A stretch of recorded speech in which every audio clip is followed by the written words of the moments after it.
Hmm.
I pulled you in, Thai.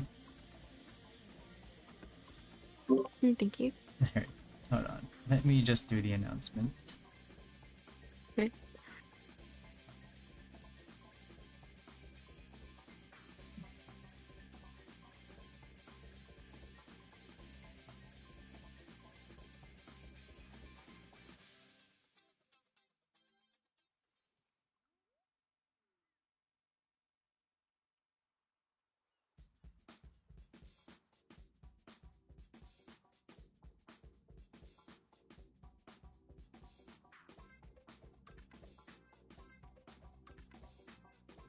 Hmm.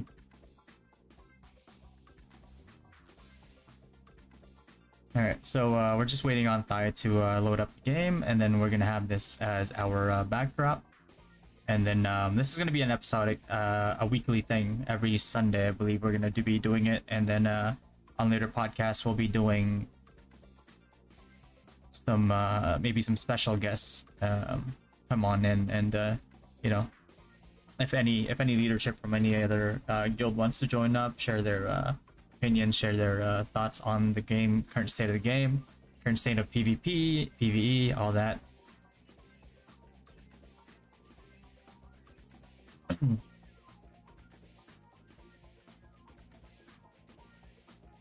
That way we can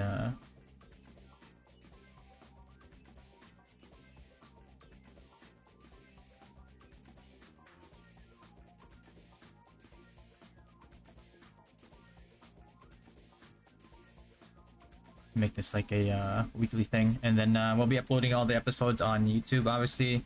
I'll just have to pull it up and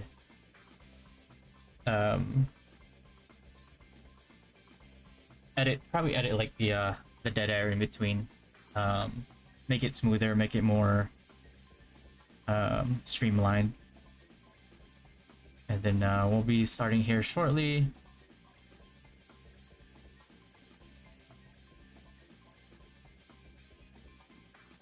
I think you have to time it, Thai. I had to time it. I had to like click really quick. Oh, okay. Okay. Oh, there you go. There you go. Okay. Okay. Find the button. Okay. All right. So, do you want to do the intro, or do you want me to do it? I think you should do it. Okay. Okay. All right. So, welcome everybody. This is the episode 1 of the Dynasty podcast with myself and Mean, and you can actually you can watch this as well. I linked it in the title and the announcement, but twitch.tv/THYMINET. You can watch it in her channel as well, and I'll be sending her the file for the upload on the YouTube channel, and then yeah, she can upload it there too. Be sure to subscribe to her on YouTube. We'll link all the socials afterwards, and then I'll put it in the announcements when we upload the videos as well. But all right, so why did we start this podcast to begin with? What did we agree to discuss on Hello. on the first episode? Hi. Hello, hi, I'm Tiny. We are here to talk about Ragnarok Origin Global and the differences, a lot of differences that we've noticed since we both used to play. Well, I still play kind of, but we played Yuna and A. Yeah. and we're basically here to kind of like highlight the positives of being in the global server, as people who played a completely different version, completely different mechanics, some mechanics removed from the game even in the previous version of NA, and but yeah, let's see. What are the what's like the most like the biggest change that made like the biggest impression to you when you first started the global server compared Well, to the NA? first thing I noticed when I logged in was that they had so many cutscenes. Oh my. Like, they got voice acting and everything. And as a person who does not enjoy reading long dialogues of text in games, at times, it was very noticeable because a lot of the story, I know people skip story all the time, but um, a lot of the story, they actually have voice acting and like actual cutscenes that were cut from the game. Like how we even got to the Novus ground on like an airship and the dancing scene, they're very noticeable. And yeah, it was just interesting that NA never got those. Yeah. I noticed we just in NA we just kind of got tossed into the training grounds right away. We didn't Yeah, have a choice. exactly. Well, I mean, to be fair, it was kind of normal in a sense because original Ragnarok we were just in the Novus grounds too. Yeah, yeah, But then, yeah, I noticed in Global we actually got kind of like a like not quite a full backstory, but it was an explanation of how we even got to the Novus grounds. yeah. The one thing that I was curious of though is where do we actually like come from? We know that we came in from an airship, but what's the actual thing? Or where did do you have any idea like lore wise? I'm not sure how you are with our lore because I'm not too big on it either. But Oh, um, I had no idea where we came from exactly, but at least they told us we came from an airship from somewhere. so we're like It's, a country bumpkin and it just came to the big city. yeah, it's still a mystery. Yeah. All right. So first big impression was for you was the cutscenes and the voice. Um. Yeah, I'll be honest. I'm one of those people that usually skip story, so I kind yeah, of I mean, probably it's skipped fair. through that. The one thing that I definitely made the biggest impression with me though is from the get go. Um, I noticed that some mobs were like harder to kill, and then when after Mm. checking the HP of the mobs, and then I opened up my North American account, and come to find out that some mobs actually have 100% more HP. Some mobs even like 300% higher HP, and I wonder if that is because of the new kind of like damage sources that they make in the game. Mm. Like the feathers in NA, feathers were kind of introduced like abruptly. Uh, Yeah, they were introduced in a Rue 2.0 update, yeah, which was like almost a year later. a little over a year, I think. Yeah, I think it was before the anniversary hit because I stopped yeah. playing for 2 months. But yeah, they introduced it quite a bit after, so it changed a lot of how the battle system worked. But it is nice that we get it from the start here because on NA, like if you take a break, it'll take a while for you to even catch up. But for PvP, Yeah. it is really hard to catch up because I play pretty free to play, and so a lot of people will be depending on the emblem difference. If a person has an emblem higher than you, they'll do a lot more damage to you in PvP. So it makes it pretty hard to catch up, and like you'll like barely do any damage to 20 them in 20%. return. Yeah, I think it's like if it's a big difference, like in emblems, then yeah, it's like 20. Yeah, 20%. I mean, that was rough because if you're free to play and because of how abruptly you got introduced in NA, the tough part about that is if you're free to play, you have no choice, right? You have to gradually get up there, and then Yeah. but the cap there was no more cap, kind of like to speak of, right? Because whales can just easily bump up all their emblems all the way to the like red or Yes. Yes. rainbow. But the good thing about global introducing it from the get-go is that you actually have like that kind of like a soft cap in the beginning that nobody can really go up or even like whale hard enough to go up past a certain Mm. point. And so that kind of evens up the playing field a little bit compared to like free to play versus like whales. So whereas the where the advantage isn't so crazy because I think whales in this version are kind of like in the purple zone now, I believe, and I'm Mm. like 4-star blue with and I personally haven't spent anything in the game yet. I know Sporing tried topping up using this account, and I don't think he actually invested in emblems, but I managed to get to 4-star emblem without spending anything and just being free to Mm. play. So that really evens the playing field a little bit, and I think that was a stark, like a really stark like contrast to how NA was. Yeah. Also, like, I didn't even realize, well, it makes sense, but I didn't realize that enemy HP was higher until you mentioned it. But it makes sense because when I was trying to level, it felt like it did take a while to kill some of the enemies. Yeah. So you really have to take advantage of all the new systems, like the feather systems and all that, just so you can Yeah. like up your DPS a little bit. And eventually, I'm because of the new changes, sources of damage, I think it'll even out, or even scale harder than how it was in NA. Once you get to high levels of like feathers and stuff. But Mm. yeah, Definitely will take a while to get used to if you're not used to feathers and like statues and everything. But as long as you like remember to keep up with it, it is kind of a lot, but you eventually get used to them. yeah. I think it's as the more that people, the more that people get used to the whole the system as a whole. I think it becomes like a lot more. You know how like people get accustomed to to like a new system. I think because we Yeah. have that since the beginning, it kind of gets slowly introduced to us. Hmm. Whereas like if you were to start an NA and you've been playing NA for a while, and all of a sudden it gets introduced, and it's like all very overwhelming. And Yeah. I think that's like a lot of people who couldn't get into CBT went to NA to try it out Yeah. before There. OBT, and they all got Mhm. confused. Yeah, there is an influx of new players on NA right now because they couldn't get into CBT.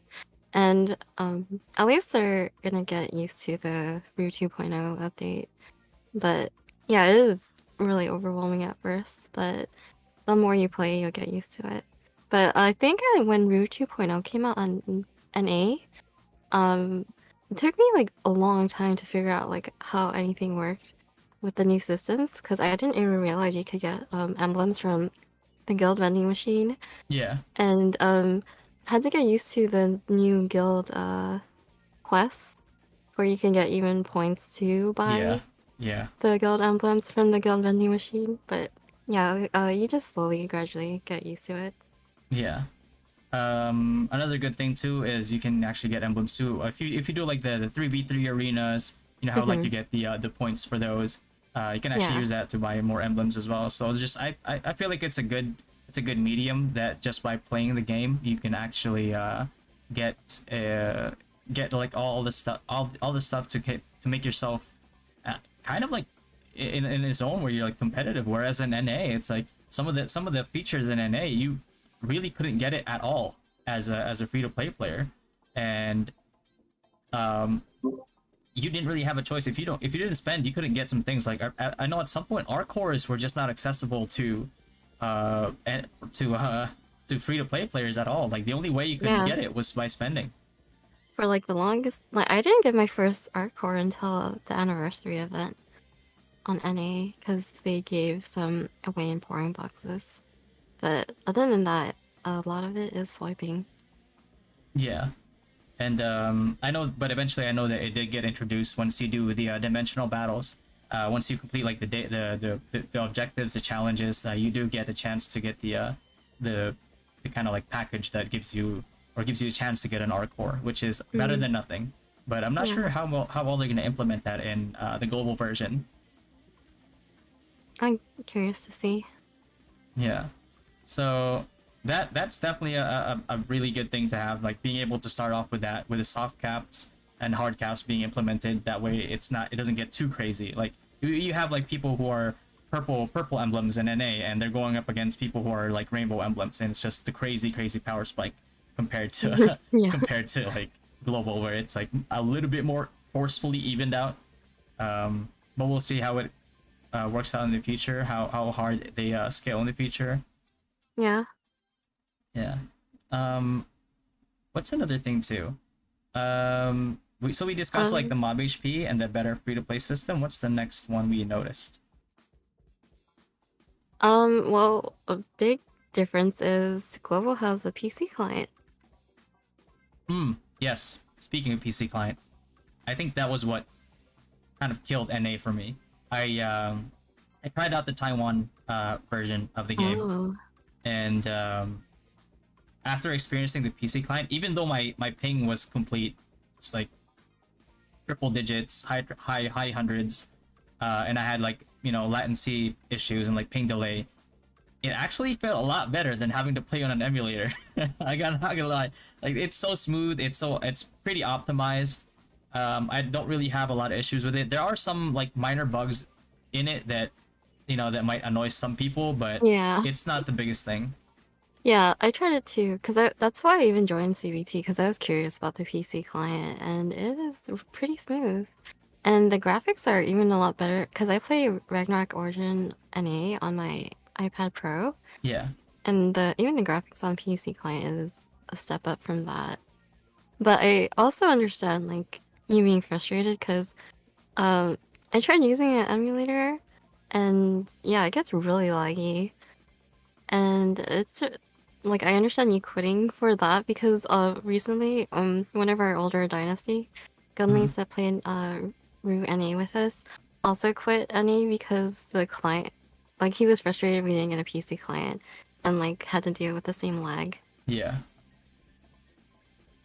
But yeah, that's the thing. It's no matter how many, because it tries to emulate like an Android setting, right? For example, it's very limited to how much it can actually like do. So it'll take a lot, but like offer you so very little. And this just makes even just the movement, like the FPS, the difference that you notice in the FPS and the amount of times that I've crashed in an emulator versus say like the PC client, it's a huge difference. I gotta say, it's like I remember the days when I would be trying to shot call in WoW, Oh yeah. and I would crash like 20 times a war. Yeah, that's very unfortunate. So I have a question. Have you crashed at all on the client? On the client, I have not. No. Oh, that's good. Yeah, I've kept this thing up for like 24 hours, and then I come back and it's just there. LD player, it would be like maybe like I don't know, 4 days out of like 7 in a week that it would crash. So Yeah. that is Usually I notice if someone crashes, they're probably on the emulator for NA. yeah, that is 100%. And the more people you have in a map, and then can you imagine playing global right now on emulator with how populated all the channels are? It would be a nightmare. You'd be crashing left and right. Oh man, so NA recently they had an update and it added a lot of bugs to the game. And The so we death bug. had an Odin tournament this week, Yeah. and they didn't fix any of the bugs, so we had to go through it with all these bugs. And because it's like 40 versus 40 guild battles, it was a nightmare because it was really laggy and all these bugs going on. So I could only imagine people playing on emulator. Yeah, it is. Oh my god! And not only that, but playing with that on emulator, which I experienced, and then also having like the death bug. They had this death bug where somebody could be dead and they would still be targetable, and it wouldn't really tell you that they're dead. You just kind of have to like guess it in your head that they're like, yeah, he should be dead by now, and then try to change target. But the target thing was also messed up because it would also target other dead people, and the other thing as well was that if they stayed on point, even if they're dead, because they're quote unquote still alive, they actually counted towards taking the point. And I think it was a GVG we had against Zodiac where they all gathered in the midpoint, and a lot of them died. Majority, probably like 95% of them were dead, and they were still taking the point because like everybody's corpses were just in the middle point and just not leaving, and they were considered quote unquote like alive, and yeah, that they just ended up getting the point. I was like, wow, that's really easy to exploit. Yeah, that is a rough. On my end, because I usually play priest. My end, I was dealing with the res bug constantly. Like, it's a nightmare when it's like a real big battle like that, and you can't res your team at all because this bug is preventing you at all. Yeah.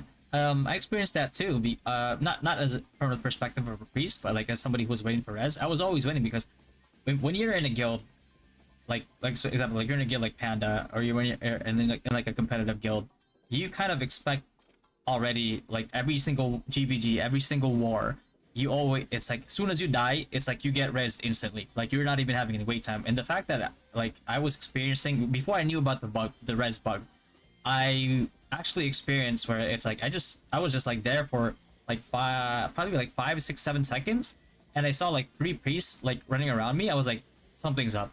There's no way that nobody's raising me right now. And then that's when I kind of figured it out. It's like I have a feeling that the resurrection is getting bugged as well. And then when I asked, and then people were like, oh yeah, resurrection, there's a bug right now. We just found out that yeah, we can't res you. So and that's when we knew. Yeah, it's really frustrating because like I feel bad because like you feel bad like you let your team down because you can't res them. And then it also sucks because you can reset the res bug, but you have to walk off screen, but that puts you in danger of walking away from your team and then, being targeted and taken down so you can't res anyways. Yeah, just being forces you to be out of position, which is horrible in a 40v40 setting. Yeah, because you don't know who's hiding in the shadows. Yeah, it's like any GTC and X's with the red core, so you're just gonna hunt you down. Yeah, exactly.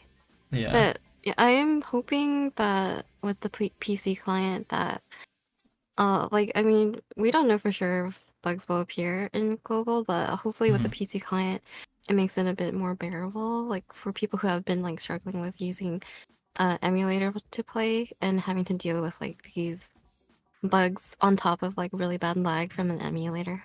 Yeah, absolutely.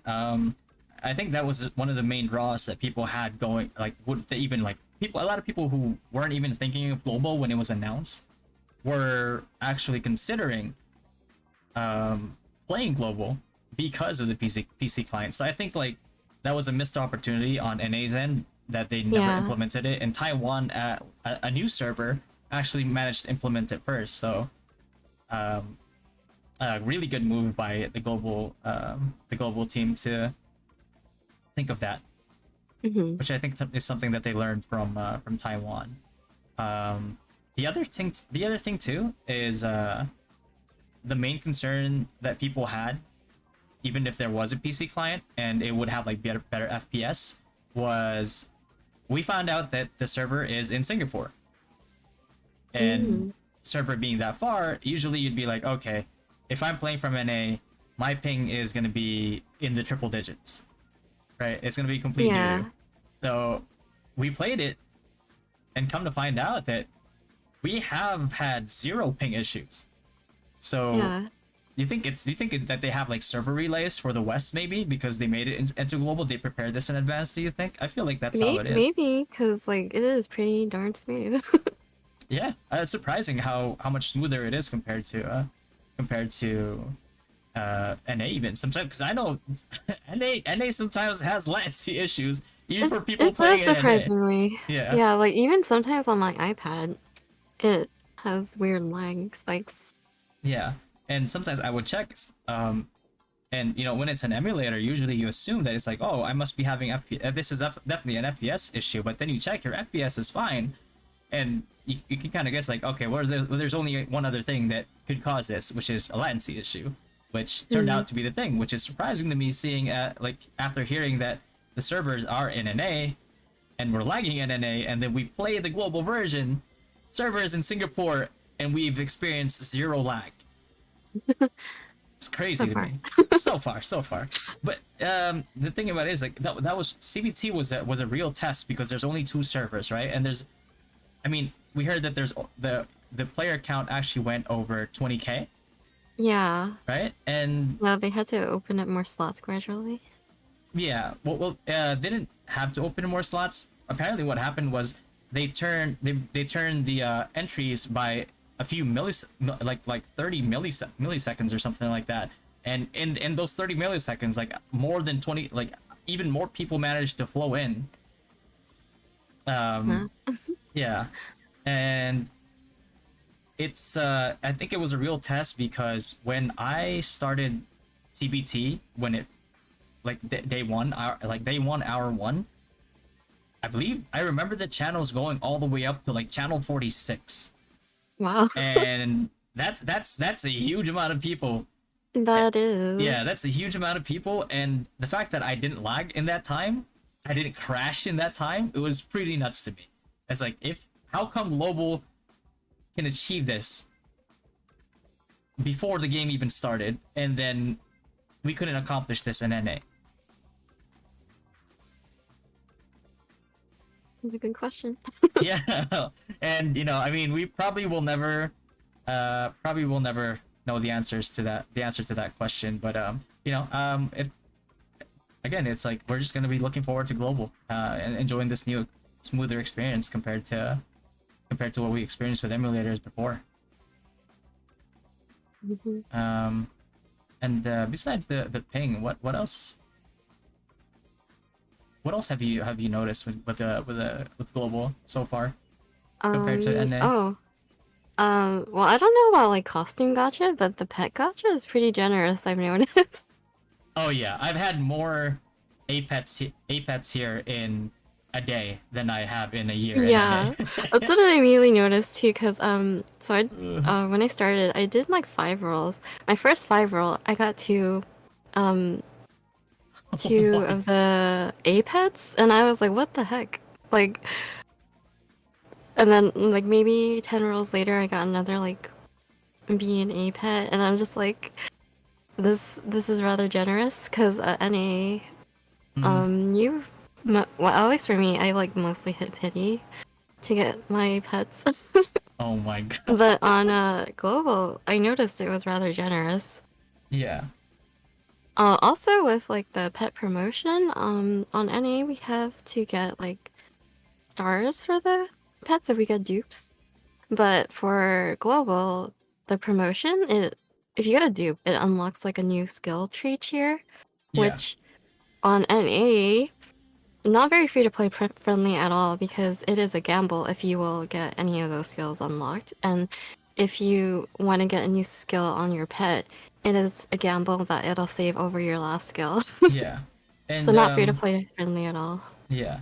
So like the thing about this is that like it is in CBT, and like some people are saying that yeah, it's just generous in CBT because this is CBT. But I also played launch in Taiwan, and it was the same thing in Taiwan at launch. And then if you go to Taiwan still at the moment, you'll experience the same rates that you experience in CBT right now. So I don't think CBT actually has a bearing when it comes to how good the gacha system is for pets, especially since you can get diamonds that you can use to buy the tickets for S pet rolls and A pet rolls just by playing the game.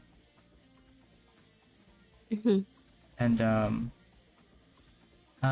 what else was there about oh yeah, the pets also. The biggest difference I think with the pets in NA that kind of just like really didn't give you a chance if you're free to play, because if you notice in NA, right, if you were to try to max out your pet skills, for example, if you were to like 1 2 3 4 5 6 7 8 like 10, right, 10 skills in total, in order for you to max out all 10 skills in NA, you would have to use expensive, like I think it's like 200k is like mid rate, and then the highest rate for skill books in NA was like what, 800k or something like that. But the thing about it is, like, every time you put a skill into a pet, there's a big chance that it will override an already existing skill, even though you have empty slots that you can put skills in. So that made it extremely expensive compared to this new system. And I mean, if you're free to play, you just really had no chance in here because of because of like how the new system works. It actually gives free-to-play players a chance to at least like in a few months time get at least like a mid-rate star SPET if they just keep rolling for the diamond SPET coupons. Mm-hmm. Yeah, it's definitely with the skill tree, because on NA, a lot of my pets I don't have all the skills because like of that fear of saving over. Like finally getting a skill to stick and then like being scared that it's gonna like override it. So yeah, it's a big change that I noticed. Yeah, and I know somebody asked as well. Dracus, I believe, asked about like feather statues you can get as free to play.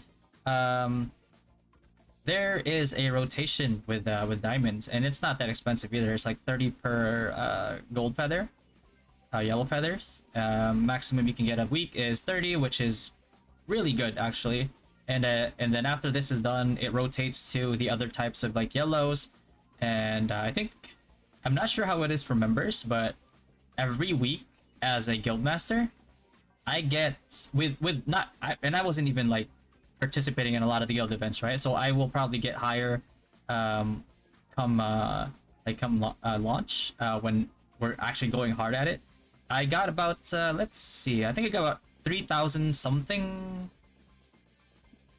Yeah, I got 3,320 diamonds, and I wasn't even very active. Like my guild status is like B right now, so because I didn't usually attend all the events, so getting that amount, I would assume that members and officers would get like varying amounts. But again, if everybody is just active and everybody's doing like what they're supposed to with the guild events, I think you could actually probably regular members would even get something like, I don't know, like maybe in the 1K range at least if they're completely active.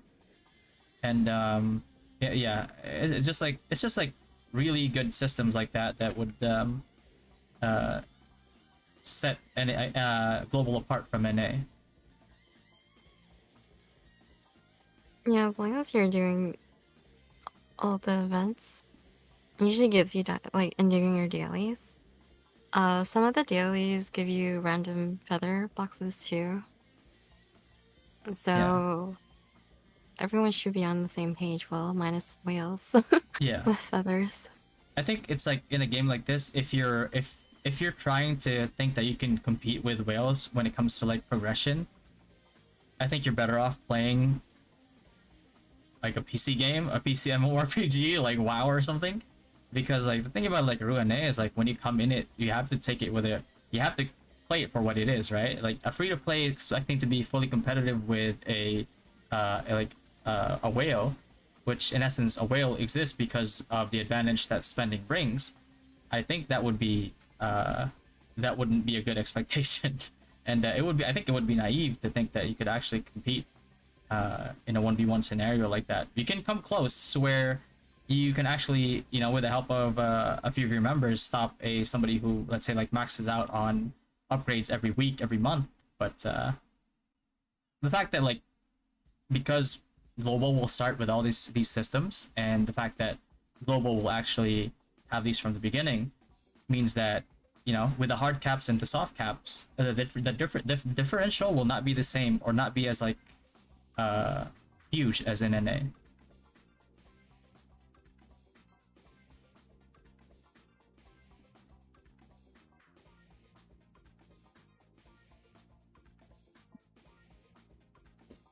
So besides the question with the feathers and stuff like that,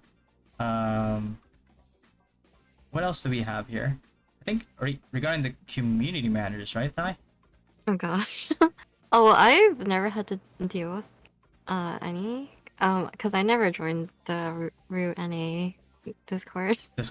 But I've heard stories based on what everyone else has been dealing with, and in comparison, from other people as well, I've heard the global community managers so far are pretty active and like fair. Yeah.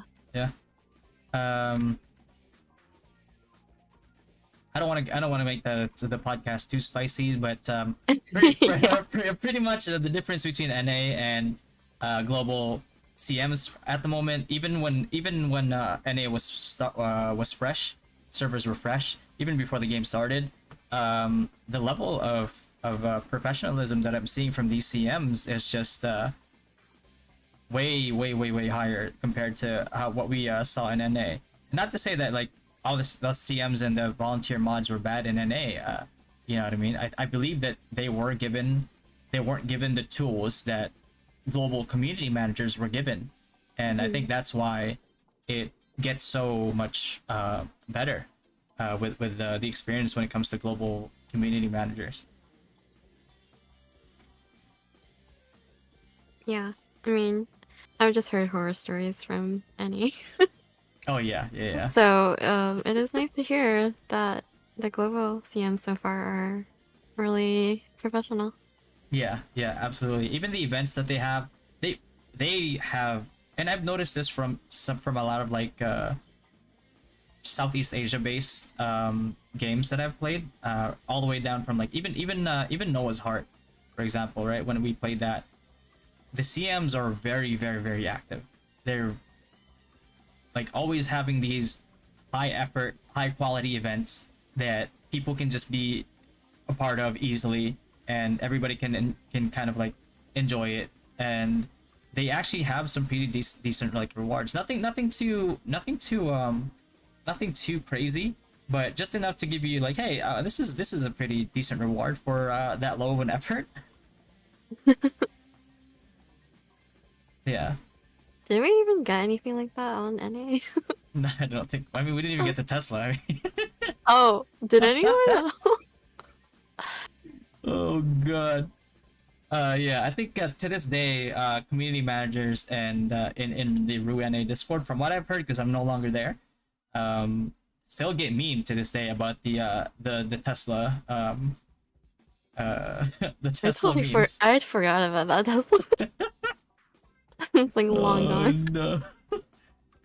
Yeah, that was like when NA opened. There was that Tesla giveaway. Mm-hmm. And but yeah, that's just like a quick rundown of the difference at the moment that we're seeing compared to like the NA version versus the global version.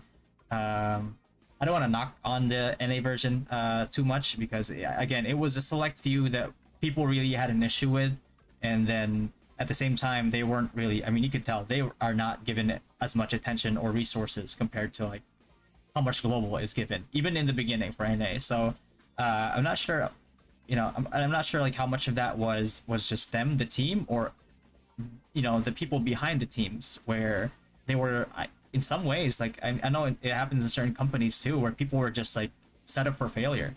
So we can't really put it on the community managers as a whole, when only really a few of them had a lot of issues with people. Yeah. So besides the CMs, let's see. I know we discussed the cutscenes as well and the voice acting, and already, and we also discussed the pet gacha and the minor bugs that we've seen in the PC version. Yeah, hopefully the bugs are fixed when it comes out. Yeah, it's more of an annoyance than game breaking. It's more like cosmetic, and because like it'll swap from Chinese to English randomly. Yeah. Little things like that, but Yeah. I'm sure they'll fix it. Yeah. And the other thing too is what I really wanted to add, like playing the game, and I only noticed this because after getting far enough into the game in CBT, the first part of this I noticed in Taiwan, where the fragments that you need for crafting your gear, like level 50 gear, for example, right? In NA you needed 70 fragments for your weapon. In global and in Taiwan you only need 15. So by doing 2 Helheim Hards, like on your first day doing them, you can actually craft your weapon and an armor piece at the same time. So by day 2 you'll actually have a full set. You'll actually have your weapon and your sets of armor, and then any other fragments that you do after that, which you can do 8 in a week, right? So 2 a daily and 8 in a week total. all the fragments just become extra. And the best part is the second part. If you remember in NA, we had these items that we can use to modify, right? And in order for you to get like really good modifications, usually either you'd have to get extremely lucky, or you had to pay to win. In global, when you modify a gear, you actually use the same gear fragments that you're farming. So like knowing that after day 2, all the other excess fragments can be used to modify your weapons and your armor. It then removes that pay to win aspect of it. So instead of like having, you know, those stones that you use to modify an NA, instead of like wasting like, let's say like diamonds to get it, you can actually spend your diamonds on other progression instead, and the excess fragments that you get from Triple H will be used to modify your gear. And because all the equipment requires less fragments, that means that when you get to your 70 gear, for example, you'll get those done faster, and then you'll have a lot of excess fragments before like the level 90 gear power spike to modify your 70 gear. Because in NA, because you can't transfer modification, you actually had to be choosy with what you modify. Now with a new system, you can actually get your level 50 gear and you can start modifying them, and then when you get to 70, you'll know that you'll have excess fragments, so you can actually modify your 70 gear without having to worry about saving up stones in NA for your level 90 gear, right? So I think that's definitely another thing that would kind of helps close the gap a little bit when it comes to free-to-play and whale players in global. Yeah, that's a really nice system. Yeah. Because, yeah, you had to spend a lot of Zenny on NA to, like, do all the extras on top of waiting, like, a week to finish one piece of gear, maybe. Yeah. And, let's see, I think somebody asked me what is my CPU usage when using the PC client at the moment. So let's pull that up here. Pull up my task manager. Let's take a look at this.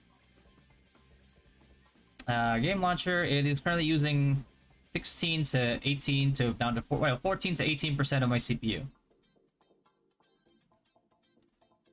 Right. Google Chrome actually I think OBS actually ends up using more sometimes than OBS uses more of my resources than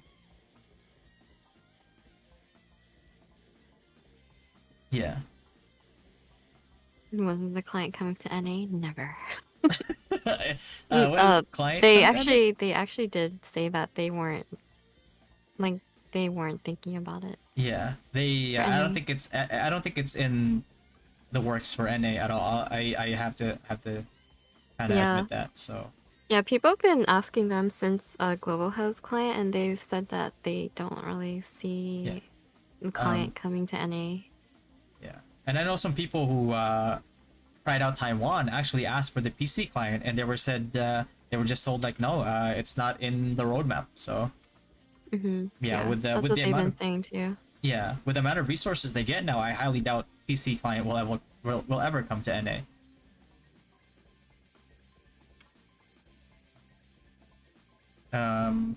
But yeah, that's also the one thing that I noticed too, because the mods are definitely a huge change, right? Because number one, it makes it really accessible for free-to-play players.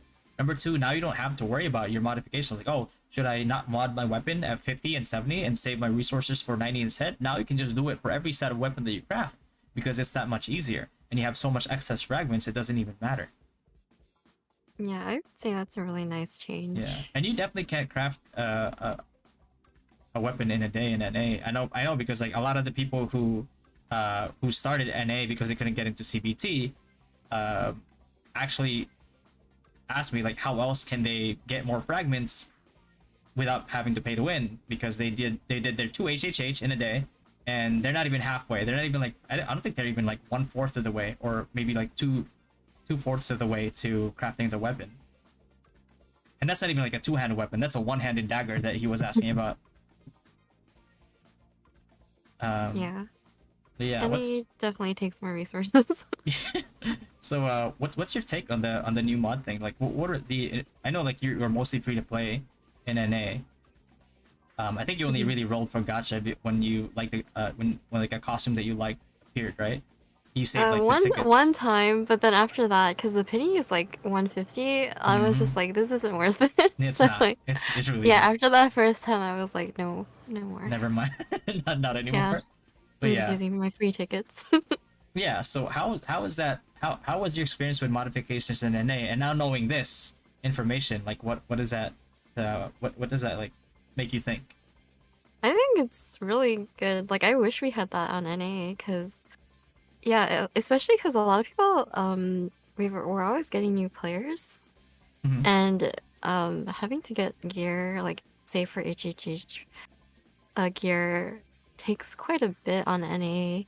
So, like, having this is really accessible to people, and having to take away, like, having to save Zenny specifically to Yeah. modify and everything. Oh yeah. Because Zenny, like, you need it for, like, lots of things, like, oh, do I want to upgrade today, or do I want to modify, or, you know. Yeah. So yeah, this takes away something to spend Zenny on, which I like a lot.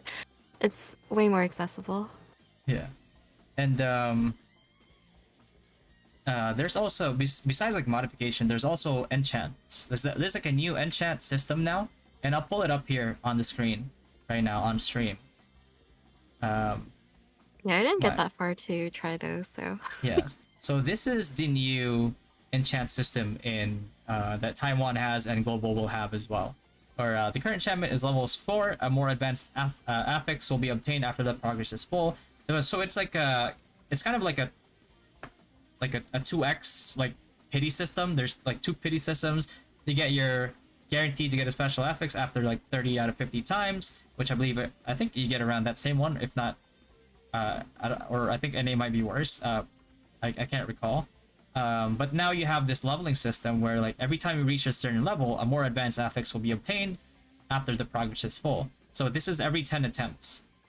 And I think Wow. this maxes out at highest affix like yeah 10. And so this makes it so you are kind of like guaranteed to a certain point at least having like decent stats, even if you don't get the special affix that you want. Even though, from what we noticed, um, you tend to get those special affixes a lot more often than NA. Um, these right here, these Mora coins, I didn't buy any Mora coins. The 728 was just me playing free to play, and this one right here is also just by playing the game. Some of them, like a few of them, maybe from like coupons. I'm not sure if there were redeem codes that did that, but yeah, seeing this right now, like what's your thoughts on this compared to NA? Do you think it's better? Do you think it had better rates or better pity compared to NA? Yeah, I think so, because NA, we didn't even get a bar to tell us, that we were close to it It just tells you in that you're chat. close. Yeah, you had to just see the fine text, like, know it's there, and then it'll say, like, you were, like, like, eventually, after putting in a few enchant tries, it'll pop up and say, you're, like, 10 rolls away, finally, from, like, getting a gold. Um, so, like, it felt, I mean, there's, like, a certain amount, but it felt kind of random, just, like, because there is no bar telling you, like, how close you are, so you just constantly have to just spam enchant to try to see Yeah, if you get something. But yeah, global, this is a lot nicer, I would say. Like, it tells you like when you're gonna hit it finally, and it's yeah. not as much as NA.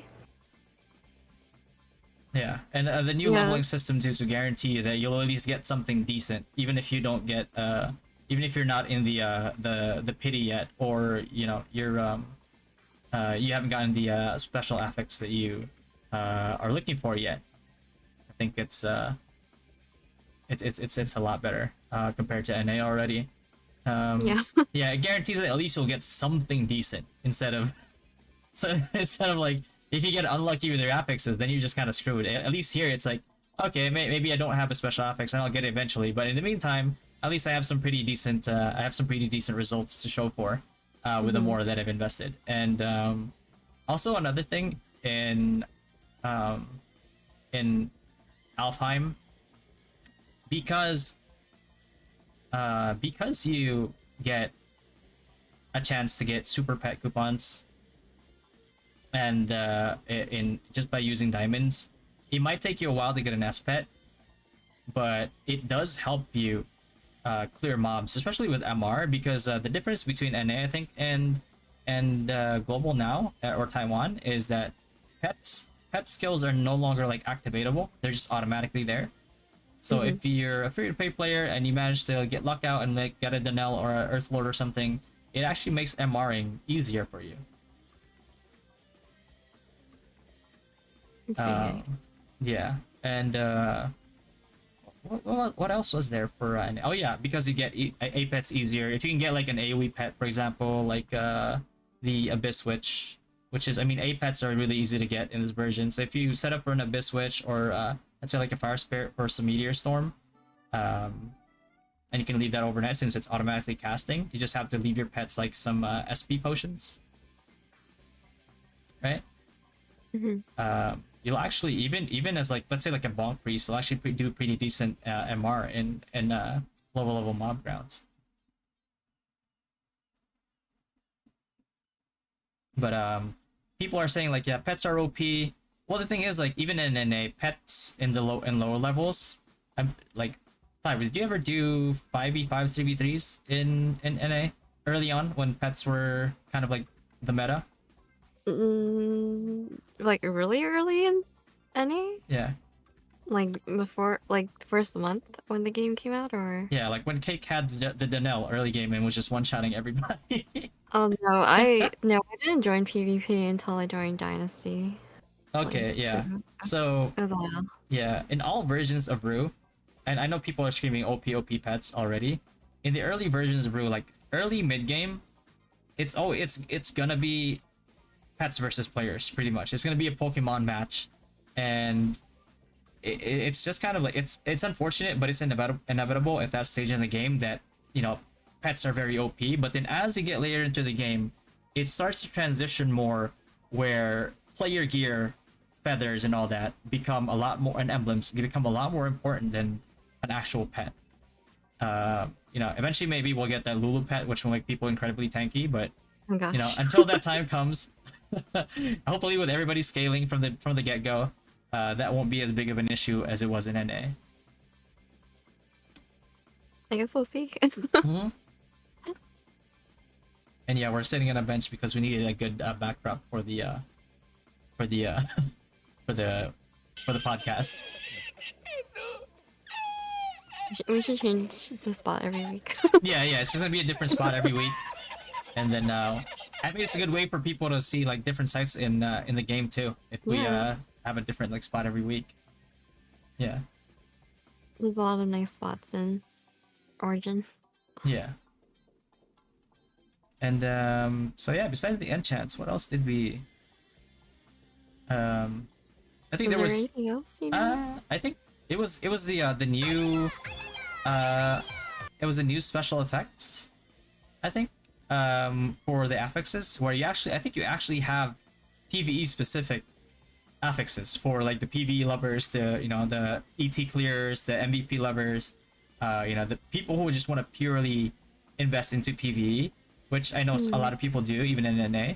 And that's I think it's a wonderful idea that they actually get their own affixes that they can aim for, like PvE damage bonus, PvE damage reduction, would be huge. Not the biggest deal for PvP players, but it's good to have that option for PvE players. And what else? What else is there? Differences in NA and global. Somebody asks, how will they determine the rebates? Is it Gmail bound? The rebates will be applied to the email that you logged into, that you used to top up, and the first character that you make. It will go there. So be careful of what server you're starting on and what server you're creating a character on, because once you create that character, everything's gonna go there. You can't change it anymore.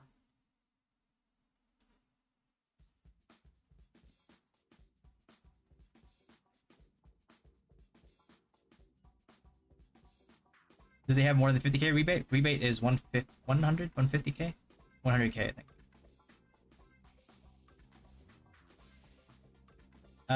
Thai, did you try pulling any of the cogs, like the cogwheel gacha stuff. No, I don't think I have. But I think the ones that you get from the mystery shop, like these right here, beginner gacha, cogwheel gacha. Oh, You can notice that it says with an extremely low chance of getting advanced cogwheels, which are like gimmicks. uh-huh. I think I think they actually have, because I tried opening I think close to 100 of these or like 100 of these, and I didn't get a single gimmick. I'm not sure if it was just like pure bad luck or they actually intentionally made the rates lower, because I know in Taiwan, even in Taiwan, they don't have R cores yet. Oh. Yeah. What stage of Ryu is Taiwan in regards to like updates? Not sure exactly. I haven't checked, but I think they might be like in. Is Taiwan in the 90s? I think in the 90s section, and yeah, cogs. Yeah, cogs you can get from the Neon Berry shop. You can get from the Diamond shop at sometimes. I think. Yeah, you can. Mystery shop, and if you do your deviling daily, Mm. yeah. I think there's a lot of other sources too. The other thing too, I'm not sure if this is true, and call me out on it if you think that this is just copium. But I heard a little bird told me that when global launches, there's gonna be free S-Pet tickets, What? which you use to summon S-Pets. So there's actually talks of people that haven't spent anything in CBT re-rolling their characters at launch until they get an S-Pet. Wow. I'm not sure how many S-Pet coupons will be there for free and if they even exist, but that's what I was told. I can see it happening. You know, now that you're bringing it up, yeah, I can see people doing that too. Like with any other gacha, people reroll a lot. Yeah, would you be open to doing that? Would you actually like? No, because I'm No? too lazy. What if they gave you I don't like? have the time for it. What if they gave you like 20 S-Pet coupons? I still wouldn't do it. I don't Oh have the my time for that. Oh my. Yeah. But you know, if you're planning on being like just completely free to play, right? Or maybe you're not as active, so you don't get a lot of diamonds, so you can roll like S-Pets, get your S-Pet later on. I can kind of see people doing it because Yeah, I can see other people doing it. yeah, like having a Dunell in the beginning, and by beginning like early to mid, and by early to mid I mean like level 1 to like level well, you can't roll pets in level 1, but like the earliest that you can you can roll a pet all the way until you start rolling no, all the way until like 65, level 65, and this is just with a base Dunell, by the way, or a base in our base Earth Lord. It actually does help you level pretty fast, like hella fast. And Yeah, I can because imagine. yeah, and because the null is auto now. I mean, at the same time, you can get the same effect with Apex in like low level mobs, right? When you're MRing for low level mobs, you can leave it overnight, and even if you're, let's say like you're a bonk priest, you're not the best MR class in the world out there, right? Compared to like ADL hunter or magic crasher like high wizard. Having those skills on auto actually makes it so you MR really well. So I think that's a really good difference maker when it comes to like MRing at lower levels, even if you're like a not like the meta MR class. Yeah, I can see people rerolling Yeah. for that. Yeah. I'm not me though. And somebody's asking, are there incentives to play multiple characters in one account? There is absolutely not. Rue does not No. encourage multiple. No, also because it's not like original RO, you don't share storage, so Yeah, exactly. What other cons are there to making an alt, even if it's the same account? Besides like storage. if your alt gets like a good drop, Oh, then like if it's on the same account of your main, then you know it's like, are you gonna swap to the alt then? oh god. So that's an unfortunate thing of even having an alt is, you know, them getting a good drop maybe. I've had horror stories of people making alts and joining like a random party to MVP, and they actually get up there in the rankings, or like they get like top 10. Uh, and their alt characters actually get an MVP card. It's Wow. oh my god. Even people I've who like seen make second accounts too. yeah, I've seen people get like BPs and stuff on their alts. So not advice, I would say. Like you Yeah. of having it on the same account. If you want an alt, maybe have it on a different account. So you Yeah. can at least use both at the same time. Yeah, yeah. But it still sucks getting an MVP not on your main account. So I don't Yeah. yeah, I understand some people make like a second account to have like a full support at all times, right? hmm But what do you do once there's an you get your alt gets an MVP card? Like you're not really investing into that account, or it's like you're not really.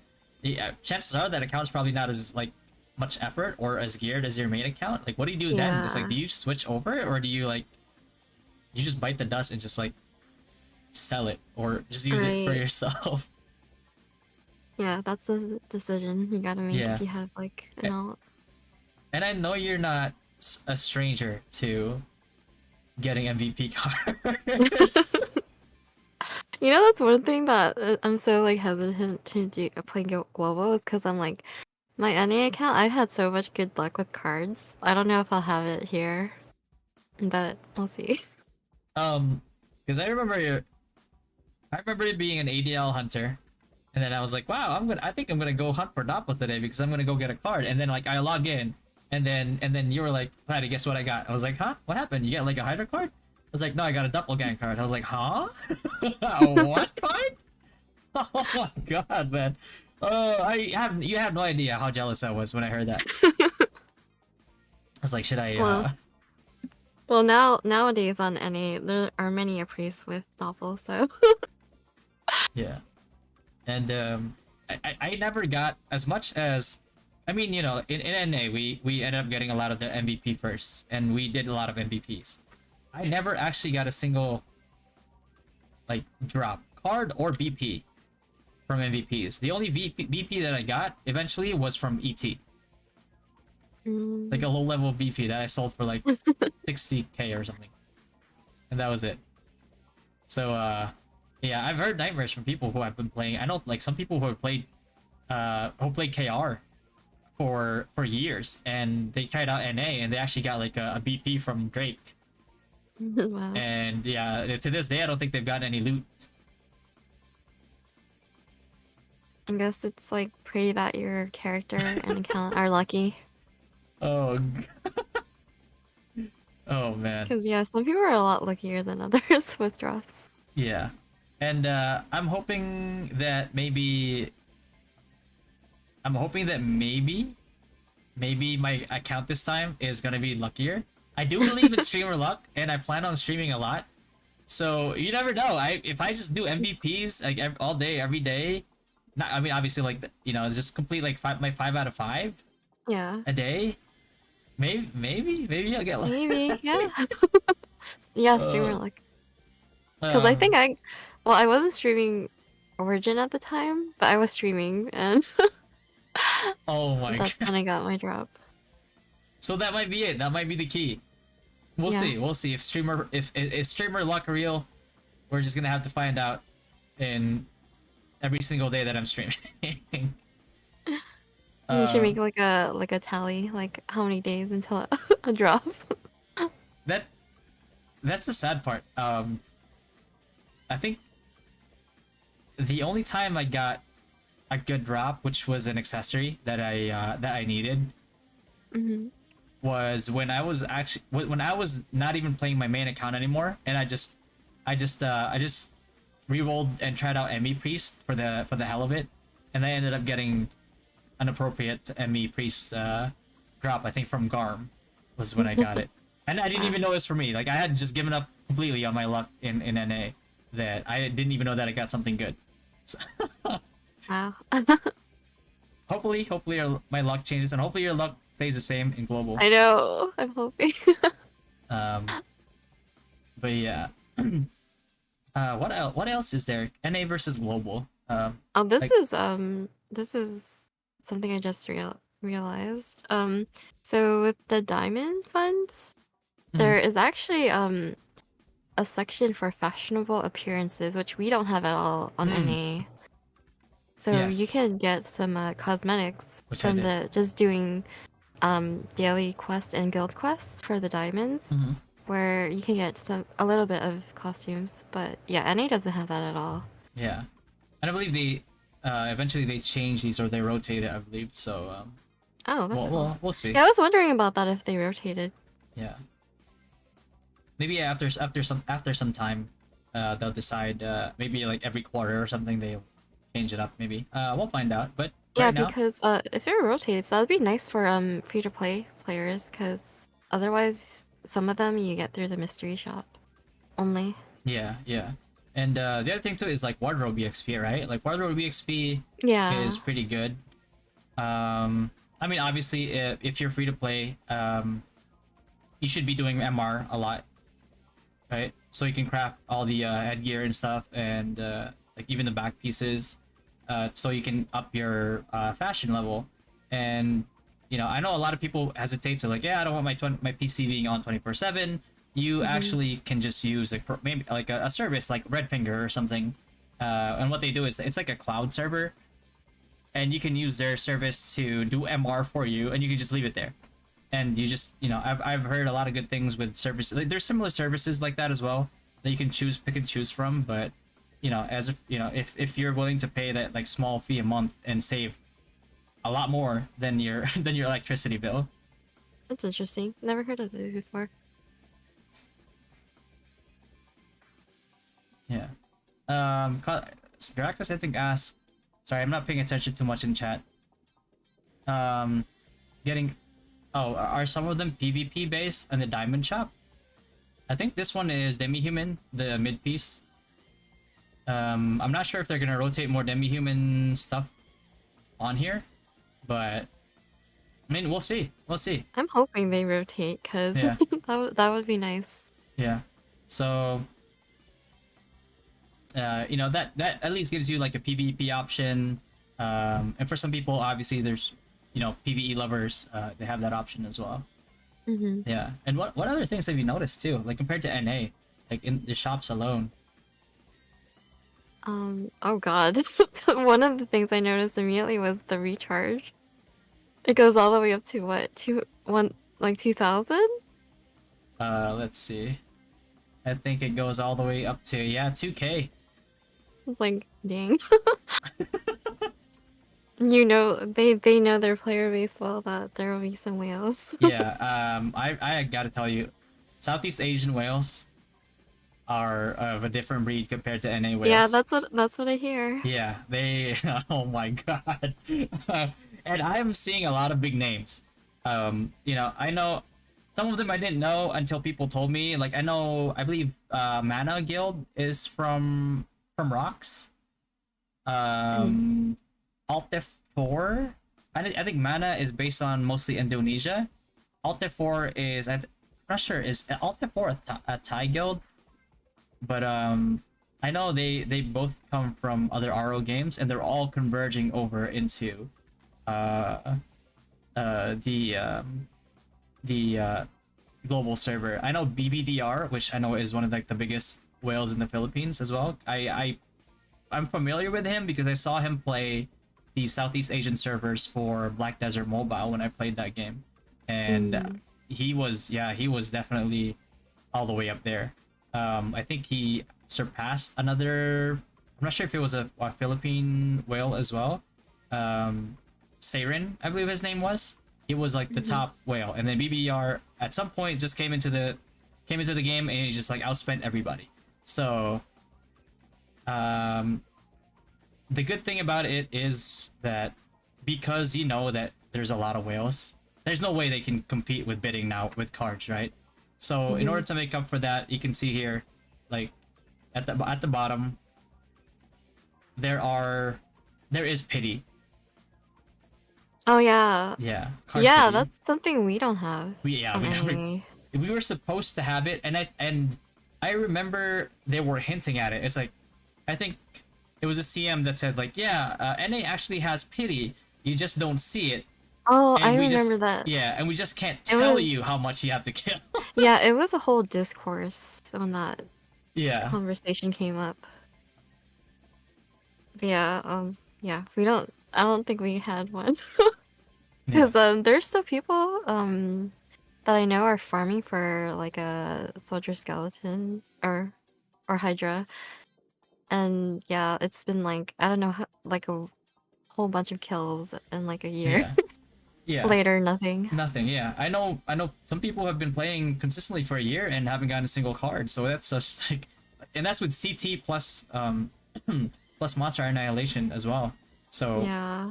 it's crazy that people, so whatever pity system that they say they had, it's downright like just atrocious. Because in here it's I think I only grinded Hydra for like a day, and I got 0.3%, right? And I didn't even use my MA. I just used my CT. Hmm. And I got 0.3 pity progress. So I mean that means that like within the months of time that you're trying to grind for cards, you as a free to play player, you actually have a decent chance of getting like a 3-star. Depending on your luck, you can get a 3-star Hydra, or if your luck is not that good, you can still get up to like 2-star, which is not that crazy of a difference. Hmm. Yeah, Dracus is asking us, what is the advantage or fun in playing in a server with Pyke, Helios, and Ghettos? Dracus, are I you think just not mentioning yourself? You are one of the Helios and the Ghettos of the game, Dracus. Don't try I to think exclude your name. from my point of view of like because I currently am in Panda because Dynasty merged. Mm-hmm, And I think a lot of it is them, like people that are focused on PvP, they are like actually looking for that challenge, to get better mm-hmm. and like hone their skills. So I don't think it matters that there are a lot of like bigger whales because if you have good teamwork and coordination, you can take down like Yeah, whales. and I think that's the main thing that we're looking forward to. From what I've noticed, the meta in KR, the meta in Taiwan, vastly differs from the meta that we created in NA. Drax says, challenge, you can't outplay that. Well, the thing is, you might not have as many whales or giga whales compared to, the other huge whale guilds in the global server, but you'll have enough, right? Because like, when you say like sea whales are different, that means that you're also gonna get those same sea whales in your guild. Either the ones that you recruited beforehand, or beforehand, or the ones that you recruit when you make a good reputation for yourself in the game. So it's just a matter of like they're gonna have more whales than you. But I mean, we've seen it time and time again in NA, where especially in a War of Imperium setting, which is the biggest game mode that people in Southeast Asia, by the way. War of Imperium has always been the biggest thing in Southeast Asia, so that's going to be like the main focal point when it comes to like PvP. We've seen it time and time again in NA, where a group that's like outnumbered and outgunned, and outgunned by outgunned, I mean like not as many whales in that team. You've seen it before, right? And when like the Panda versus Bread, like what was it, like 20v 80 plus, and they actually ended up wiping, but there are a lot of ways that you can outplay. I'm not gonna say it here on stream because obviously I want to take people by surprise. Mm. But there are a lot of things that you can do that can outright nullify the advantage that a whale has and make a whale feel utterly useless when they should be feeling otherwise.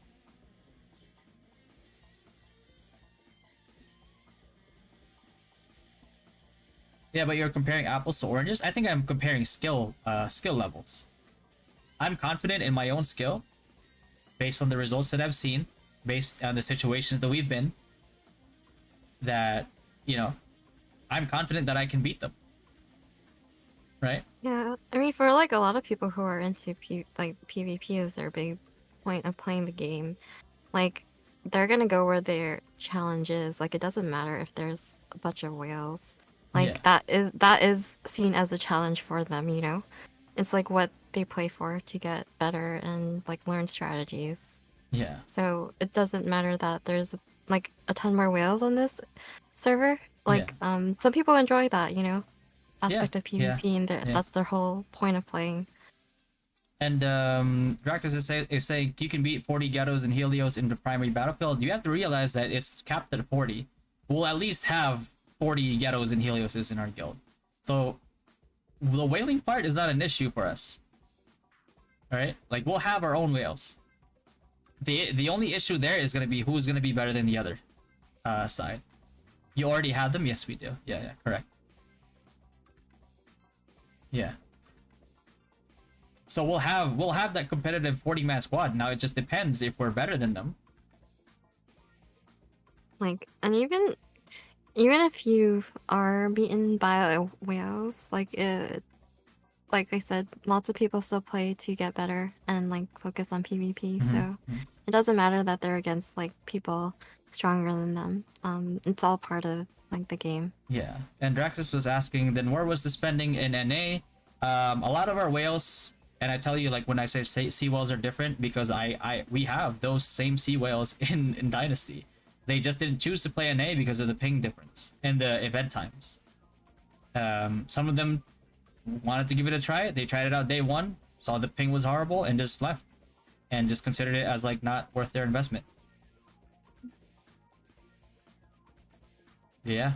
But ping is not a difference in... It's not a huge issue in global... the event times might be an issue. Depends on how much they're gonna change it, right? I think, did they mention that, Thai, that they're gonna consider changing the event times? I'm not sure. Yeah. I know that yeah, it's like I've seen like a toss up. Some people are not happy about like the times, but then there's a lot of people who also are excited for it. Like because on NA, a lot of the time for the events are not very Eastern friendly. No, it's not. And so, like, I noticed people that are on the East Coast, they're pretty excited about, like, they don't mind morning WoW because it is better for them to, like, have a morning WoW versus, like, staying past midnight. To, you know, and they're, like, really tired and trying to get through it. So... yeah, it's like I've seen like a 50-50. Some people like are fine with it, and some people are like dreading it. Yeah, and for me, it's yeah,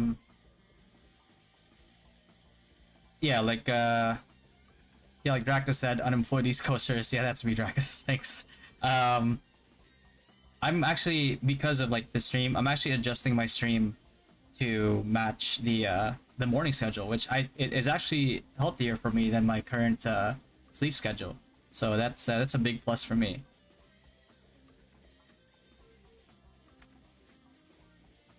I think right now it's like around 8 a.m. East Coast, 8 a.m. to like 8:30 a.m., which means that like if I actually sleep at a at a non-ungodly hour, and I wake up at like 7:30.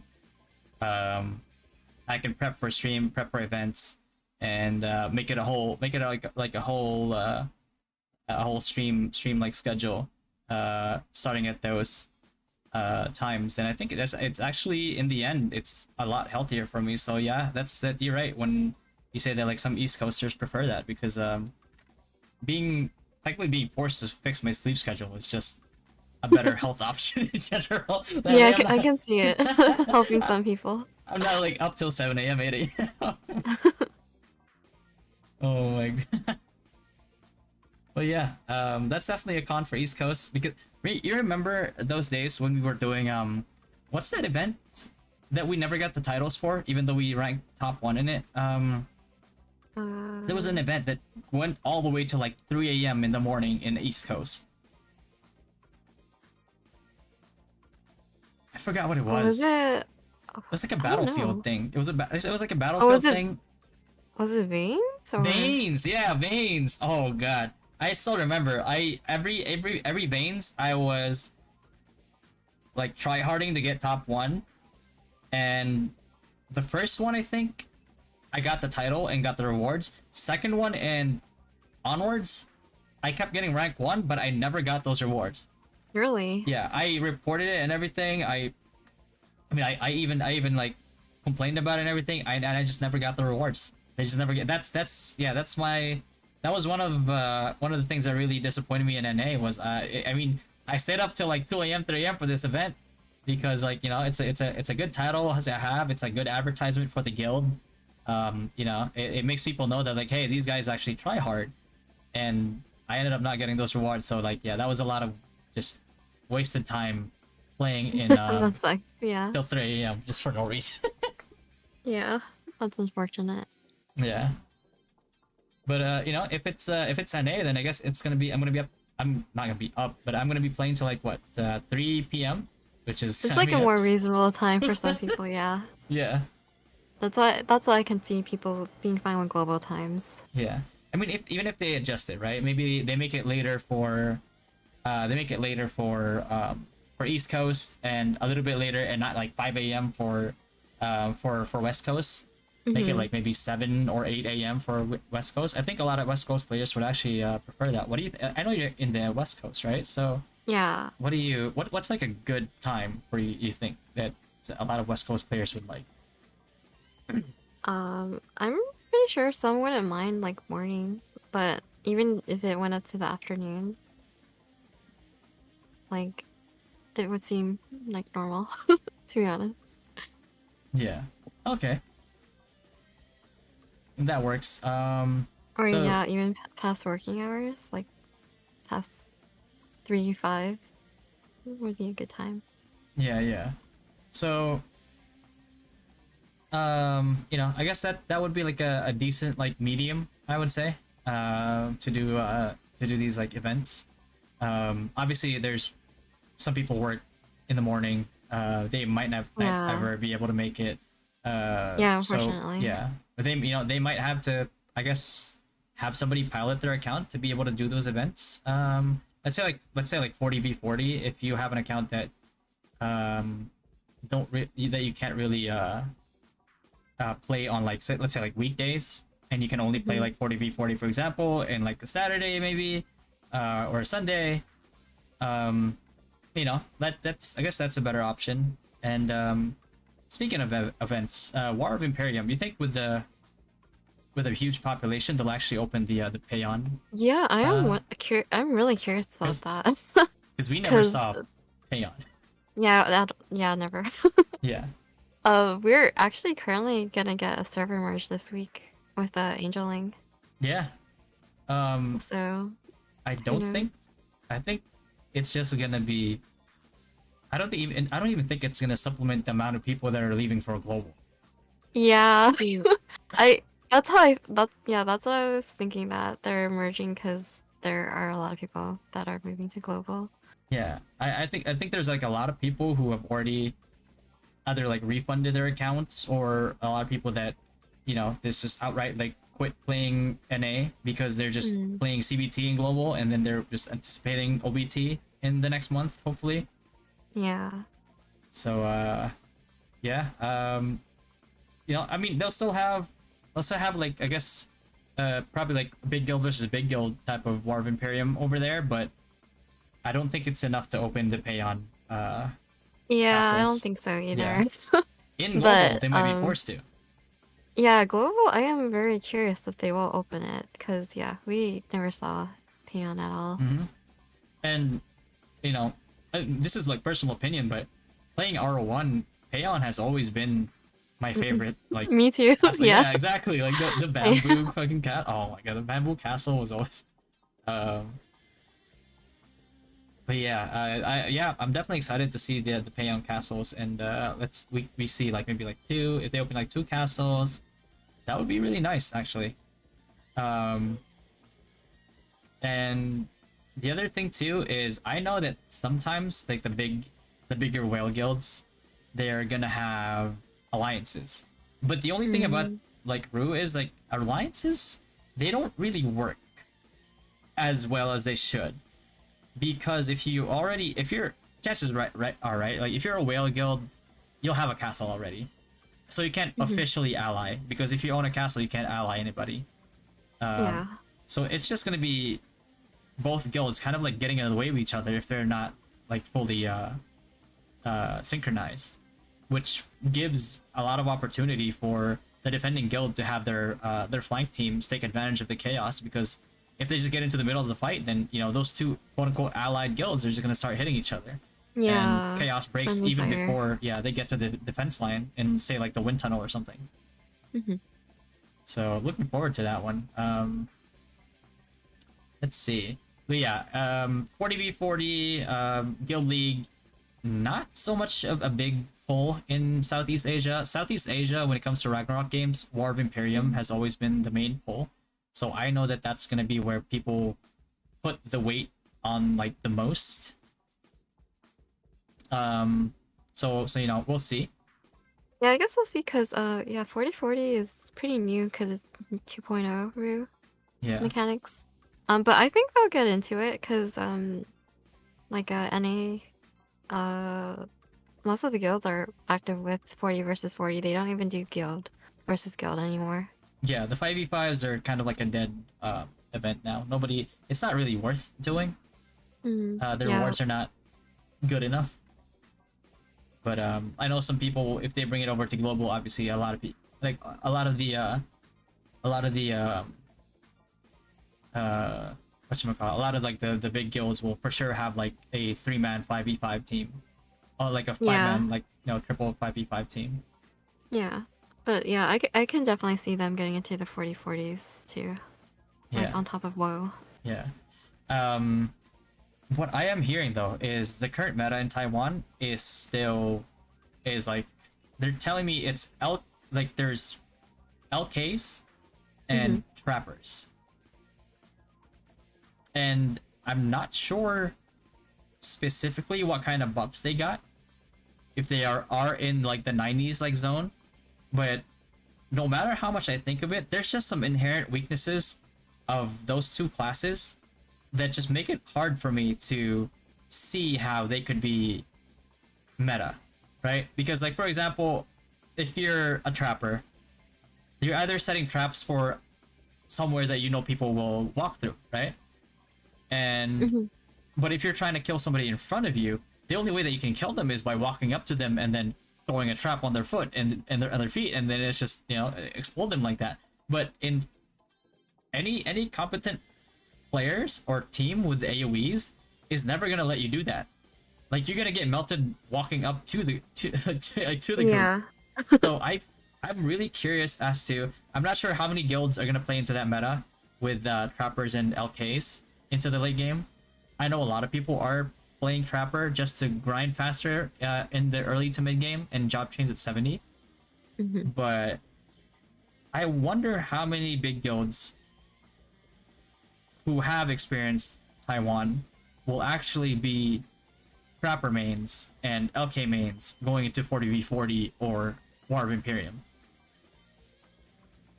Because going into a solid defense line in WoW, I think a Synex or a champion actually has a better and more success rate of like getting past the AoE line compared to an LK.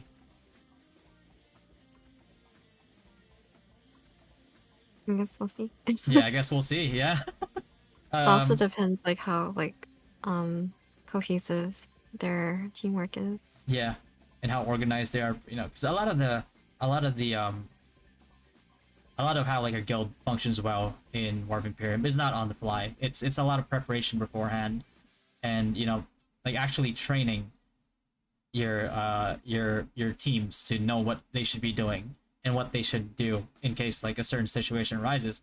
And we can touch more upon that once like WoW or 40v40 starts. But yeah, and somebody said land protection is what will allow trappers to walk up to your AoEers in 40v40. But the thing is, like,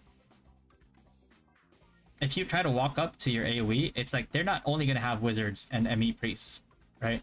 They're also gonna have their there are LPs too that will cancel out your Numas and your safety walls, for example. But they also will eventually have Sages. They'll also have Synexes that once those guys or champs that once they see you try to walk up, they're not just gonna let you do it. Like, and not any competent guild will never let you as a trapper walk up to their stack and throw a trap on everybody's foot. At least I hope not.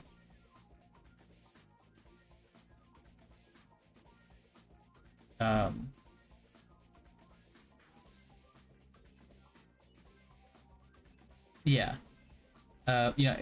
When you take Sniper, the class with the lowest HP scaling in the game, and you combine that with trying to walk up to a group of people to throw a trap on their feet, I just don't see it working out.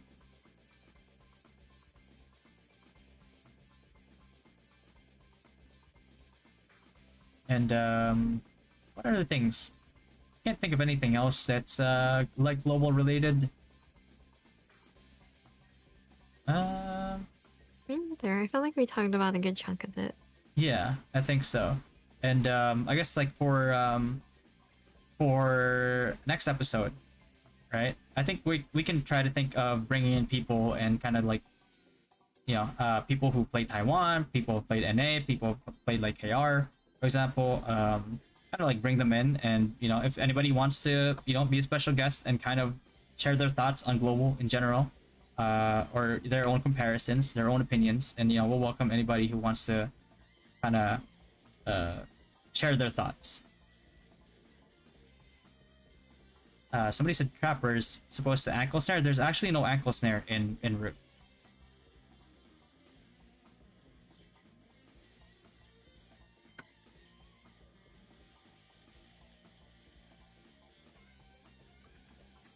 Let's see.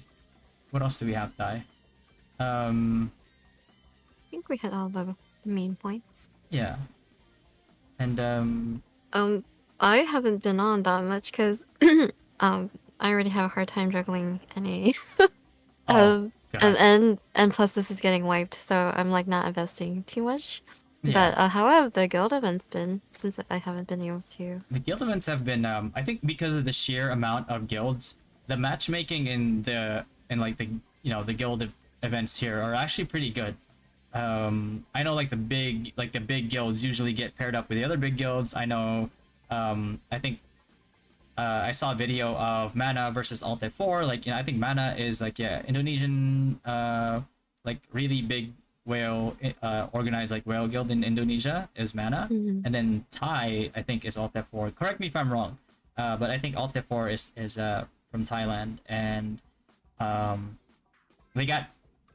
they faced off with each other. But we gleamed on some points that happened on that fight, but I'm not gonna bring it up now. I'll bring it up in a different podcast, in a different episode, so we can have some 40v40 reviews.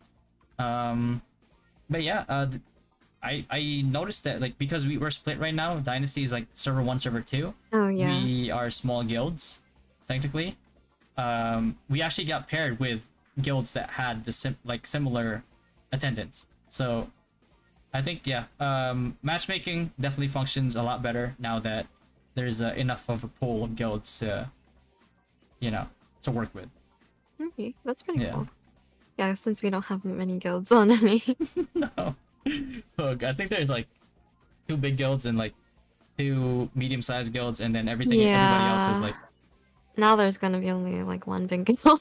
Yeah. Because everyone's moving to global. Mm-hmm. Exactly. But yeah, we'll see.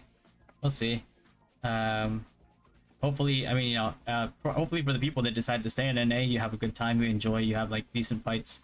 But if you don't, then global is always looming in early April. Like some of your NA friends will be on global. Exactly. So let's see, what else have we not discussed? Because if we've covered everything so far, then that would mean less footage for me to edit. I think we've hit every mark that we wanted to talk about. Yeah, I think so, right? Let's see. Because I don't think there's anything else that I noticed. Yeah. Alright, well, I guess is it fair to say that we can conclude the episode over here? Yeah, I think so. Yeah. All right. All right, guys. So that is the end of the first episode of the Dynasty podcast for Rue Global. Again, we'll be discussing a lot of topics regarding global, and we'll be answering a lot of questions regarding global. Maybe we'll create a thread in the Dynasty server where people can toss their questions out, and then we'll pick and we'll pick like the first ones that get asked, and skip on like the dupes, and kind of like bring it up as well. And I'll take screenshots of them and pull them up on stream, and then that way like myself and Thai, we can answer those questions for you while giving credit to the people that asked those questions, and then we'll go ahead and take care of that one. But yeah, that's it. Thai, I'd like you to have the honors of closing our first podcast ever.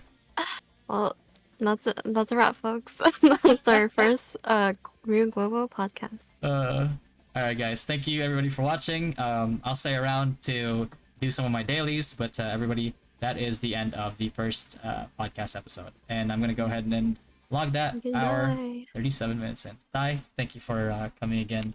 And thank you for inviting me.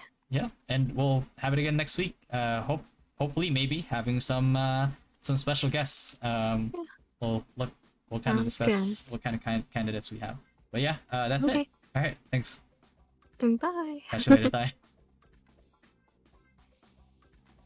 All right, so that was the first podcast episode of Dynasty for the Rue Global server, and now I'm just gonna have to do my dailies, bro. I haven't done shit in this game.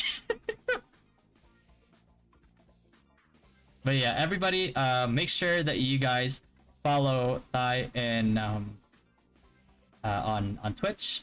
I'll go ahead and link it to all of my chats here. So people watching from YouTube, people watching from Facebook, people watching from Twitch. This is the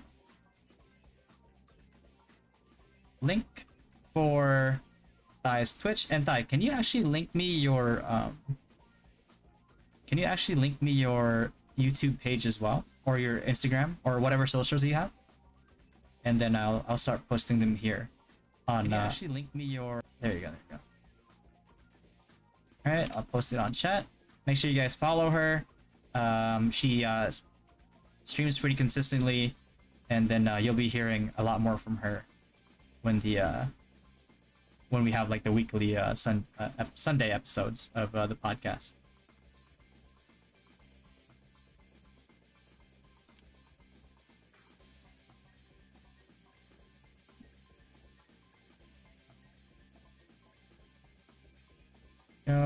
And I know Instagram for sure. I'm on Instagram. Okay. And then... Okay. And there we go. I'll link that on the Twitch chat as well. Oh, you posted it. There you go. I'll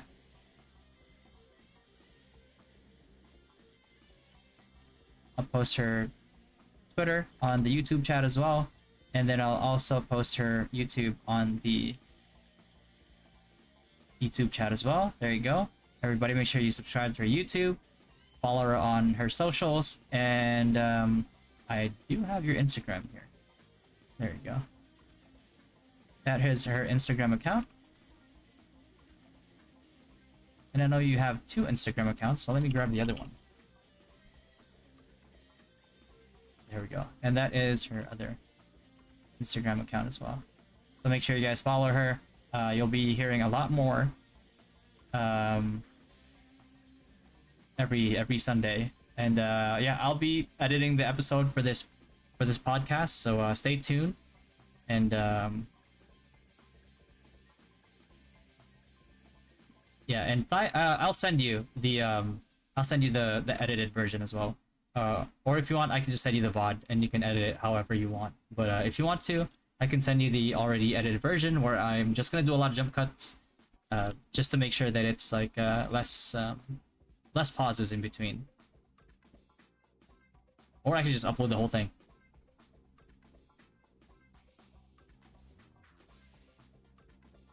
And people can watch it raw.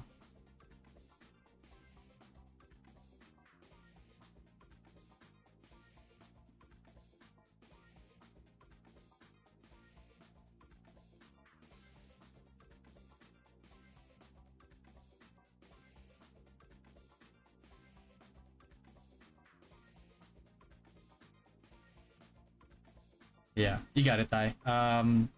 Now I actually have to. Oh god, I have to grind. I have to grind because I'm trying. I'm not sure if I can reach 70. I'll be honest with you. Do they apply the nerfs and buffs on each class during OBT? We do not know. No, there's talks of trapper hunters being nerfed, which I think is uncalled for. Yes, they are very strong early mid, but I don't think they're that broken. They grind really well, but they're also very one-dimensional. Is there a benefit being CBT player, or it's just a walkthrough? Thanks very much, appreciate it. Hey Alec, there's really none. I think there's more reward by participating in events in the Discord server. I mean, the only other benefit is the extra Nyan bonuses, but we found out that it only really comes up to like 10% more, which is not the biggest deal because like every week you'll get like 50% more. Every month you'll get like 100% more. So if you just wait it out and be patient, then you can actually get more that way. Yo, shout out to Spanky, man. Thanks, Spanky. Thanks for stopping by, mate. How strong can a sniper get when you borderline whale it? It has one of the highest burst damage in the game when a red cores come out for sharpshoot. But if you're going, in order for sniper to be effective, you have to be extremely whaled out on it. But the thing is, with the amount of investment that you put into whaling out a sniper, you're better off whaling out on a Synex. Because, I mean, Synex are just PvP gods, right? Like, but when you're a sniper, like, yes, you have one of the highest burst damages in the game, but you also have the lowest HP scaling in the game. So, you know, you can't do DPS if you die a lot. Is Paladin expensive because it needs grind and PvP equips? There's a limitation. There's a limit to what you can do as free to play. In order to grind well as a Paladin, you kind of need to invest a little bit more into it because while Paladins who are invested in with Shield Boomerang surprisingly are really good at grinding, you know, not grab field or ME level of grinding, but like they have a decent AoE in Shield Boomerang. The only thing is you have to invest in that to make it good, and you're really only going to use that mostly for your grinding speed, right? But if you have a good friend, like a friend that's willing to sacrifice things for you, like, and that friend happens to be a gravity field wizard, high wizard, or a ME priest that's like decently geared, then they can just leech you. Because honestly, I would do that for our paladins. If we had a paladin that like can invest into being a Devo paladin, but doesn't have the resources or doesn't want to invest into like a grinding spec, I would 100% help that person grind.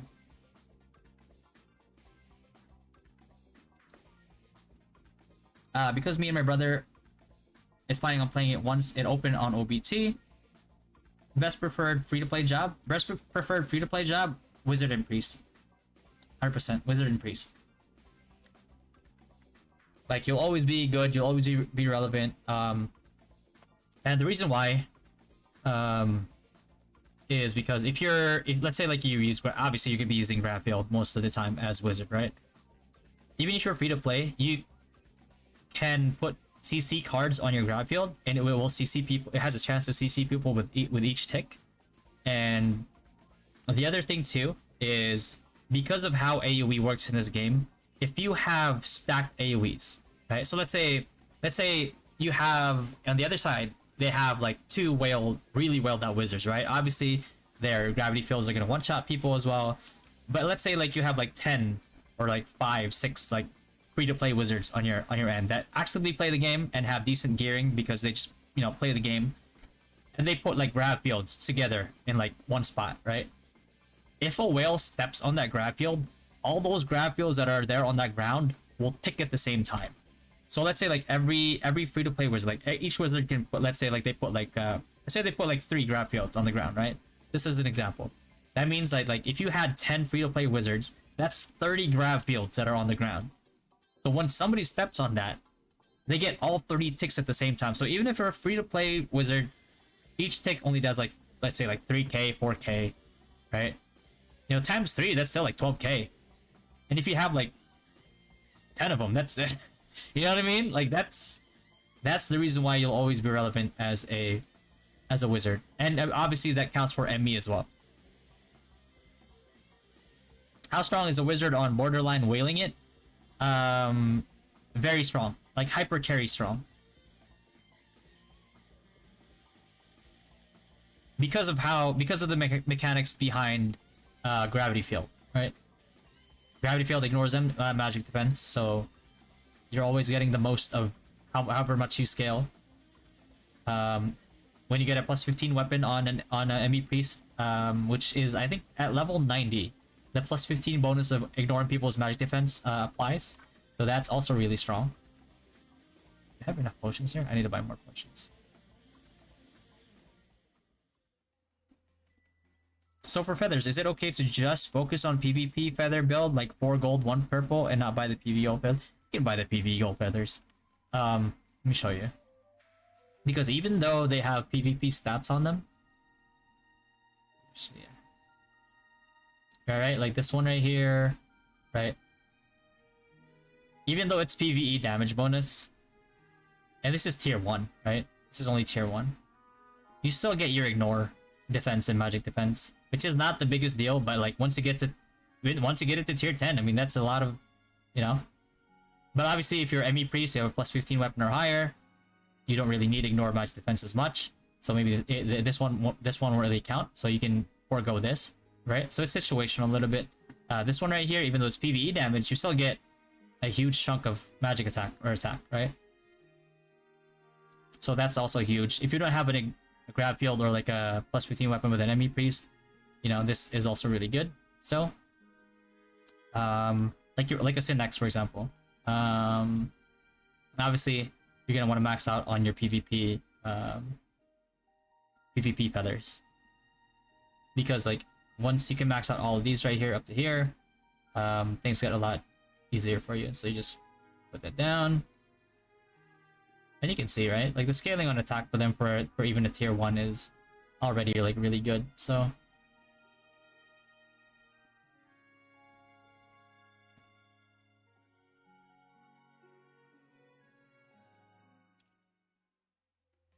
high whiz over prof? Depends on your playstyle. Because prof is kind of just broken, right? Like single target, prof single target is pretty insane, but wizard AoE is also pretty insane. So let's say like you're in a situation with War of Imperium, right? You're probably not gonna want a prof more than you would a wizard, for example. Although like you need both, because you need both to, you know, you need LP, you need your dispels for their whales. So you kind of need one of like both, really. So I wouldn't really put, I mean, I would put prof single target down. Like let's say like you're MVPing, I would put prof above like high wizard. And then for AoE scenarios like say like grinding, or like, you know, defending a choke point in War of Imperium, I would, you know, a wizard plays a bigger role in stopping people from getting past. But at the same time, Professor also kind of has a part in the playmaking as well.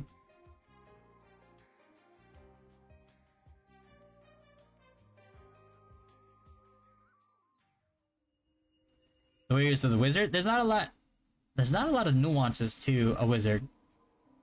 You just really need good gear and gravity field. well, utilizing your or using your safety wall. If you can time that, you can outplay a lot of people. Um, your, you know, your magic coat as well, because it lasts only for a short time. If you can time those things, then that's gonna set you apart from like a decent wizard to a really good wizard. Kelvin, Whitesmith versus Creator. Free to play here, please. Help me decide pros and cons. Whitesmith early game, early mid game is really good, even if you're free to play. You do a decent amount of damage. You know, like if you're fighting like a sniper, for example, you're probably just gonna catch him and melt him, even if he spent more than you. But then late game, you know, when burst meta, range burst meta is king, that's when you start to struggle a little bit. For creator, when you wail on it, you'll do more damage, obviously, but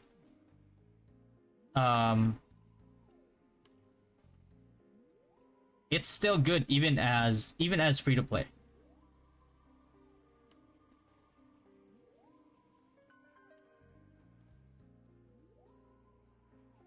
Because the only downside to creator, where you can't take as much of an advantage compared to, like, let's say like a wizard or ME priest, for example, is the fact that your global cooldowns on your asset demo is really high. But because of the way that the skill works, you'll still do damage to tanky targets, right? So even if you're free to play and you toss an asset demo to MVP, you'll still do really good damage, even if you're free to play. But your limitation is the global cooldown.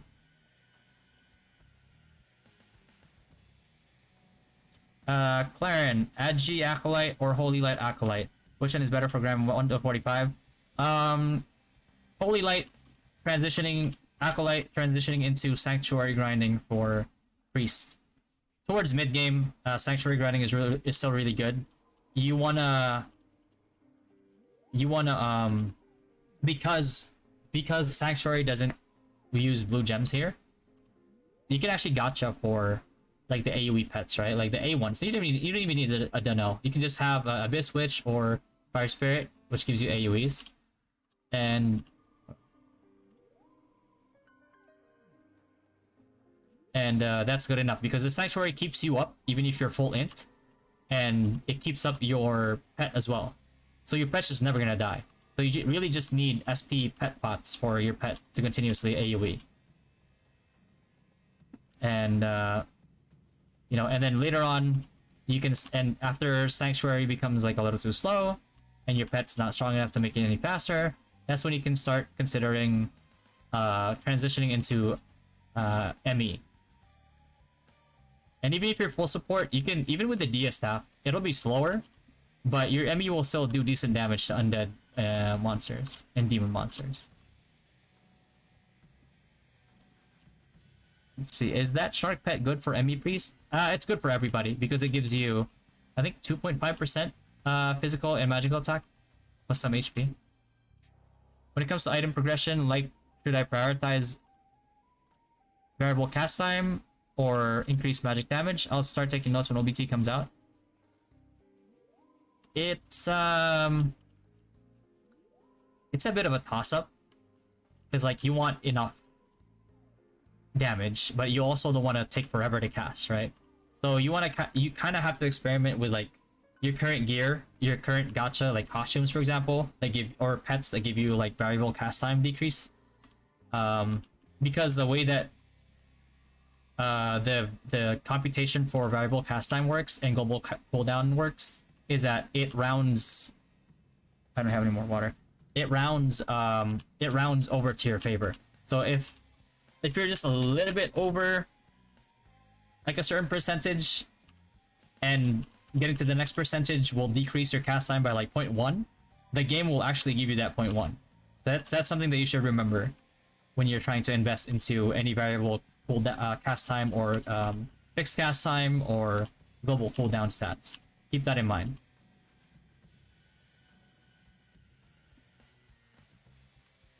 So you want to take that into account when you decide, like, do I need more damage or do I need more cast time? But then again, you won't really get really incredibly fast cast times even if you invest a lot into dexterity, because for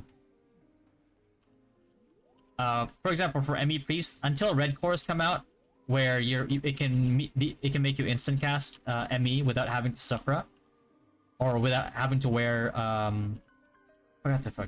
forgot the armor sprint set. Yeah, sprint set. Sprint set is really what makes your cast time a lot faster, and then eventually our cores cast time for ME Priest is what makes them insta cast without sprint set. How's the difference in graphics? PC versus emulator? PC's better. No contest. Is the creator here homunculus type as well, or acid demo? It's acid demo. Homunculus in Rue is not really viable. It's a good for fun build, but you know, if you're trying to like have the best spec, then acid demo is your way to go. You can actually grind, even as free to play, you can grind high, like tanky target in as a free to play biochemist / creator. Pure dex. All right, let me get you, because I have this experimental. Oh fuck, I'm already in it. Like, see that? Because I have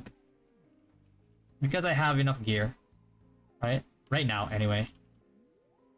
I actually tried this out where I just like stayed with this for a bit. More dex and just like minimal int. Because of how much gear I have, the difference is like 100 something M attack, right? Which, relative to the M attack that I have, which is 1184, this will probably go down to like 1060 or something, which is not the biggest difference. And that's when I decide, like, hey, certain mobs that I can kill in one meteor cast anyway, I can afford to go full dex. So you always want to have these specs, right? I can have a high dex, low int, and I also have another spec that's like low dex, high int.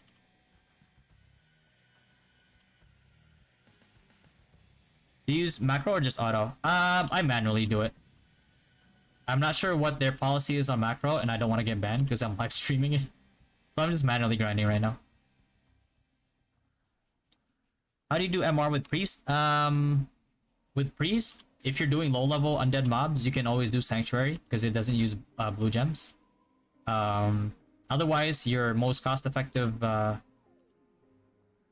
build for any other mob is just Bonk Priest. And if you get lucky with the free S pet coupons and you get a Danelle, a lot of the low-level mobs, which you'll be doing MR on for a long while, will actually be a lot easier even if you're Bonk Priest, because the Danelle will just like automatically cast a skill and kill the low-level mobs, regardless of what their element is. So you just want to make sure that your pets have, you know, blueberry juice for the SP, because it doesn't take a lot of SP.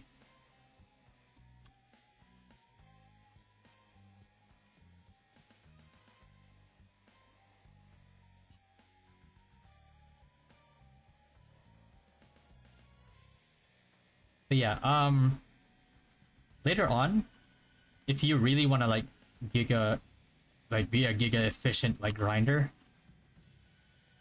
there's some spots that you can macro, but there's some spots that like you want to do manually on, or you do some type of like manual grinding on. Like, let's say like even if you macro certain spots, right? And let's say like you get like the triple spot nightmare even when you become a high wizard. There's still a lot of advantages to manually controlling a priest, so that besides the triple spawns that you're farming, you can manually control a priest. And I say priest because they can heal themselves and they can sustain themselves, to drag more additional mobs to your gravity field and get even more EXP. And don't be fooled by people who said like, well, because of the stamina system, you're gonna get the same amount of EXP anyway. That's completely false. And while the rest EXP kind of like makes up for slow grinders a little bit, so they're not too far behind, efficient grinders will still be ahead in EXP. And if you do that every day, it starts accumulating, and it starts putting you more and more ahead of people. So, you know, you get to like the spikes sooner, like 90, level 90, level 70 spike, level 90 spike, level 100 spike, level 115 spike.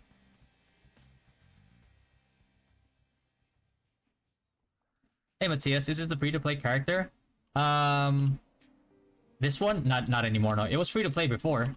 And then this account is for somebody. And they decided to spend on it. So I kind of got forcefully... Like, I'm getting spoiled right now. But when Global comes out, I'm like... I mean, I don't have any money to spend on the game. So I'm forced to be free-to-play.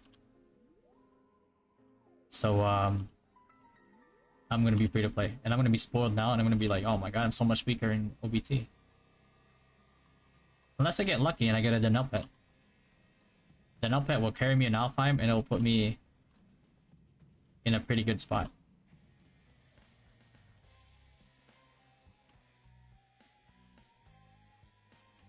Do race cards work on wizard damage? Yes, yes they do. I know in RO1 it didn't. It didn't matter. It didn't work on wizards, but in Ru, they do work. So having your Skull Worker card, you're having your Hider cards for PvP, additional damage, is really good.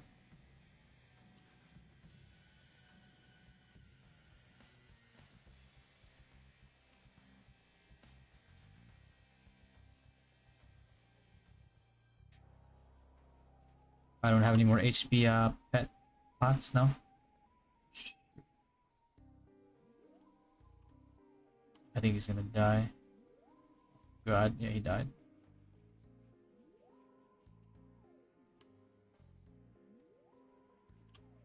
I like Earthlord a lot because he pulls a lot of mobs into my AoEs. Will you be posting your strategies as free-to-play? I'm gonna be posting a lot of free-to-play strategies. The reason why I'm not claiming to be free-to-play is because, like, yes, I don't have money to spend on the game. I'm not in a financial position to be spending money on the game. Or just buying games in general, even. Like, I don't even have early access on Diablo 4, even though I want it, but...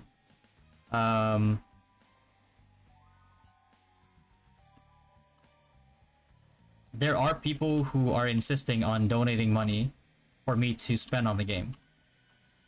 So... I'm kind of forced to spend that, because, like, I don't want...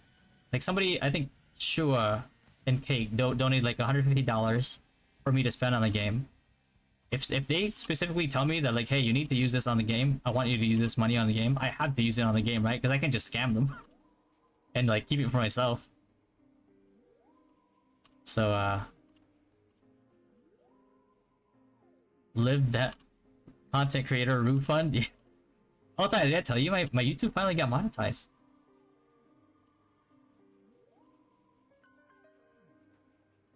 But I will be posting a lot of strategies that will... Even most of the guides that I put out, they're done with free-to-play players in mind. Because... And the reason why I do that is, number one, it's, you know, majority of the population is going to be free-to-play. And number two is, I don't know how much people are going to spend. So I can't have a specific guide for, you know, for like mid-spenders, low-spenders, high-spenders, like Giga Whales. Because I don't know how each person is going to spend... How much person is each person like going to spend? So like my best baseline is on a free-to-play perspective. So if you watch any of my guides, that's pretty much it. Like it comes in with a free-to-play perspective. I'm planning to be Dolphin. If you're planning to be a Dolphin, you want to be really effective. Priest and Wizard, for sure. Because in NA, we were outnumbered by a lot. Most of the times, but like at some point we just had more wizards, and we just held off, like, you know, people with bigger guild populations. And that's really all you need. You just need, because like the biggest playmakers in War of Imperium are AoE. It's like, yeah, if you're single target, like, yeah, oh, nice, you made a play on one person, nice. You're AoE, you just made a play on a whole guild, and it's just, oh god, I just hyper carried. Like, even if you're free to play, let's say like you put like some Requiem cards on your weapon, and you just like feared like half a guild, and your whales will come swooping in and just like start one tapping them because they can't do anything. There you go. For white master and creator video guide content, props. Yeah, thanks, Calvin. Appreciate the sub, brother. Thanks, man. But yeah, I'll be making guides about those as well. I actually have the scripts ready. I'm just waiting a little bit because I'm very strategic, kind of. Not very. I mean, I'm strategic to a degree with how I post on YouTube, and I want my information because like if I post it now, if I record it now and I post it now, what if within the time that I post it and then the time that creator comes out, like certain patches come out and change things, right? So because I didn't post it yet, that means I have more time, I have an opportunity to test it and then tweak the current script. And that way when creator comes out, my video can be as accurate as possible for people. And honestly, that's what I care about the most, because if I give out misinformation, right, and if I can't explain my work, right, like kind of like a math equation, like if I can't explain my videos, I can't explain my work, then it makes me lose credibility, and I want to be credible. Because if I'm not credible, then what reason do people have to listen to me, right? Because I wouldn't, if I'm not credible, I wouldn't want to listen to me either. You know what I mean? We win for Professor. Dolphin High Wizard preparing for Professor. Good, that's good. Yeah, you won't be doing a lot of switching once Professor comes out, so you save quite a bit there. And your enchants will be effective on Professor as well. So caster build for High Wizard until late game, or change to MC build. Do not. My opinion on Magic Crasher. Magic Crasher is really good for MRing. But I feel like for PvP, Magic Crasher is a bit of a trap. At some point in KR, it was before. I mean, I'll be honest with you, there wasn't much of a meta in KR.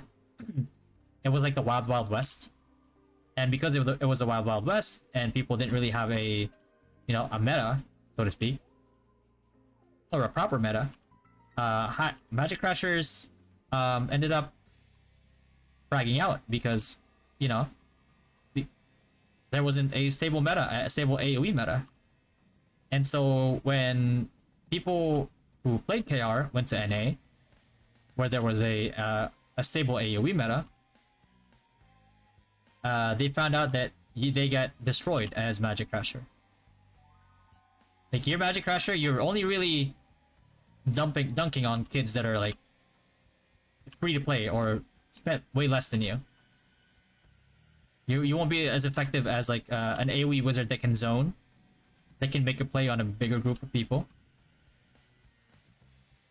So I mean, if you try to go past a defense line just to Magic Crasher somebody down to death, or are you gonna try to go past a defense line and AoE a whole stack to death, right? You could kind of see what's more effective in that regard. Even in MVPing, you stack a grab field on top of a boss. That boss is, obviously you're more susceptible to getting trolled if people pull it away from your grab field, or people, LP, or people like Loki.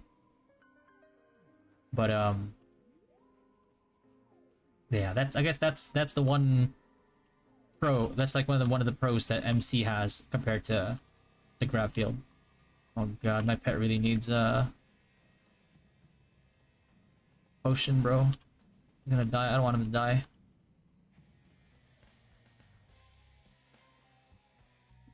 Any idea how long 2-2 jobs will be out based from the server's other timetables? I'd say about like a month or two before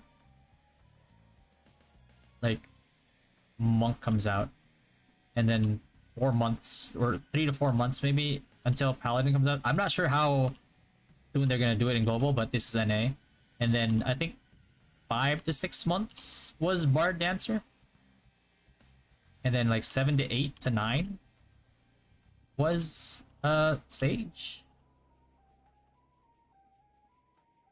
And we still don't have Stalker.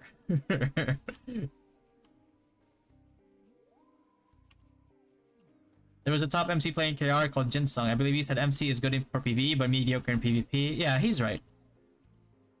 Yeah. Because I'm telling you, there's a lot of delusional Magic Crasher users there, but and honestly, I understand them. I find fast attack speed gameplay like really satisfying, but it's just not good for PvP, or not that good for PvP. Because like once burst meta becomes a thing, you try to walk up to somebody, try to like auto attack them with MC to death, and they're just gonna burst you. You're just gonna get sharpshoot to death. You're just gonna get grab field to death. You're just gonna get a sword to death. You're just gonna get, you know, all sorts of like burst to death. Hey Ragnar, is Dynasty going to be competitive in the global server? Yes, yes. Our only setting is competitive. Even if we are outmatched, outgunned, outnumbered, we're still gonna try hard. I don't believe in surrender. Like, bro, if you play Dota with me, if you played League of Legends with me, I will never surrender. Bro, I will hold you hostage in that game, and you will try to win, even if we're like 15k down in gold. Like, you better try. How about Synex free to play? Oh god, no, don't even think about it. Unless you're only playing Synex because you think it's a fun class, and you're not expecting to compete in PvE or PvP, then by all means play free to play Synex because you just like the class, because you like the specs. Do that, and maybe in the long term you'll get to a point where you can actually be decently geared as free to play because you've just been actively playing. But you still won't compare to a whale. Like, you still won't be as effective as a wizard who's like played for that amount of time. Let's play some Dota. Oh, I love Dota. I suck at Dota, by the way. I don't play Dota that often. I only play Dota when my friends invite me to play.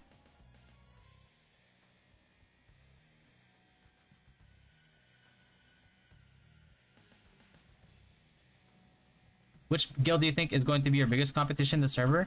It depends what server we're looking for. I know like the popular guilds are like Mana, Alta 4, Frenzy, Scourge, that are like the really big whales. And, you know, I would like to fight them. I know for sure that they'll have more whales than us. Because like, I know, like Thai and Indonesian whales are just built different, right? Compared to like NA whales. But that's the competition that I want. I don't want to go to a server and stomp on like some small guilds, stomp on like some semi-competitive guilds, right? Because that gets boring fast. Like, I would, if I were to choose, if I'm gonna stomp like semi-competitive guilds or like weaker guilds versus like losing to bigger, whalier guilds, I would rather lose to the bigger, whalier guilds. Because like, I mean, I've been there before, right? It's like, yeah, it's fun to win all the time, but after a certain point, you start losing members, because like if you win for so much for so long, people get bored. Your members will quit, and you're just gonna slowly lose. And I've noticed like being a top guild, people will make you a villain for no reason. Doobie's perfect. Alright, bro. Link, you better carry me, bro. Toss that Steam ID in my Discord. Let's see if you can carry me.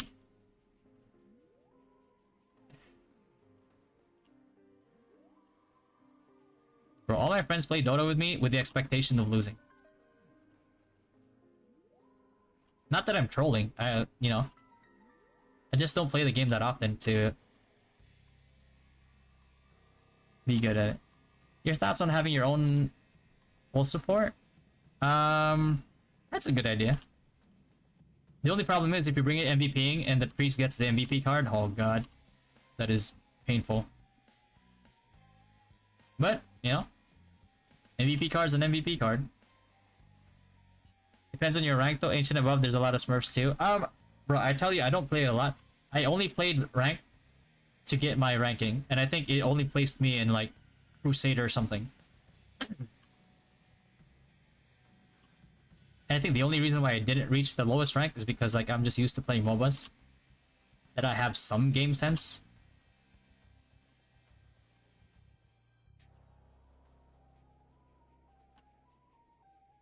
What's the difference between Ragnarok Eternal Love and Ragnarok Origin? Look like same.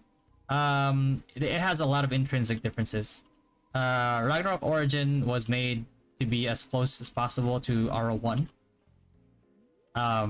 If you guys don't know the history, Gravity at one point got hacked, and even their backups were deleted, and a lot of the game info, that the game stuff that was supposed to be in RO1 actually never made it to RO1. And knowing that history, you can see a lot of those things getting implemented in Ragnarok Origin. So that's why it's pretty good.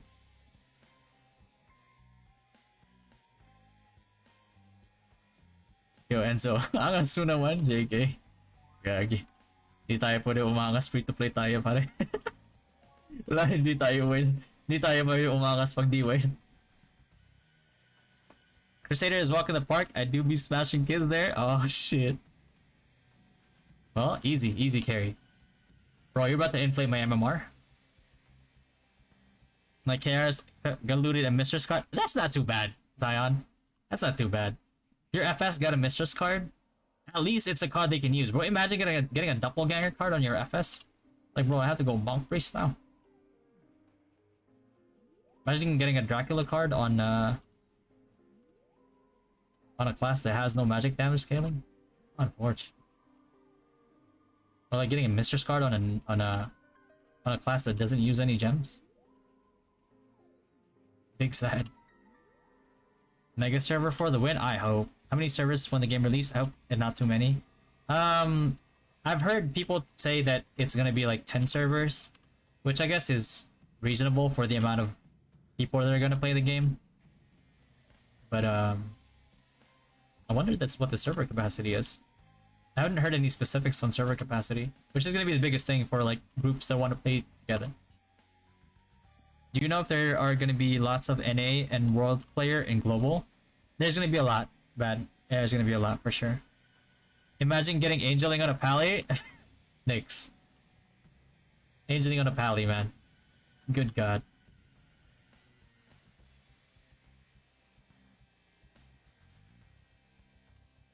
Sold the account for $230 to an Indonesian player? That's not bad. That's a good conversion.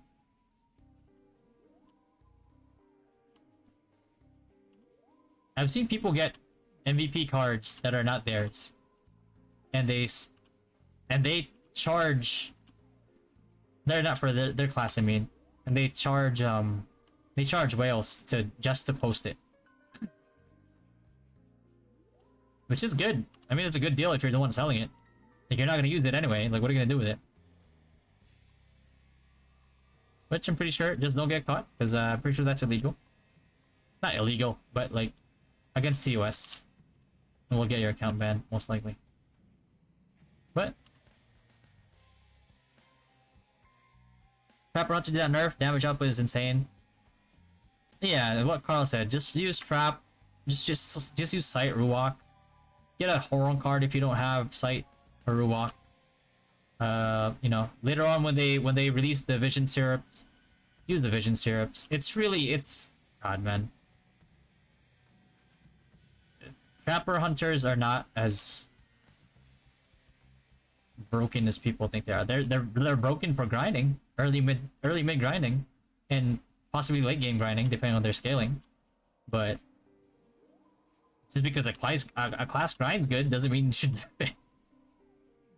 Honestly, let's say like once burst meta, especially like range burst meta becomes like the play, you're not gonna be able to walk up to people as a trap hunter.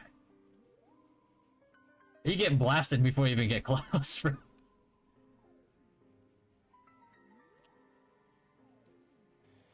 much more time do I have?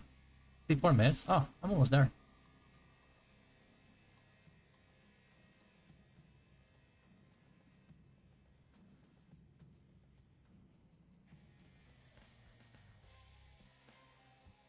They don't know it will get like that. Well, that's the thing, right? It's like trap hunters have always been strong early mid game. So I don't know why people are just crying about it now. But you know, the inherent issue with being a trap hunter is that you're a very one-dimensional build, right? Like what it's like all you're doing is laying down traps and you know, hoping people step on it, or you're just gonna try to walk up to somebody and try to throw a trap on their on their foot. And that might be viable early game. But once you get to like the level 70s, bro, I see a fucking trap hunter trying to walk up to me, bro. I'll drop a grab field on his ass, bro. Oh god.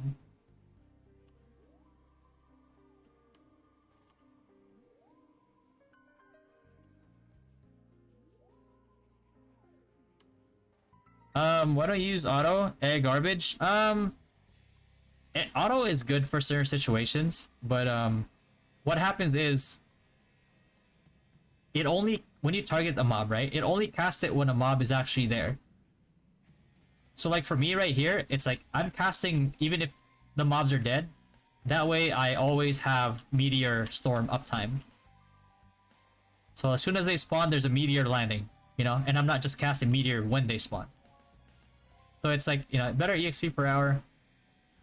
Obviously, eventually I'll be grinding like triple spots too. But that's not until I get to 70. Which I think is about the farthest we're gonna get in CBT. I'm not even sure if I'm gonna get to 70, honestly.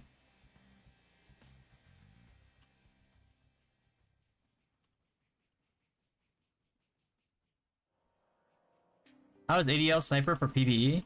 It's decent. Won't grind as fast as a trapper.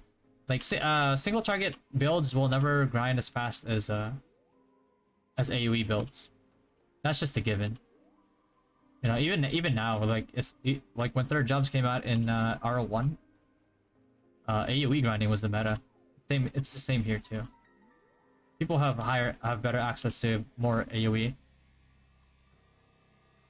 What am I supposed to do to level up if I'm full support, please? I don't have a skill to kill mobs. Yuna, you lay down sanctuary on undead mobs, and you wish for a AoE pet like Fire Spirit or Abyss Witch, and I guarantee you'll have enough. Sorry, I'm showing your current clips. Give me a second, because I'm in the middle of AoEing. Casting my current clips right now. Plus 12s. Plus 12s. How many weeks, months before Monk class release on Taiwan server? I'm not sure. 2 months, maybe?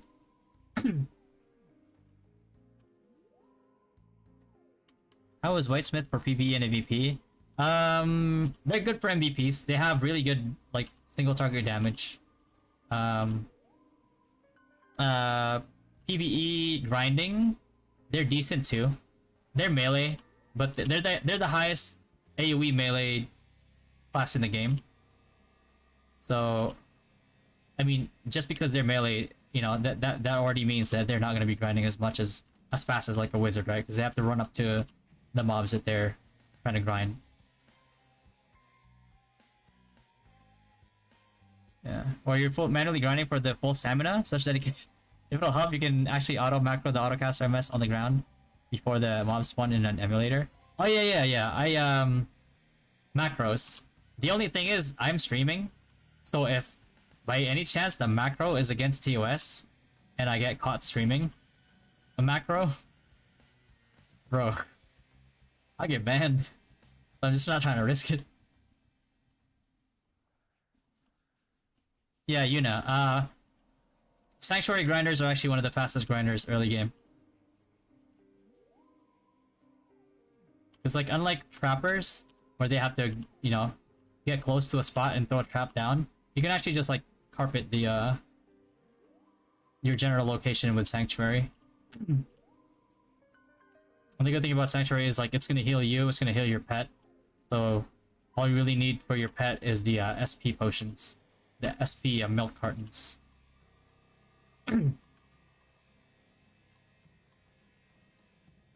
Yeah, I'm used to grinding though. I used to grind 10 to 16 hours a day in Black when I used to stream Black Desert online. I used to like my whole stream was just me grinding for 10 to 16 hours every day. That's how I got accounts up and started selling them. On what aspect is RO Origin similar to the original PC version? Everything really. Well, not everything.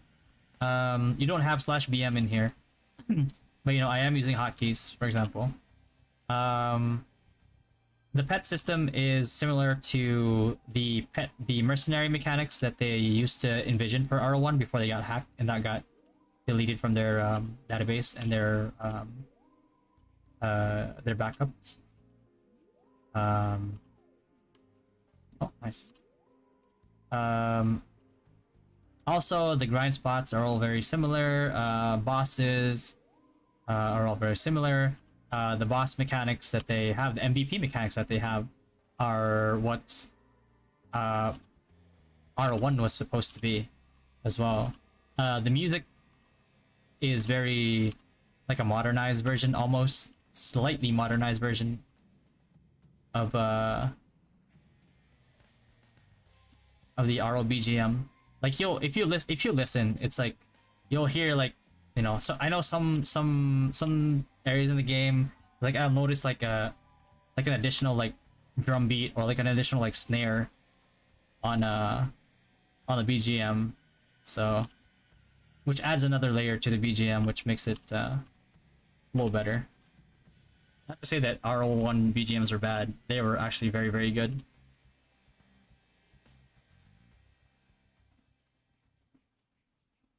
Yeah, co-processor core? I do, I believe.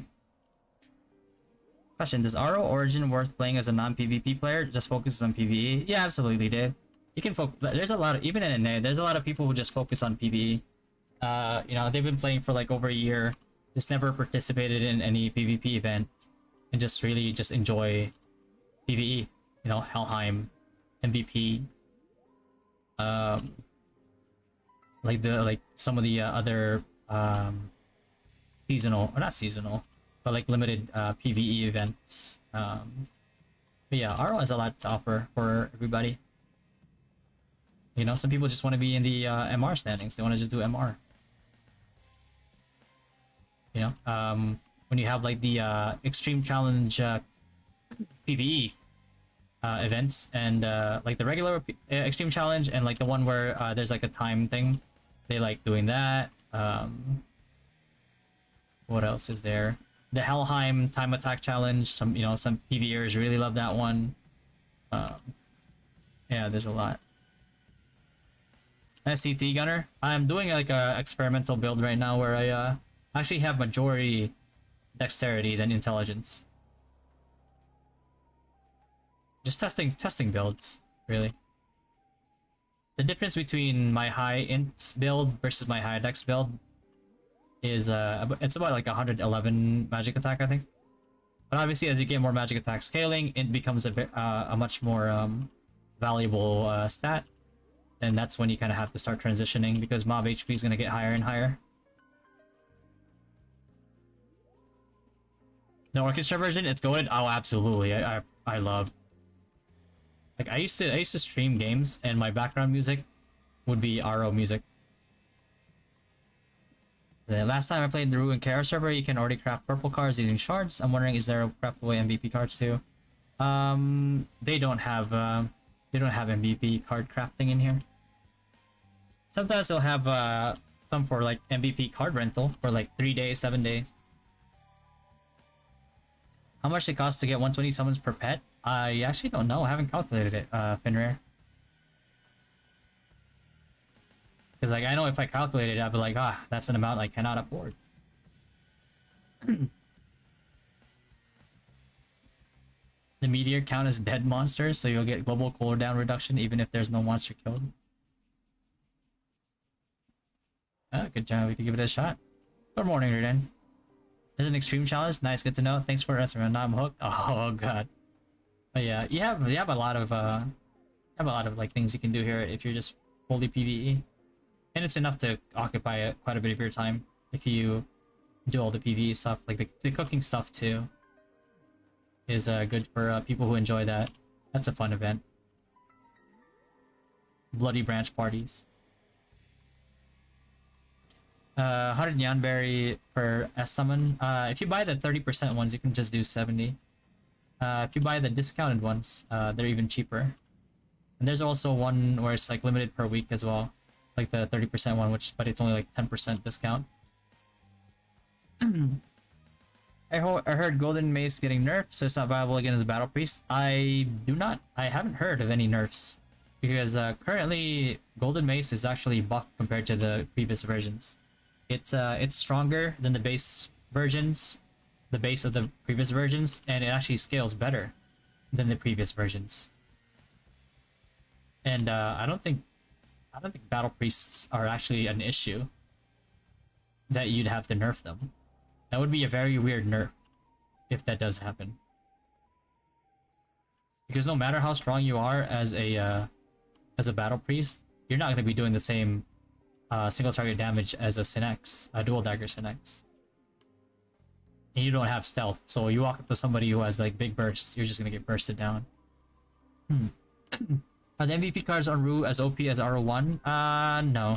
They're actually like nerfed versions of the RO1. Like GTB doesn't give you full immunity to magic. It just gives you like, I think Unsealed, it gives you like 30%, 40% magic resistance.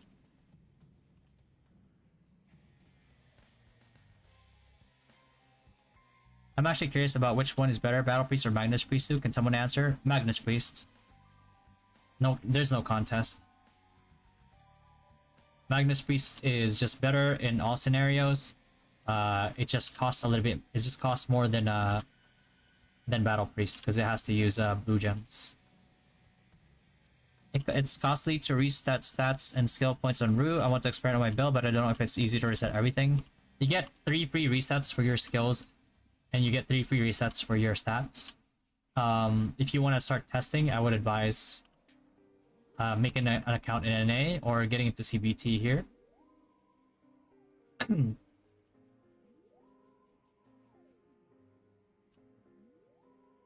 or pray that somebody does a skill and stat simulator.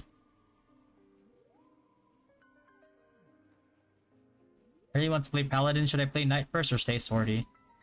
Indra, we're going to find out when we get to 70, because like here unlocks the 70 third job change. No, not this one, job selection. There you go. You can switch jobs. I'm not sure if they're going to implement it right away. So we're trying to get to level 70 to see if it's in the game, because the NPC itself is actually in the game already. So if we find that out, then you can choose to go Knight and just change over to Paladin when Paladin comes out. Because Knights are still really good early into like early game, and then like the first half of like mid game, they're pretty decent. But then they fall off a cliff later on.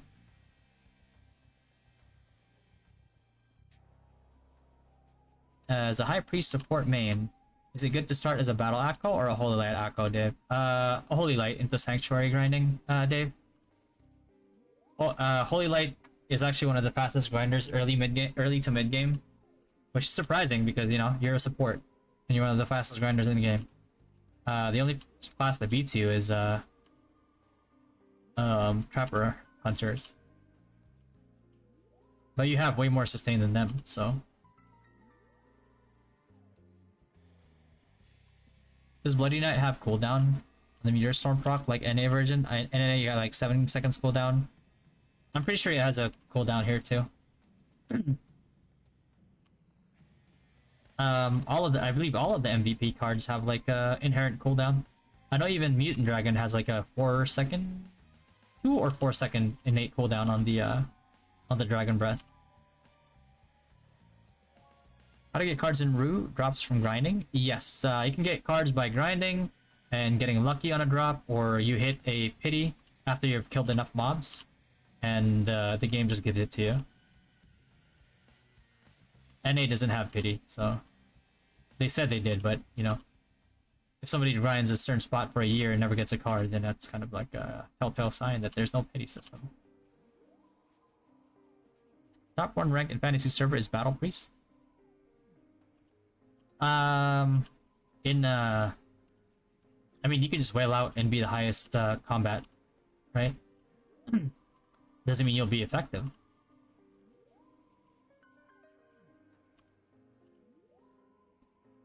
And doesn't mean you'll fall off a cliff after like mid-game.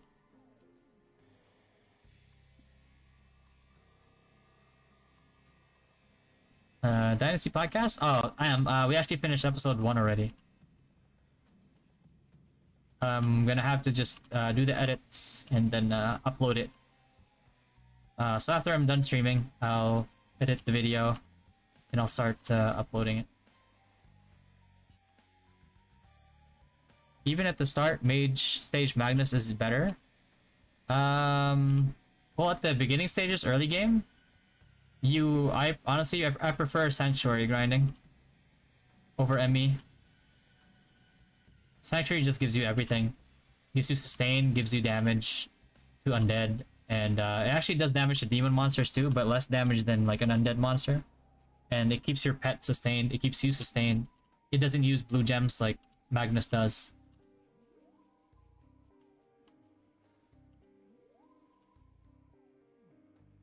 What do you focus on if you want to have high combat power except refinement cards? Feathers. Feathers, your emblem as well.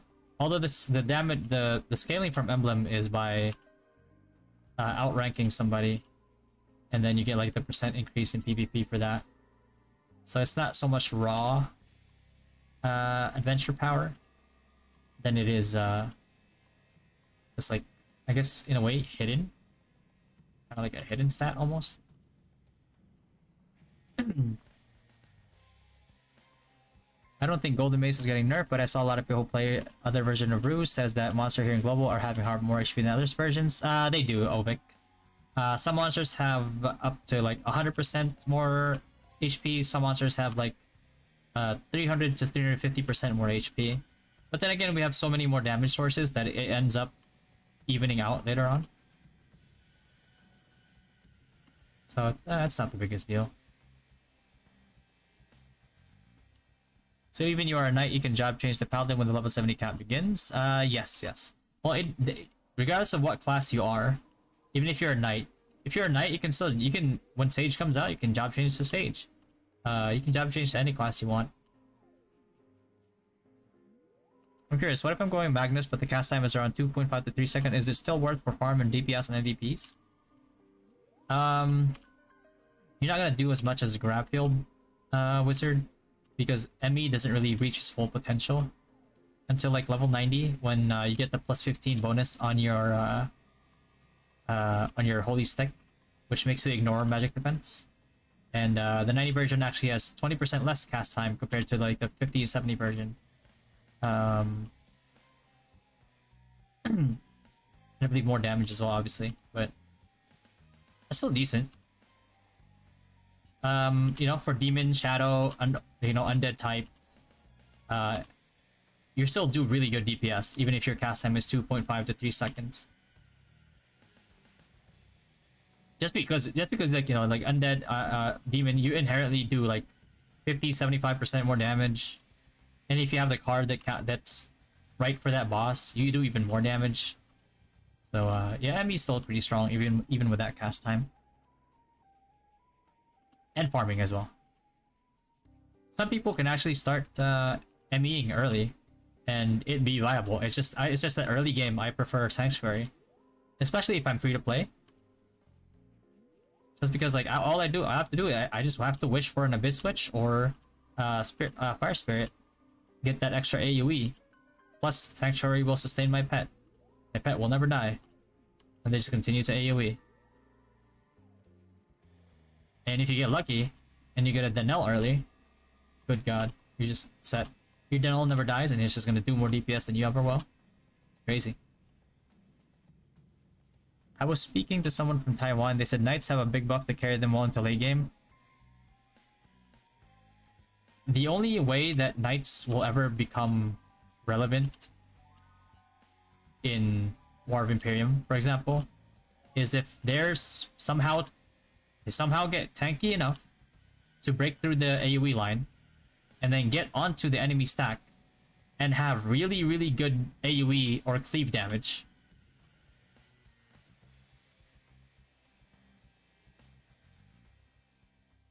And that's it. Because, like, the class has inherent weaknesses that is not very hard to, it's not very easy to compensate for unless they get overtuned, almost. You know what I mean? Like, they're like, people are telling me that trappers are still meta in Taiwan, and I'm like, I really can't see it. Because even, let's say like trappers one-shot people in late game, right? If you try to go past an AoE line to try to put traps on somebody's foot, I'm done here. It's like you still have to go past the AoE line, and you're a class that has the lowest HP scaling in the game. Like, you're just gonna die. So I'm not sure how War of Imperium is going over there. Maybe if somebody has a War of Imperium like video that you guys can show me, we can dissect it. But a properly comped guild is not gonna fall to a bunch of like knights and trappers.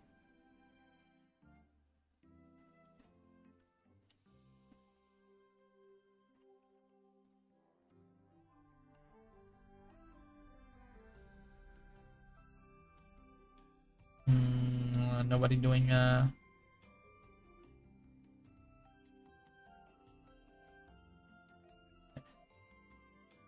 watch it on YouTube then? Alright, you got it. Thanks, Em. I gotta go to the market. I like your stream. Bro, it's fine. Thanks, man. I appreciate you, brother. I believe what they mean is that Knight while using Berserk can use skills. That's why Knight is crazy in Taiwan version. And any Knight can use skill while Berserk. Yeah, you can... I forget what the skill is called. And it's something that you transition between Berserk usage and not Berserk usage. But maybe we'll see.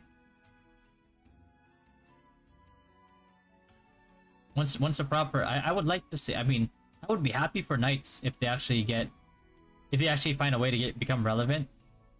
But I would like to see it go up against a proper WoW comp and see if they can break through.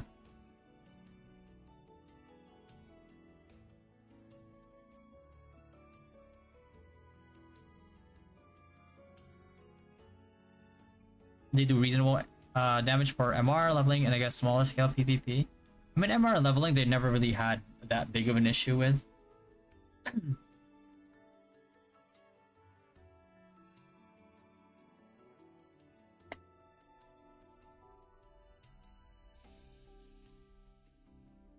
Smaller scale PvP, early game they're really good.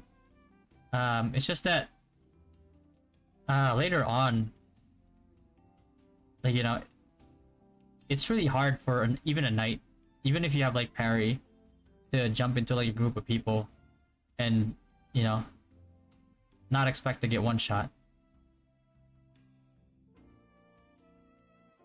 Would you do CT first or story quest at the start? At the start, I would be doing I'd be doing story quest first. And after I get to a certain point, then I'll decide if I want to do MR. I mean CT.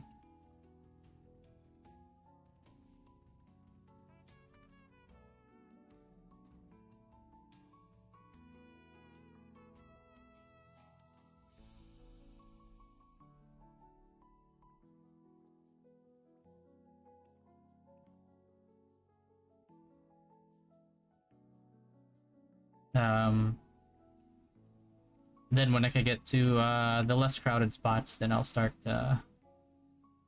doing my grind.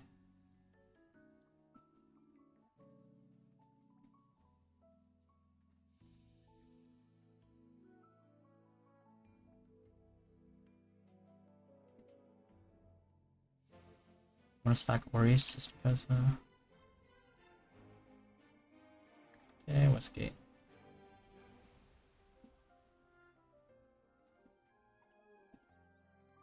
Rue have offline grinding? Rue does not have offline grinding, unfortunately, no.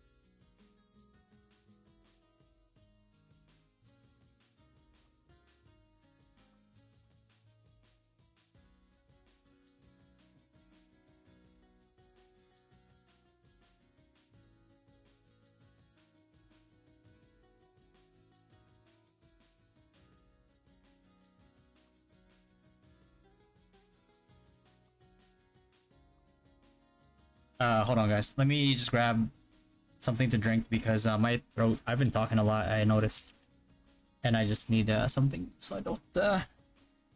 My throat doesn't get dry. Be right back. Give me like 3 minutes.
I'm back.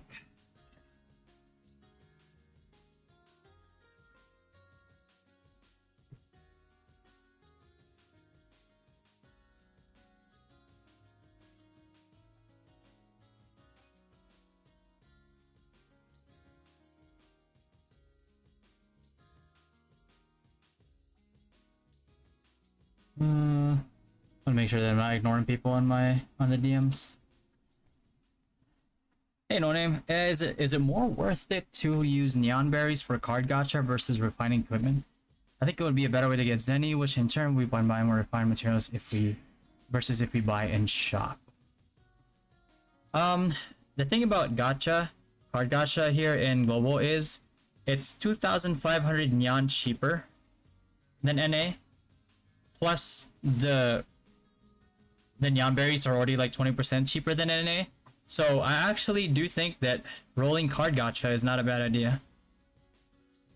Because NA, if you want to roll a times 10 roll in the card gacha in NA, spending $100 would actually not be enough to do a times 10 roll, which was it's insane when you think about it, right? But That's how it was.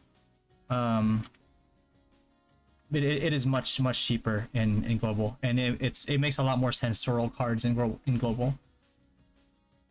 NA client and CBT client are the same. No. NA is different. NA doesn't even have a PC client. That's the crazy part.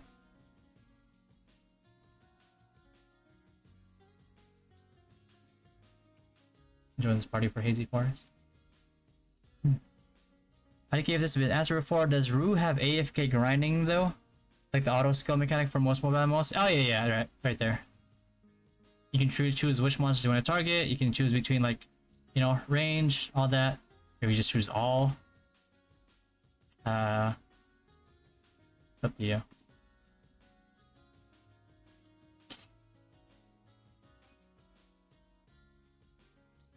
I was just mindfully grinding because it's more EXP per hour. And when I start doing like triple, quadruple spawns later on, it's gonna take more. 32. Okay, how much will this do? They're neck and neck. For how many days to make third job? Oof. Let's say on a freshly started server. To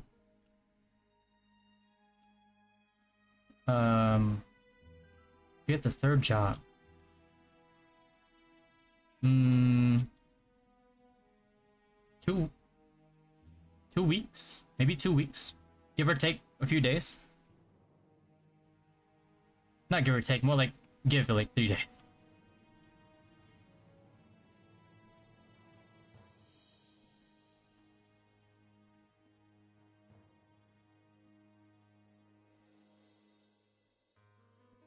Have you calculated before how much any card to make gacha with is worth it? Depends on your luck. Here's the thing about like cards, right? Cards in general. There's different tiers. You know, there's like 3 colors, right? There's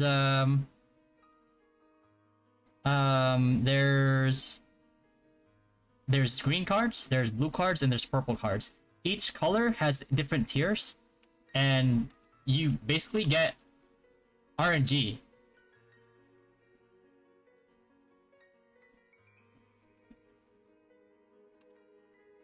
It's RNG what you get too.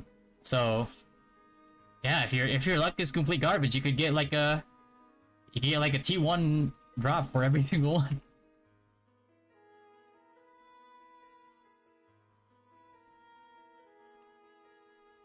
That's too long? No, it's not. 2 weeks to get third job? You remember RO1, bro?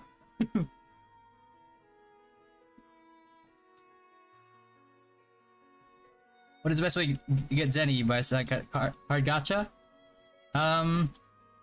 The easiest way is doing your Devaruchi dailies. That gives you a probably close to like 10k Zenny a day if you just do it. Oh god, we don't have a priest. Priest makes this one so much easier because they just heal you and you just recover hearts, but we don't have a priest, so dodge away, boys.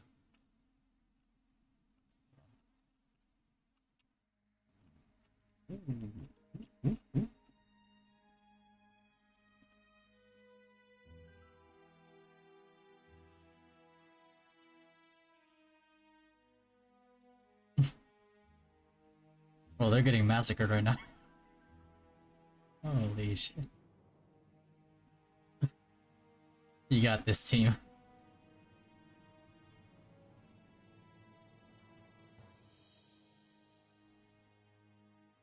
I haven't gotten hit yet.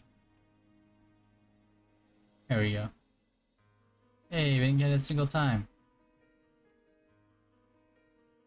Let's look at this Danchi thing. Just think of them as like, there's layers to them. Like, think of them as like, there's like square blocks, and there's like a certain block where it doesn't get hit when a certain goblin hits it, and then you can stand in that spot, then usually you'll be fine.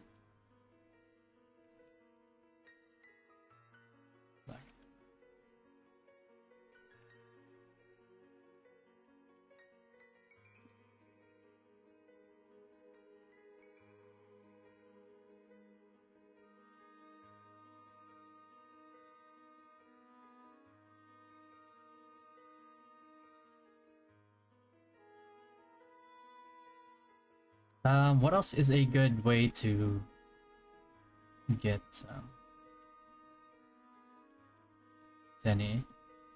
Yeah. Do besides your dailies, because like when you go to trade, right? Like you go sell. Oh, not this one. Sell. Like these little things right here that you get like doing your dailies. You can sell these for Zenny.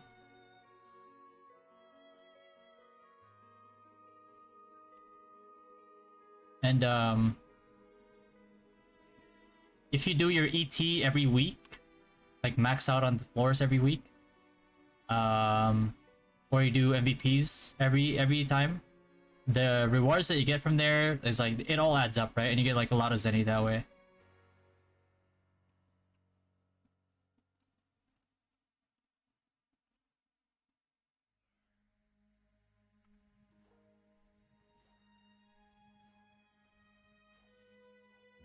Become lazy in ROM, you just need job voucher, then you have instant level 120? Oh no.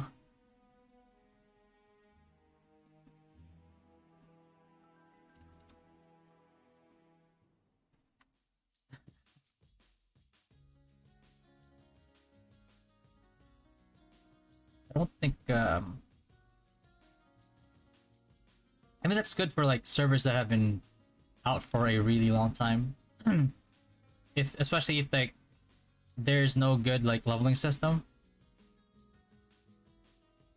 Oh shit, I have 15 of these. I still have to do what, anthem?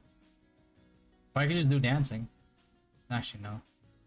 Wait. I might actually have to do dancing. Oh, I think I messed up.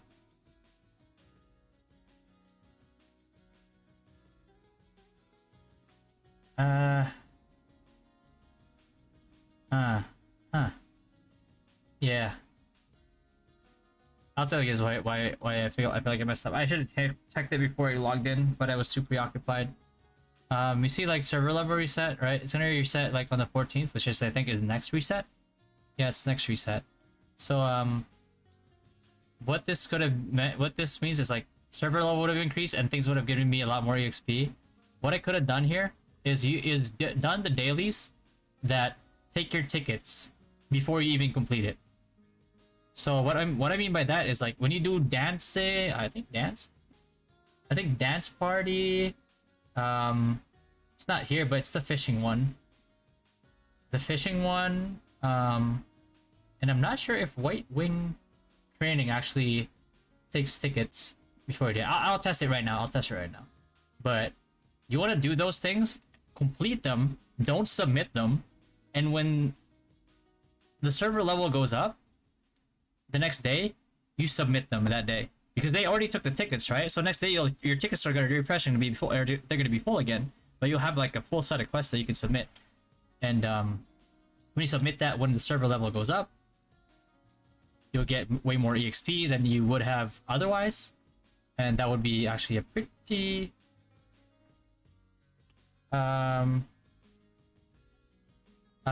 pretty good EXP bump.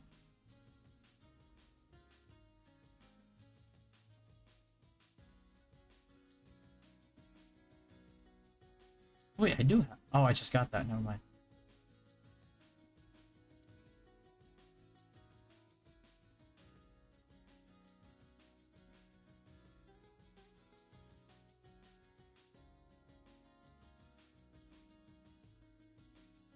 What the hell is this? Storage potion?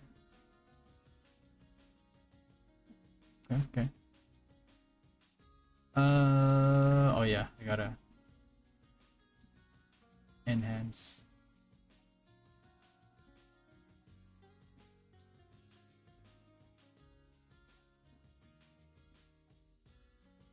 Yeah, it's a pretty good boost to adventure level.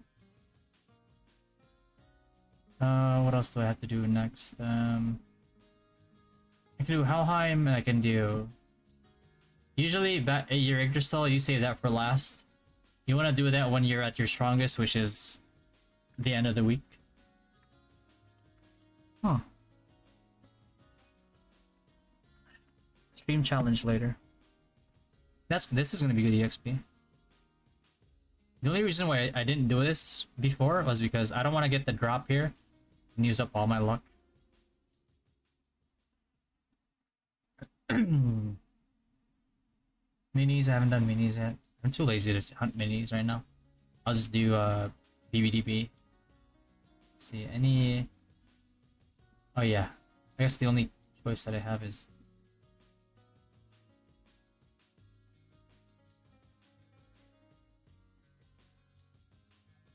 Let's see. If I take this White Wing quest and it takes my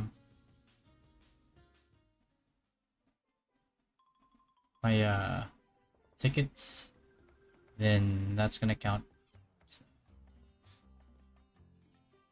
Okay, hold up. Oh, it did take it. Oh.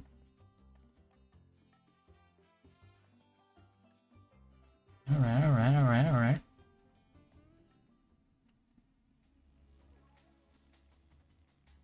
Roll with that.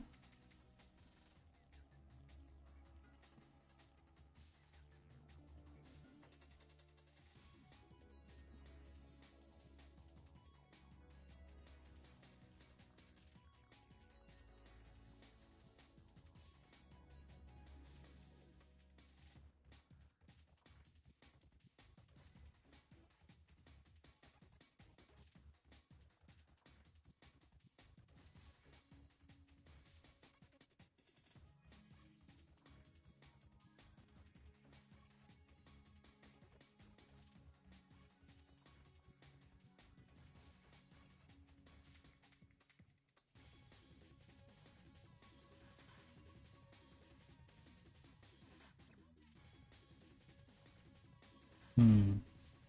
Okay.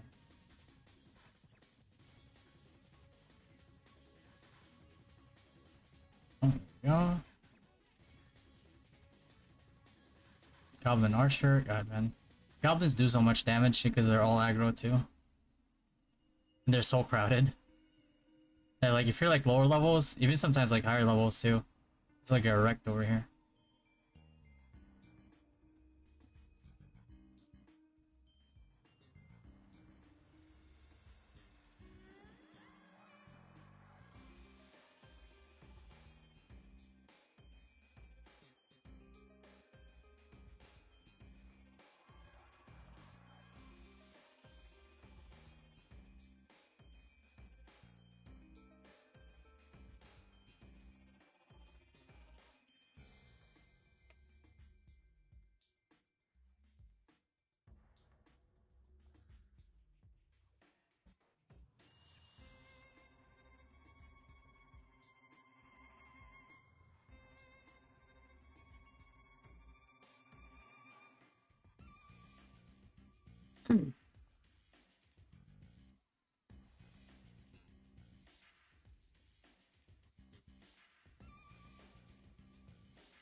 Mhm.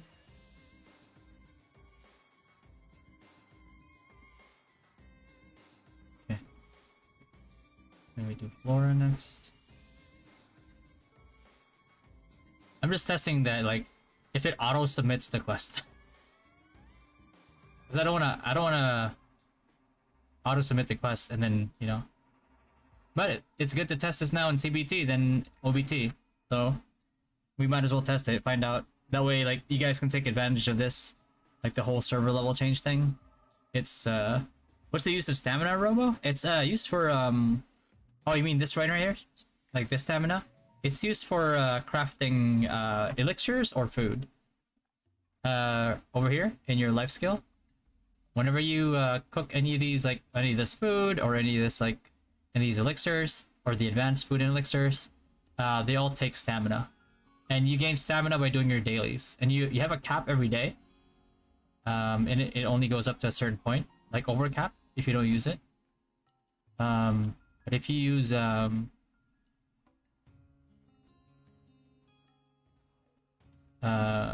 it every day, that's actually really good because like even if you're not using it, you could sell it, and it's a decent return on like your Eden coins. So I do actually recommend doing that every day if you can. If you're using you could use an emulator to macro it if you want, make it easier for yourself. But if you're worried about getting banned because you're using macro, I'm not sure what their TOS is, but you could always get one of these right here, just to do it for auto, legally, quote unquote. Oh yeah, these right here. You can do this for fishing, or you can do this for auto gathering. Do you have any recommendation on services, websites to top up for NA server? I'm having difficulties. Hey Daniel, I actually have an agent. And what we do is like we buy the nyans in bulk, so we could give it at a discount. I can send you the info here on chat. I have like a copy paste because I get this question a lot, and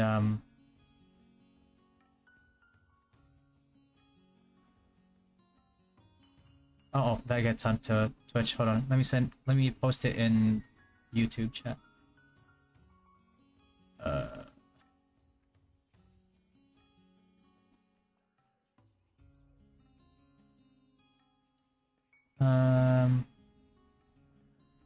Go.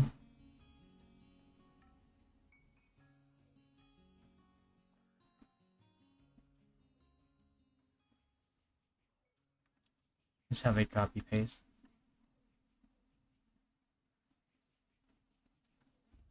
Much appreciated. Yeah. So I mean, because we have it at a discounted rate, it's actually the 100 pack is the only one that we sell. But instead of like $100, you only pay 77. And if you played NA, then global's already 20% cheaper to begin with. And if you get that like 23% discount, you're technically paying 43% less than you would have been on NA. So it's a really good deal. Sub to follow, yo, Daniel, thanks man, appreciate that, brother. You guys have been showing me a lot of love on YouTube and Twitch, man. Appreciate you guys. Does that work also for PH? It does, yeah.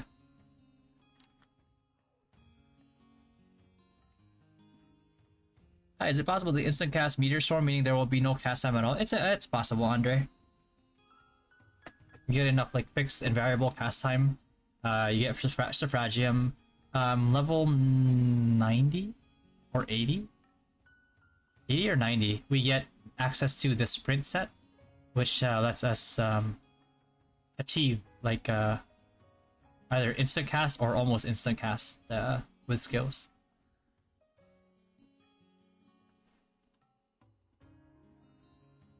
Okay, I just have to do this one. I want to see if it auto, because we know now that like that actually takes the tickets before you even complete it, so that's really good for server. But I just want to test if like just autoing it.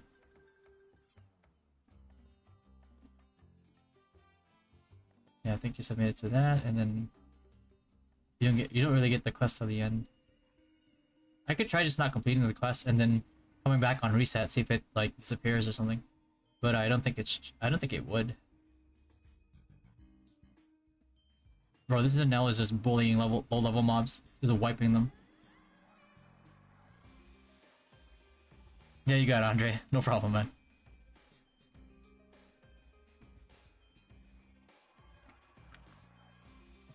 Yeah, appreciate all the subs and the follows, man. NFA also, yeah. Just let him know that I sent you, because that lets him know that to give you the discount. Otherwise, he usually charges people like 80 something. But I struck a deal with him, basically like, hey, I'll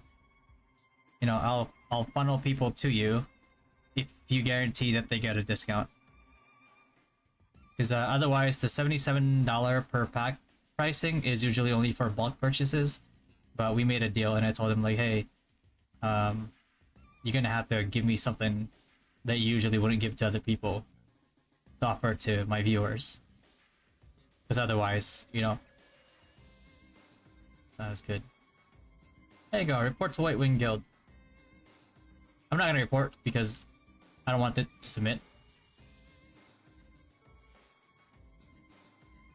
And then I'll do that, and then the other one that would take is, I think, Dance Party. I know the Geffen one, as soon as you complete it, you get the XP for it, so I'm not gonna do that. Dexterity Trial, same thing with that, I believe. I'm not sure about Aruna Felts or Monster Trial, but those take too much time. So I'll just do the dancing and the White Wing, and then save them for tomorrow. Submit them when the server level goes up. Get more EXP than I ever would compared to submitting them today, and get that decent boost in EXP, which is something I should have been doing from the get-go. But I was more focused on researching than oh shit, there you go. Than I was in maxing EXP, since you know it's a CBT. But I would like to get to 70 before CBT ends though, because I want to see if the quest for this NPC already exists, so that way I can answer people's questions regarding this one. And yeah, I mean, changing to High Wizard would be pretty fun. Hey SP, you just hopped on while you're holding on to them? Yeah, I'm holding on for them for server increase, because server level increases tomorrow, or at reset. I mean, tomorrow if you're Southeast Asia, this afternoon if you're in the West. So whenever server level increases, you will get more XP than before the server level increase, which means that when you submit the quests tomorrow, when server level increase, you'll get a lot more EXP that way. So in the early server level increases, you know, like the server level increases almost like every day or every other day at the start. So might want to save those up as much as you can if you get the, you know, because it's RNG. Sometimes you don't get dancing, sometimes you don't get White Wing training. So it's White Wing training, dancing, and then the fishing one is doesn't auto submit. Yeah. When is the global date release, Yuna? Tentative date they said was April 6th.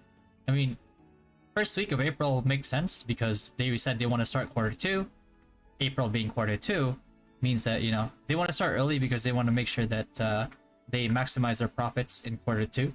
That way, when they get their earnings report, investors are happy. No. So, I mean, that's just usually how a company works. So that would be why it would make sense for them to start it in first week of April or early in April as possible.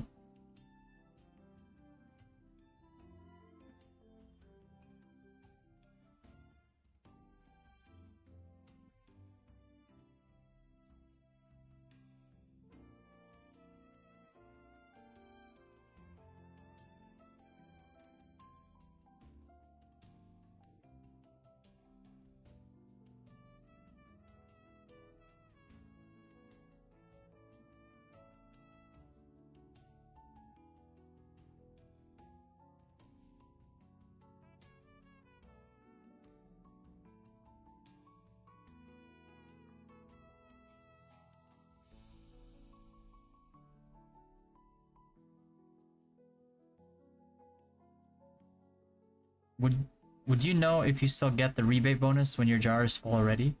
When your jar is like completely full already, you won't get any more bonuses after that. I know in NA they had like the same rebate bonus, so you didn't really get any more rebate jar bonus until they gave like people more rebate, a different type of deal later down the line. But that took like probably like 6 months before they did that. So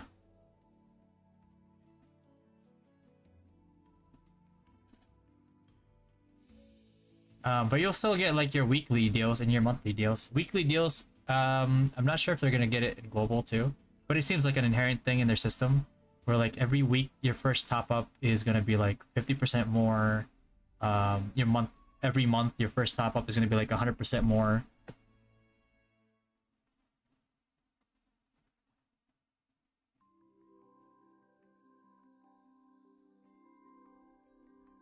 Do all dailies give the same XP?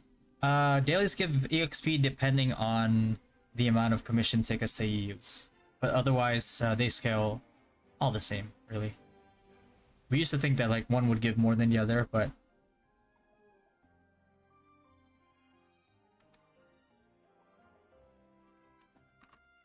I think they just recommend the party ones because it offers more interaction with people.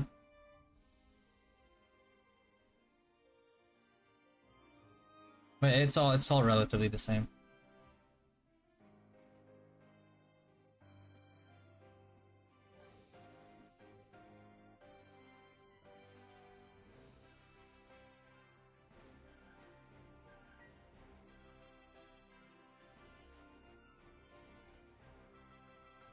Mm.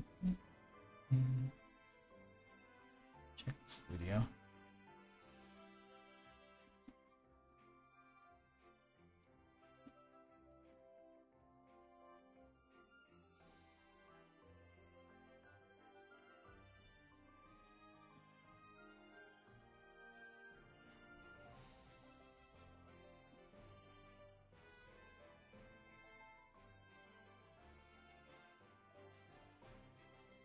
When do you think they will add the other 2-2 class in OBT? If I'm gonna base it on NA, 2 months until Monk comes out. Probably like 4 months until Paladin comes out. And then another 2 to 3 months after that, or 2 months after that, maybe. Dancer and Bard comes out, and then another like 2 to 3 months until Stage comes out. That if you follow their timeline like that. Because the thing about class releases in Ru is that, you know, same as R1, they're all episodic, so the job change NPCs are in certain areas of the game, and because of how they're chronologically released, they only can release certain classes every time something, you know, a new area opens.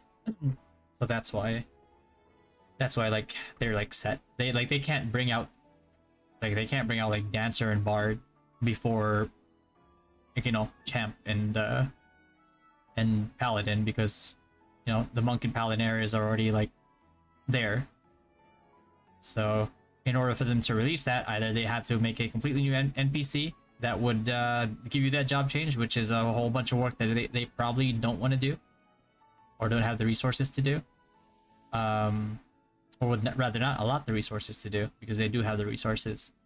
You know, or they just release Komodo, but they're not going to do that though. I hope that the developer Ru was more generous in gacha rolls. I tend to not do gacha in Ru. In Ru, like, your personal power is like a lot. Like, your personal power, like gear wise, that's your biggest thing, right? And then your medals, and then your titles and feathers. So it's like personal gear, feathers, medals, is the main things that you should be investing in. That's why, you know, the medals thing is already taken care of if you have Kafra VIP.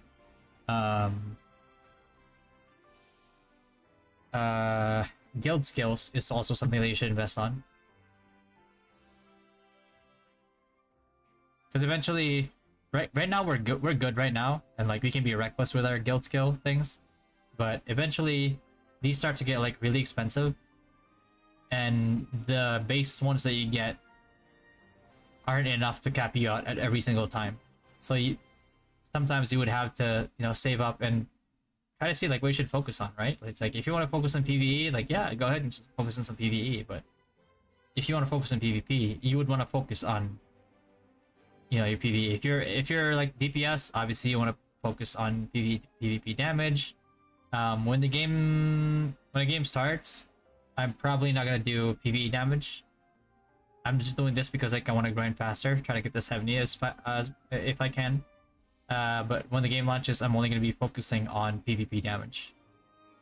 For sure. I'm going to max this out. Maybe PvP reduction.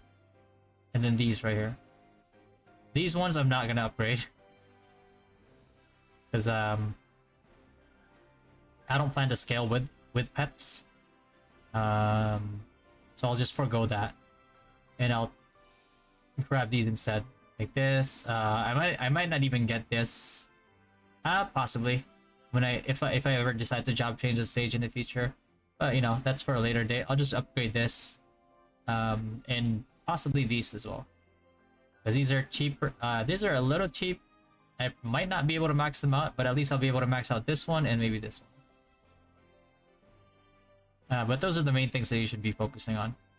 Good thing is, like, under Diamond Shop, you can always get the guild token chests, right? Because, like, there's a lot of sources of diamonds that you can get from.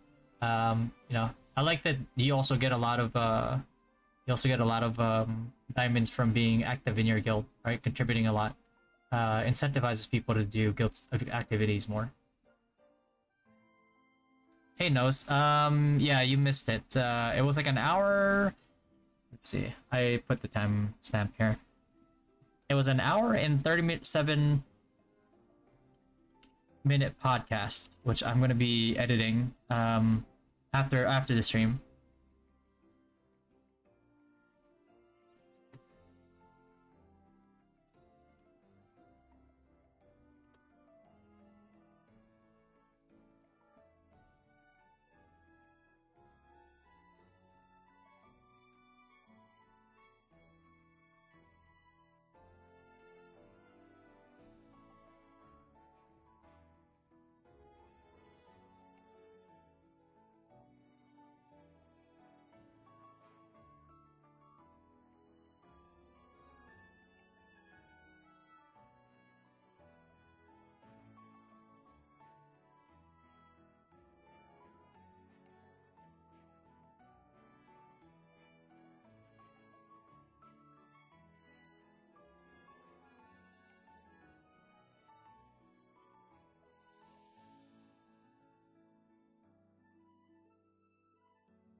I'll watch you when you upload. Is okay? Okay.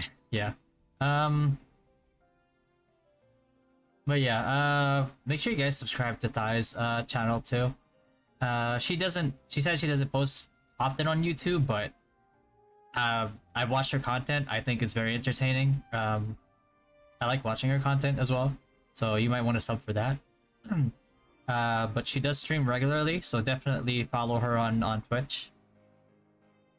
I put her link on the thing, and you know, under her about page in Twitch, there are also links there to her socials, like her Instagram, her Twitter, so you guys want to follow her. She's very active on those. I should actually be trying to be active on Twitter too, but I don't know. I'm not, bro. I've never been. I don't know, man. I've just never been into Twitter. I tried making it for the sake of having it, but I don't know. I've never been a huge Twitter user.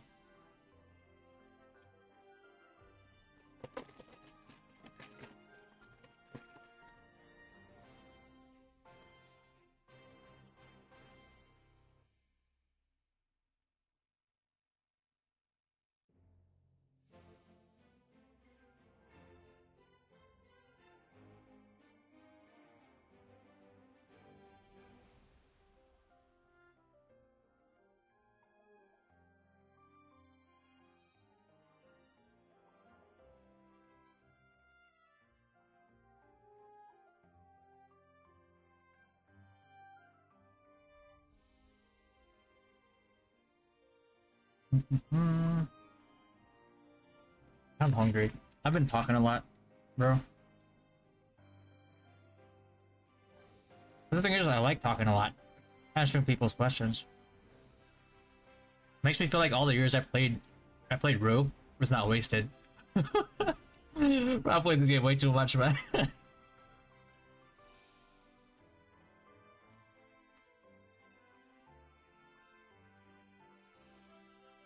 What's the deal with the life skills? Life skills are just for crafting food buffs. Very important, by the way.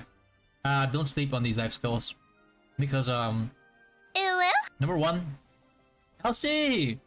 Number one is like they're a very good source. Even if you're not using them yourself, they're a very good source of copper or eating coins, however you want to call them. And eventually, you'll unlock these, which will give you advanced like cooking stuff, and you can craft those as well. You can't sell them, but you can use them for yourself. especially if you're doing like the MVPs, PvP. They're actually pretty huge. So don't sleep on these. You know, you get more stamina that's used to craft them. You don't use stamina when you're gathering materials to craft that you need to craft. So that's, you know, you want to do that every day. And then the stamina, you gain stamina by doing your dailies every day. So you want to do your dailies, you want to do your gathering, and you want to do your you do want to do your crafting, because eventually when your life skill is like high enough level, obviously like right now, like my potion making is success rate 80% and big success 10%. Big success reward is ×2. Eventually that increases more. What big success is, basically it's like it gives you more, right? So it's like you get big success on like dex potion, it gives you more than you usually would get. So definitely do not sleep on life skills. Hey Ken, may I ask if Dia is the best healing weapon? It is, Ken. It is, absolutely. If you're gonna be full support, get Dia staff. We tried out like the other healing staff before, like the AoE like healing staff, but it's not that good.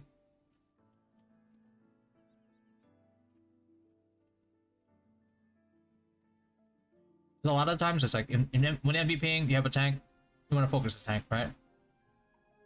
If you're PvPing, you want to focus your heals on the carry. So that's why you want to focus on them. Okay, I'm done with the dance party. Oh, I'm hungry.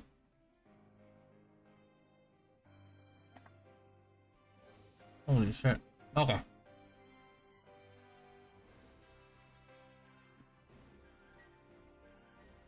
Impulse, right? I need this. Respect on that.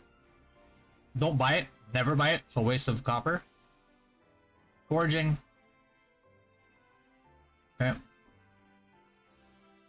Oh my god. So I need this. Rosemary. You go to foraging. Click on rosemary. You go to West Gate. You don't have to worry about spots, by the way. Everybody has their own. So nobody's stealing from anybody. I mean, you could macro it in your emulator. You could manually press it yourself if you want to. Or you could just buy one of these right here. I'll demonstrate it. Hold on.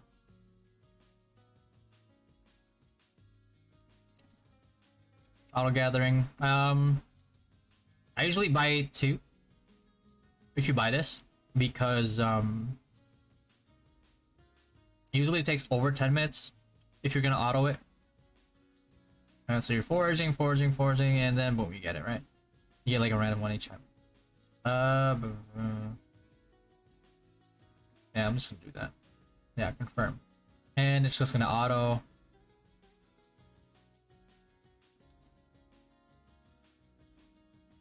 Wait, hold on. There you go. Auto foraging. It's just gonna auto forage for you. And you know, since it there's a max of how much you can forage or fish in a day, but it doesn't take stamina. So you wanna do this every day. That way you always have like materials.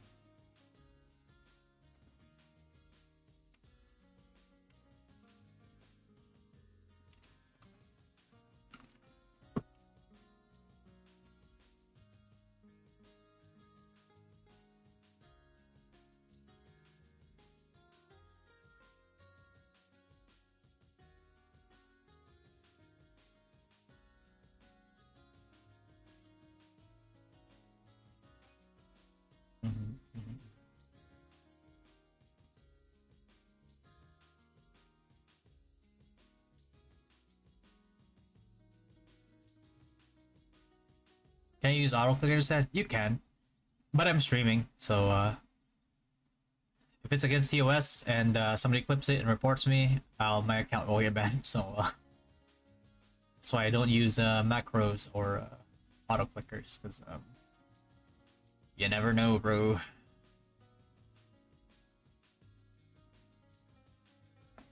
Foraging.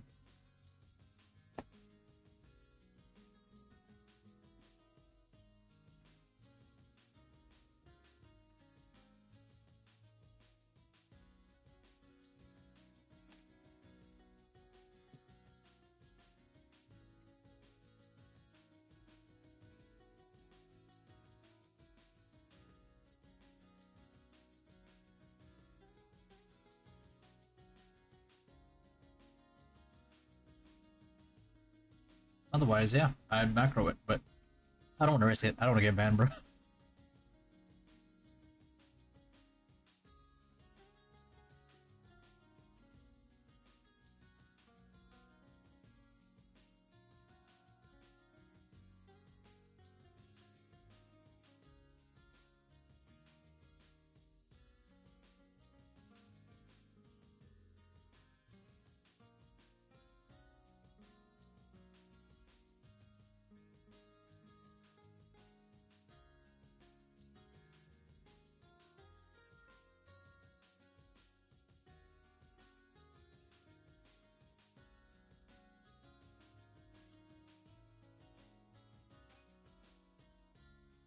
What does it stop even if it's on auto?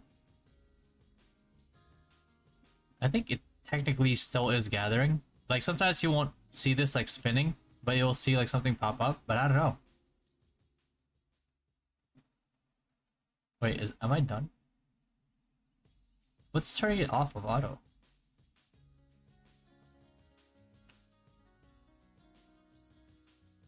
That might be a bug. Might have to clip that and report it.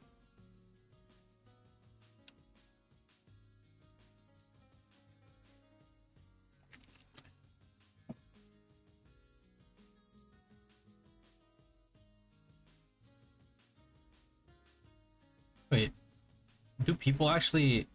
You actually can't farm a node that somebody else is farming or something? No way. That's such an odd change, bro. That never happens in NA.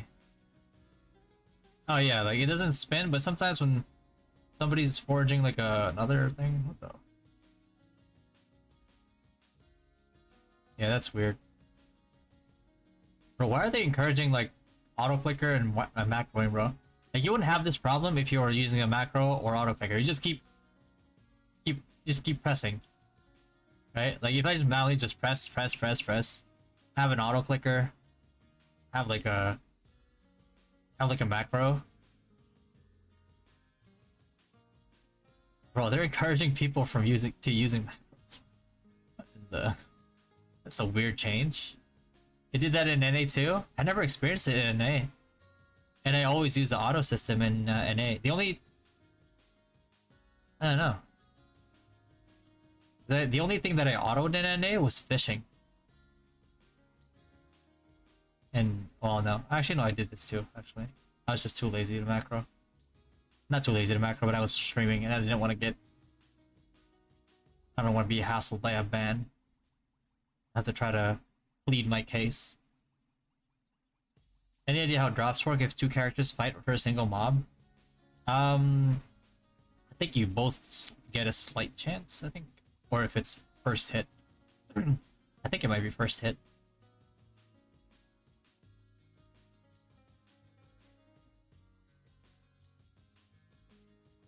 Or you just both get credit, but you get less EXP. Because I think I've had situations before where I'm like in a spot competition with other people, and I still got loot even if I didn't get first hit. I remember. Because I was AoEing and my AoE wouldn't one-shot a pack, and then they would like throw a trap into it, and or they would like do their own like ME or something.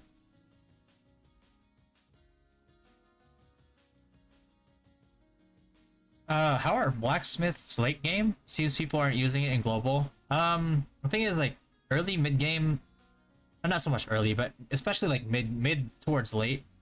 Blacksmiths have really good burst DPS. They're the highest melee AoE burst DPS in the game. But the caveat of being a melee character is the fact that you're melee, right? So at some point when burst DPS becomes like range burst DPS becomes like meta, it becomes harder for you to capitalize as a blacksmith, even though you get like a pretty good power spike at level 100. Samurai Spirit, yeah, that's a pet. It's decent for fast auto attack classes.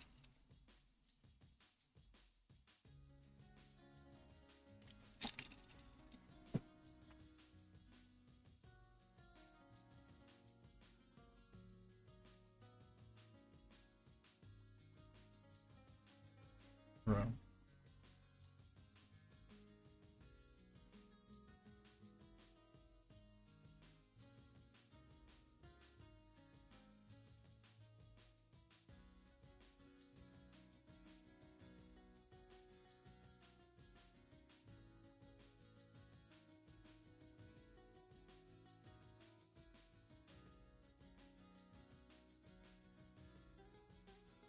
Do MVPs die super fast late game if there are super whales? That was the problem we had in rocks. Bosses last no longer 3 seconds. The low level bosses, yeah, they'll die pretty fast, but a lot of the times, like, people don't really go for low level bosses because the thing is, like, whales usually you go for higher level bosses because those are the bosses that drop the accessories that they need, right? So I'm not sure if they have accessory sets here already. Let me check. I could give like a good example. They don't. Okay, but basically, high level bosses will eventually have these like accessories that have really good bonuses or upgrades, and also high level some really good like stat bonuses as well. But then all those accessories will only drop from high level MVPs, and so whales or high level people will only want to target those bosses because like they want those accessories, right? So, and those high level bosses, they don't really die that fast. There's even a fully welled out. Oh, okay, I'm done with foraging. Let's just fish now. So, a good example that I can give you is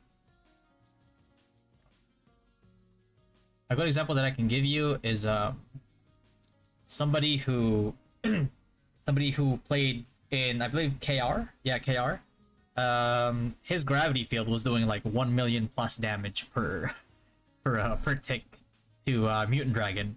Because like, you know, but it still took him a very, very, very long time to kill it, and the boss was still killing him.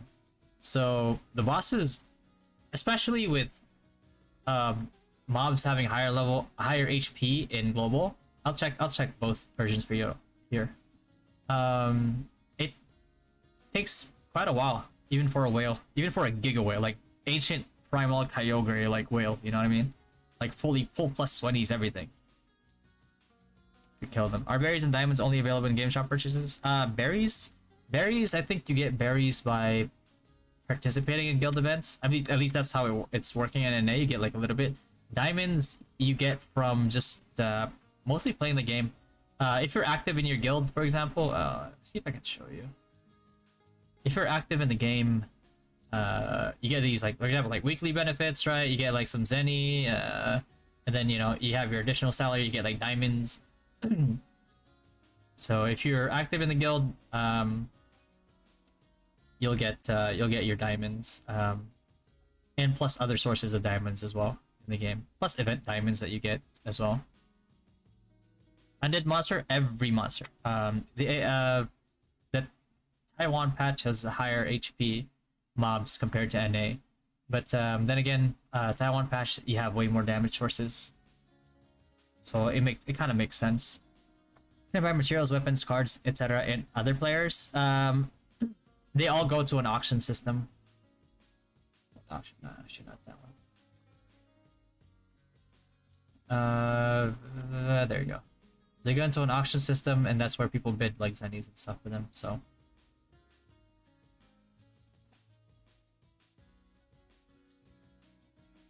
but you can't trade player to player now.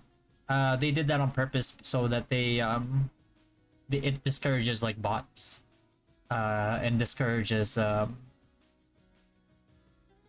people RMTing like Zenny and stuff. Yeah. So let me show you. It's better to show an example.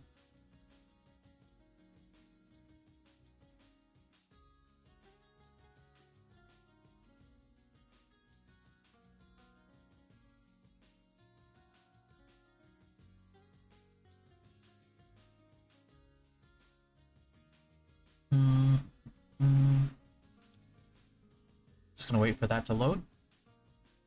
And then I'll give you like an example. Let me pull up an example here already. Let's see, what's the highest MVP right now? That's ah, damn it.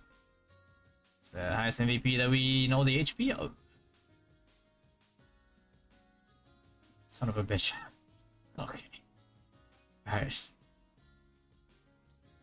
I'm not high enough level to know their HP. Oh, mega lol. Okay. God damn it. No. Level 2 on this one.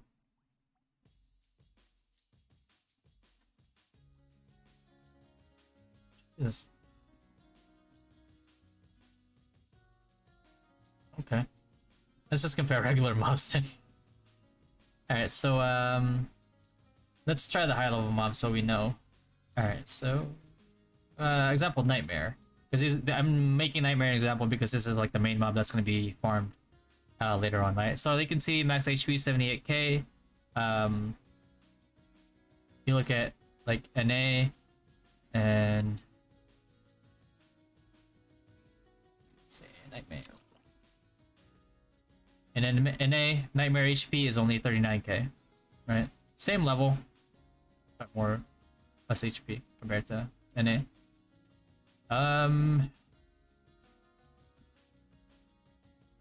Even here is question mark. That's so fucking nuts, man. Really? I swear they used to not be question marks. Like actually we know their actual HP.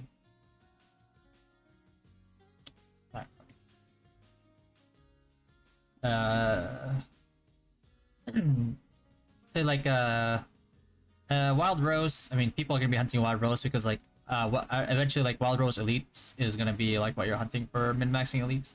So let's just do an example here. Wild Rose here in NA has like 80.5k HP. Wild Rose in Global has 290k HP. So it's the difference right there.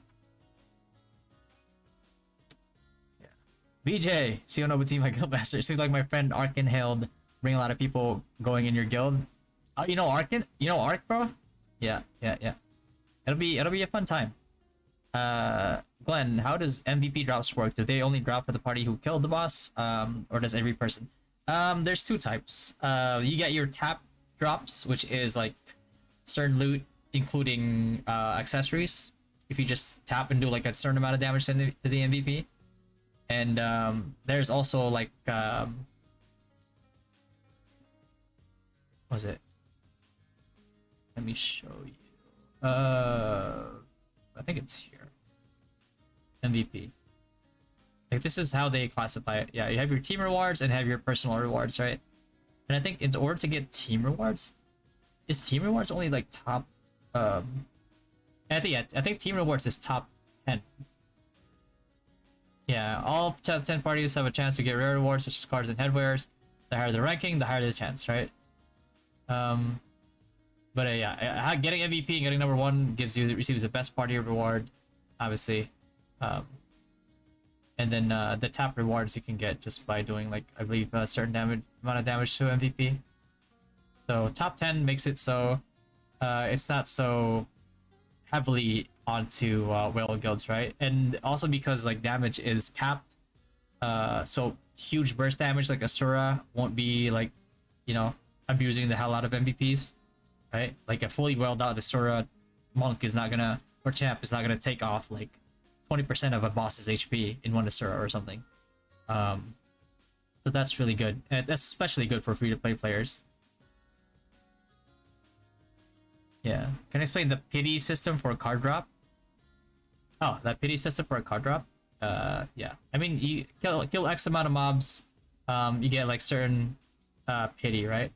So the one thing that you have to pay attention to is there's different colors, right? Like Hydra, for example, you can see the color there. It's purple. Frog is purple. This is blue, and some cards are green, like this one right here, Muka, right? So in every card, there's 3 card colors, and every card color has their own tier. Depending on the tier of card, it takes more or less kills before you get the pity. So let's say like Hydra is part of like the highest tier of purples. So it's gonna be one of the cards that take the longest to get a pity drop on. Whereas like Therafrog, for example, is a lower tier purple than Hydra, so it's gonna take a lot less than kills than a Hydra card would take you. And the same thing goes for like certain tiers for other colors as well. The best indication that you can find in order to find out like what like tier a card is by going to like the card shop, and you can see the difference in prices. So let's say, for example, Echo card, blue card, 59k, right? Looks for other blue cards. This is see that, and these are like 59k as well. The recurring like similarities that they have is like this one does damage to monsters. It's like a weapon card as well. This one also does damage to monsters, like formless monsters, right? So that's one way that you can separate that. You can see Mandrakora card. It's higher because it's more in demand, but it's definitely the same thing, right? So they're all in the same tier.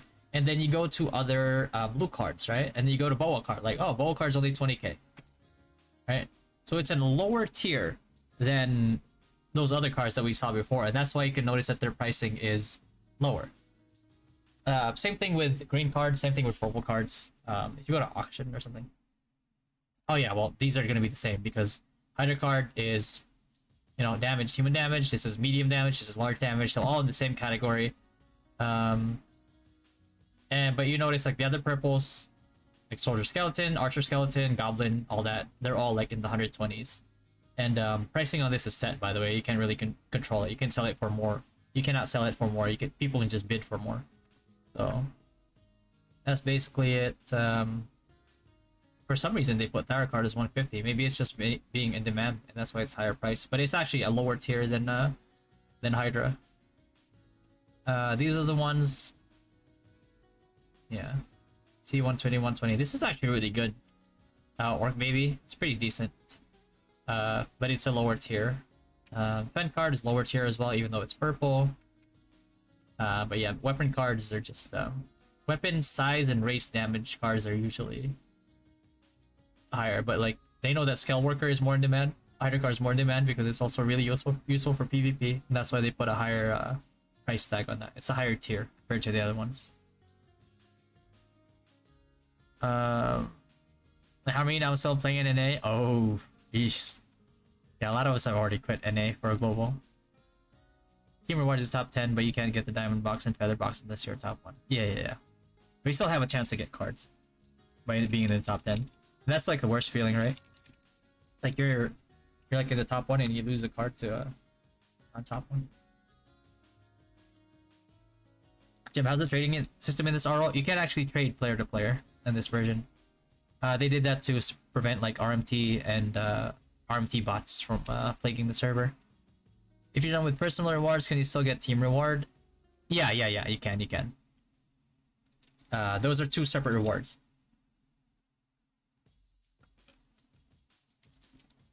Stamina stat. Stamina stat is for crafting food buffs and elixirs. So you go to life skill. You go to here. Use stamina to craft these right here, and eventually like you have higher level, you know, specialized elixirs and food, and you use stamina to craft these as well. Your top 1 MVP, team reward, personal reward with proc. Yeah, if you're top 1, then yeah, but you get like different rewards for it. Biscotch stamina is for making food and potion. Oh yeah, you already answered Biscotch. Nice. Really appreciate you trying to answer every question. I love your content. Keep it up. Can't wait for release. Yeah, I appreciate you, Glenn. But yeah, that's why I'm here, bro. I played this game for way too long. That I'm just glad that I can actually have some use for it. Yeah, so which is more easy to build? Is it Knight Tank since we don't have Paladin yet, or Priest? You'll have an easier time before Priest.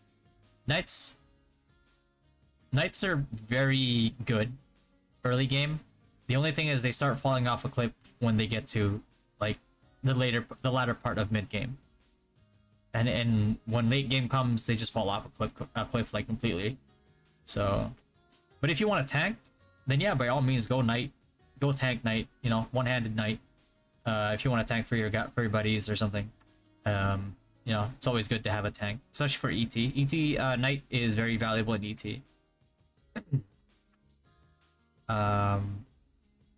But yeah, you could always just do the job change later on once Paladin is out.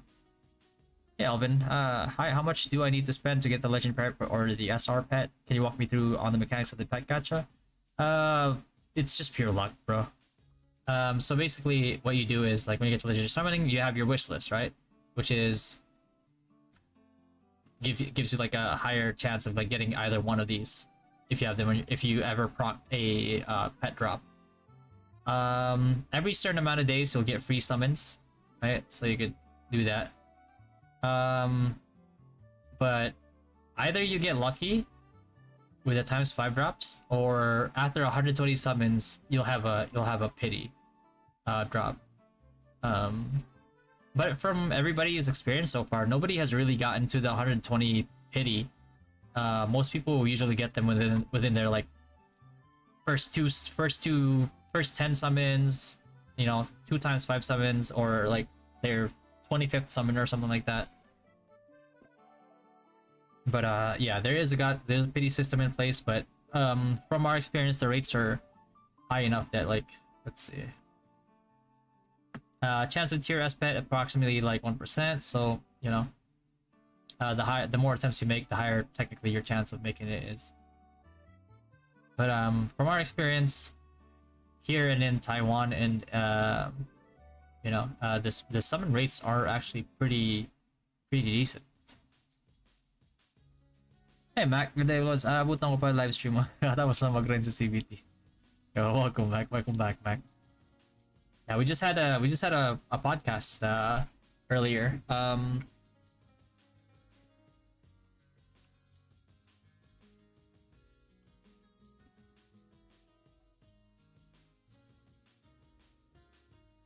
Right, you got it, Alvin. You're planning on whaling out on pets, bro? Oh.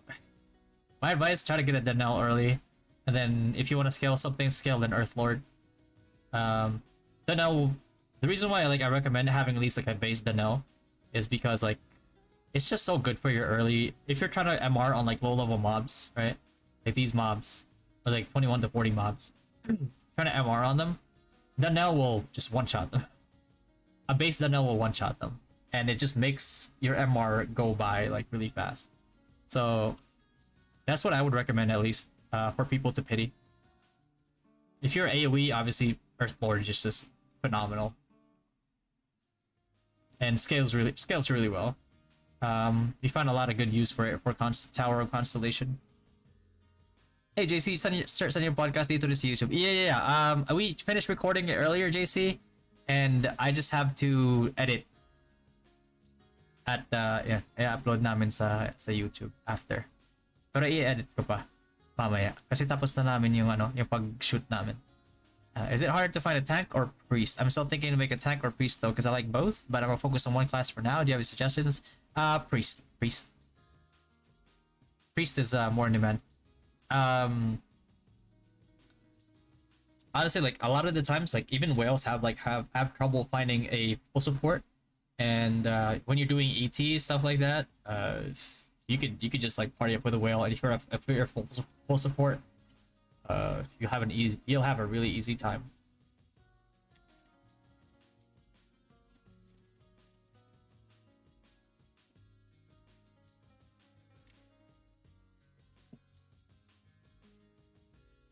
Hi CJ. Oh, good night. Means sometimes you'll see my my stream title. It's gonna say like Tagalog/English. Actually, priest or Wiz, that's a tough choice, bro. Both classes are good.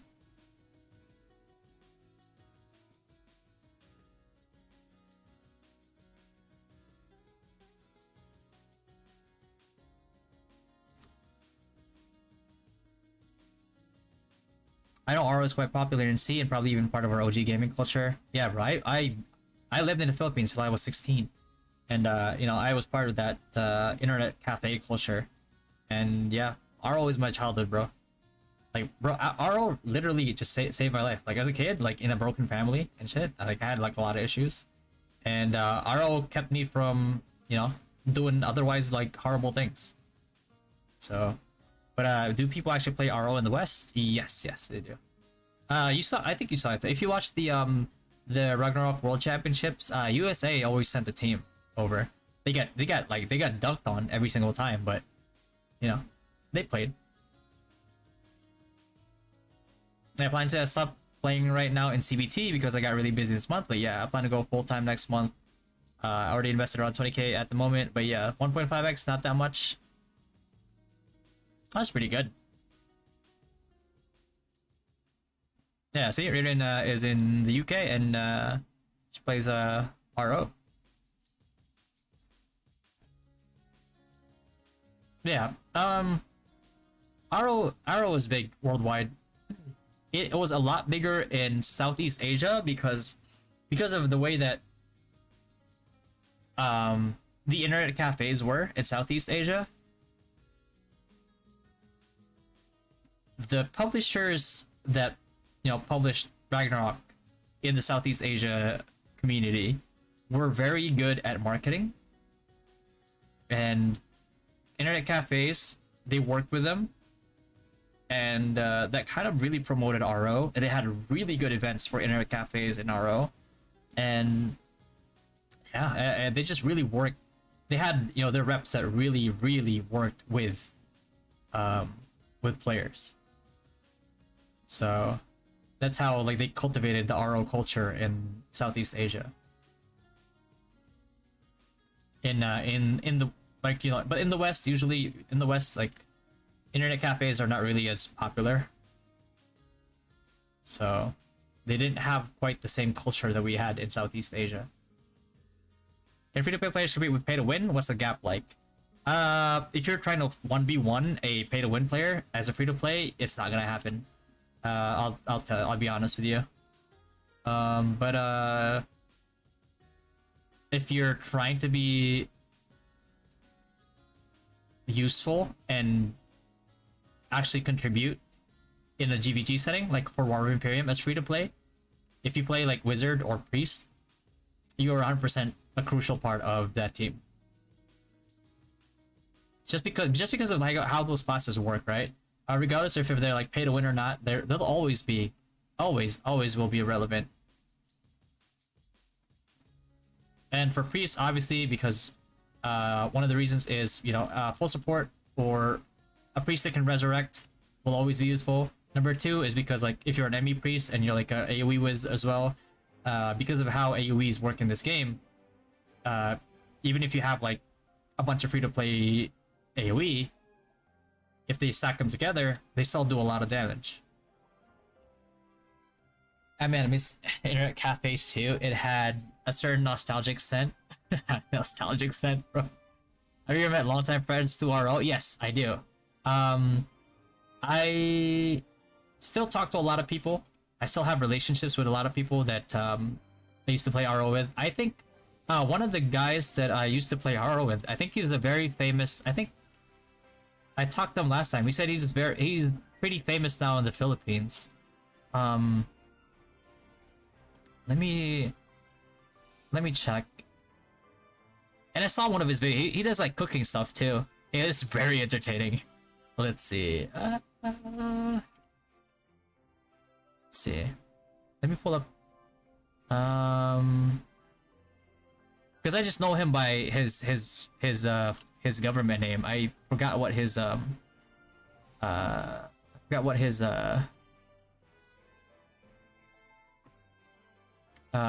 YouTube name is. Even though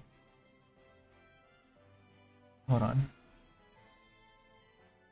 Oh, his name is his YouTube name is Ninong Rai. I think he does like cooking stuff. So yeah, this is basically us like talking. I forgot how long ago this was, by the way. I just took a quick screenshot.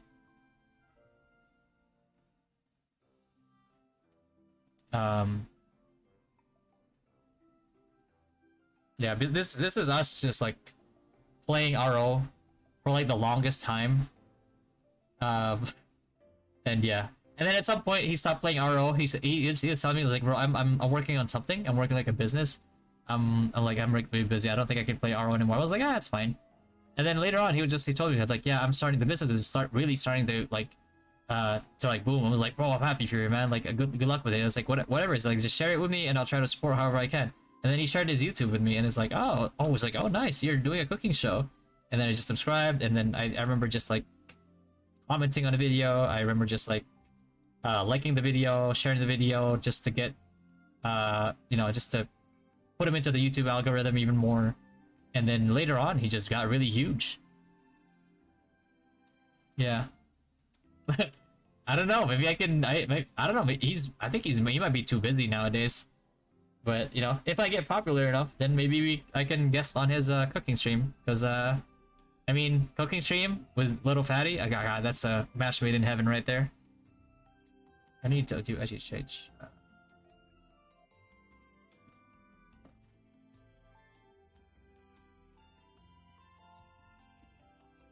Level Up Games was a really good publisher in PH. Good old times with Ragnarok Sakurai and RF Online. Oh yeah, I did like RF too. Me and a friend used to play it a lot, but it was pretty good graphics for its time. I think going semi free to play, Copper Pass, Battle Pass, is it doable for Priest? Ah yes, it's very doable for Priest. Even free to play is doable for Priest. I'm going battle for the first part, and then second load up 45. I believe I'll go FS. This is doable. Yes, you won't be leveling as fast as full support as battle, weirdly enough, but yeah, you could always do that. Yeah, 9 days on the dieta about level 70. We'll see, maybe. And then in terms of monthly maintenance spending, which is cheaper, Priest or Wiz? Monthly maintenance, about the same. It's about the same. May yung Rose PH, may kakilala ka bang remakers? I didn't play Rose as much. I played it quite a bit. I played it a few months ago too in the new official server, but it was so bug ridden that I stopped playing. You're a big fan of him? Good, man. Support him, bro. You guys better subscribe to him. But yeah, I'm happy for him, man. I'm happy for him. I know how hard it was, because I mean we were cut from the same cloth, right? It's like we both were addicted to the game, to Ragnarok, and I know how much like discipline it took him to have to like stop that and work on his YouTube, work on his like business. So like, you know, props to him. I'm fucking happy for him, bro. I'm really happy for him. But yeah, I mean, I guess this is my attempt. I found a way to integrate Ragnarok into streaming and YouTube, so I don't know. Maybe we'll get big. Who knows? You never know. I will tell him about you in case he goes AMA session. Oh yeah, he does do AMA sometime, bro. He has like the most. I think the reason we clicked was because he always just had like a really good sense of humor. Like, bro,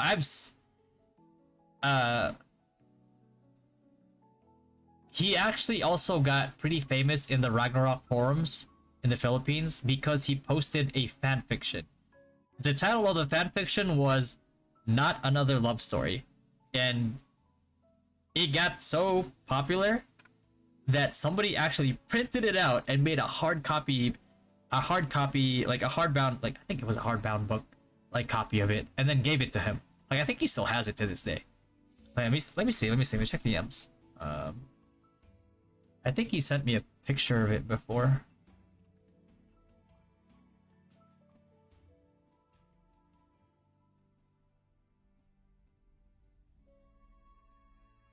Switching over. Let me check my Facebook account. See if I still have it. And then I'll pull it up here.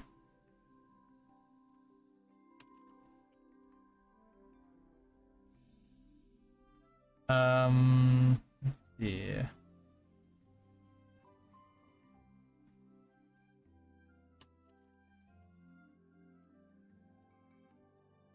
Yeah. I mean, it's like I didn't even used to call him Ryan. I called him Haube. I think it's not in his Facebook name anymore, but it used to have like the part of his last name was like Jaube was what it was. Let me see. Media files, media. See if he still has it. Files, links. Oh, wait, hold on. Oh yeah, this is. Oh god,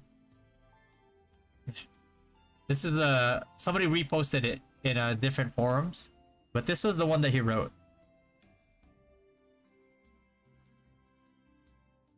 Yeah, not another love story. Not another mushy love story.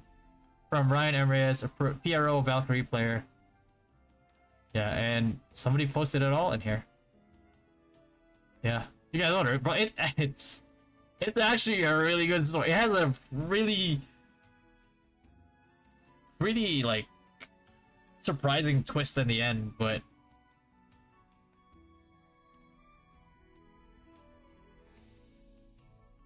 2008. Yeah, he wrote it before 2008. Somebody just actually reposted it in 2008, but he wrote it before that. Like, yeah, but I mean that's how far we go, and I think that's why we like maintained that relationship before he got famous, because we had just been playing for so long.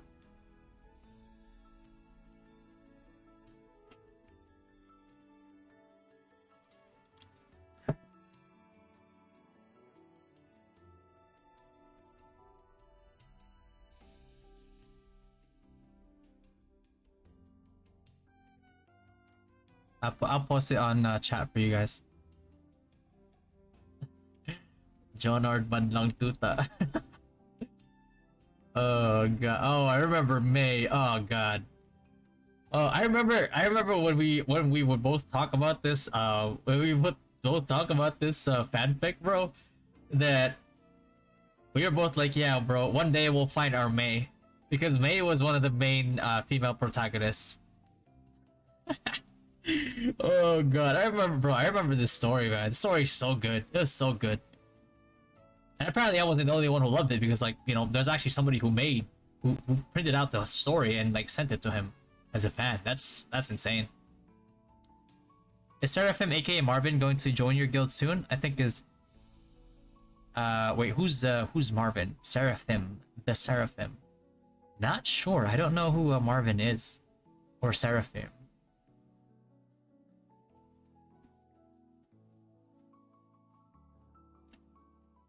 But I mean, whoever he is, I mean, everybody's, as long as you're competitive, you're welcome to join the guild. That's just something that we kind of like make clear. Like, we are a competitive guild, and I know like sometimes it surprises people how competitive we are, and I don't, you know.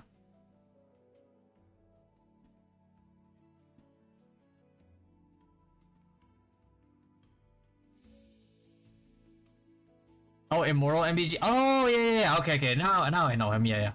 He's a pretty good YouTuber. I remember I watched some of his stuff when he was doing stuff for Ragnarok Eternal Love. Yeah. I remember that. I love this content. I feel like he's a charismatic guy, right? He has good like camera presence when I watched his video. Like, from what I remember at least, I think, yeah, Rom? Yeah, Rom. It was Rom.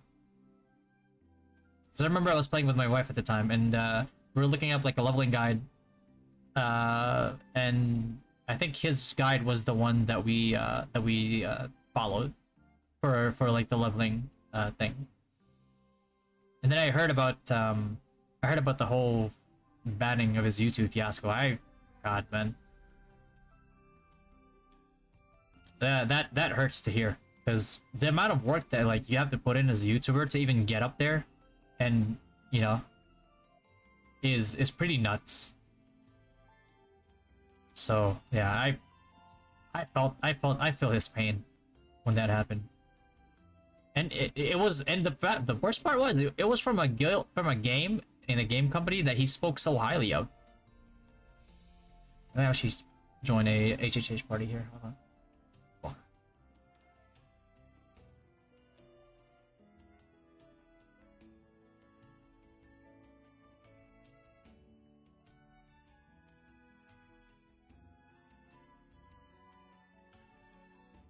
You go to the HHH box. People usually just invite you there if you're there.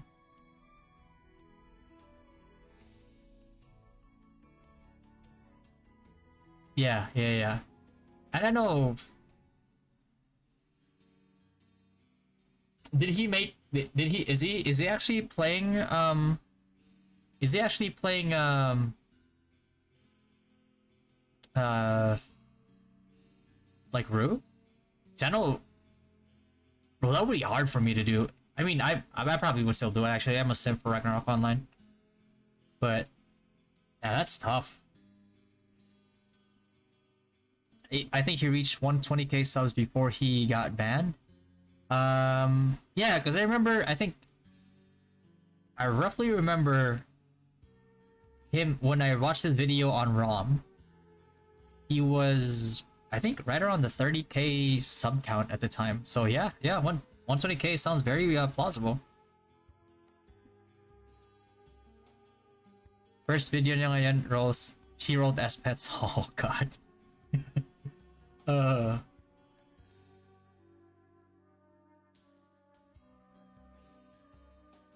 I mean, props to him, man. Props to him for still making a comeback, even though the game, honestly, the game company just did him wrong when they did that to him. That's, bro, that's, if you had like 120k subscribers, that's your livelihood there, man. It's rough.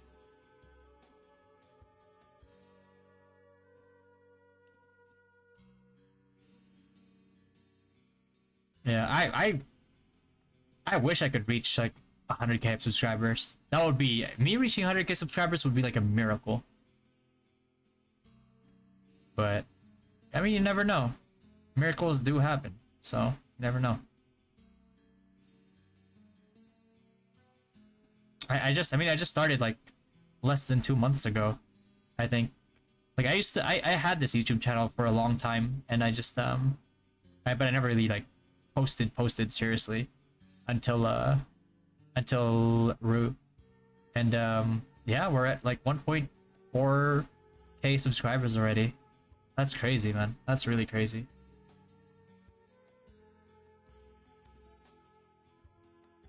Oh, both of you are going to be in the same server? That's going to be the main Filipino server for sure? Yeah, I think that would be fun.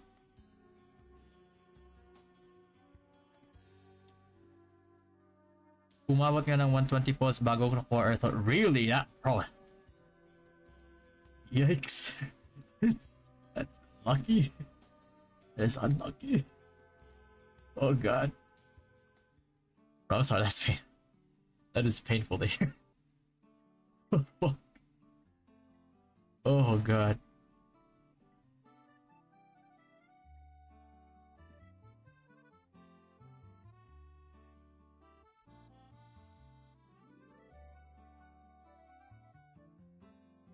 Good thing is, like, every time you summon, you get this currency that you can get like pets with the pet shop, and you can actually slowly but surely stack up your Son of Earth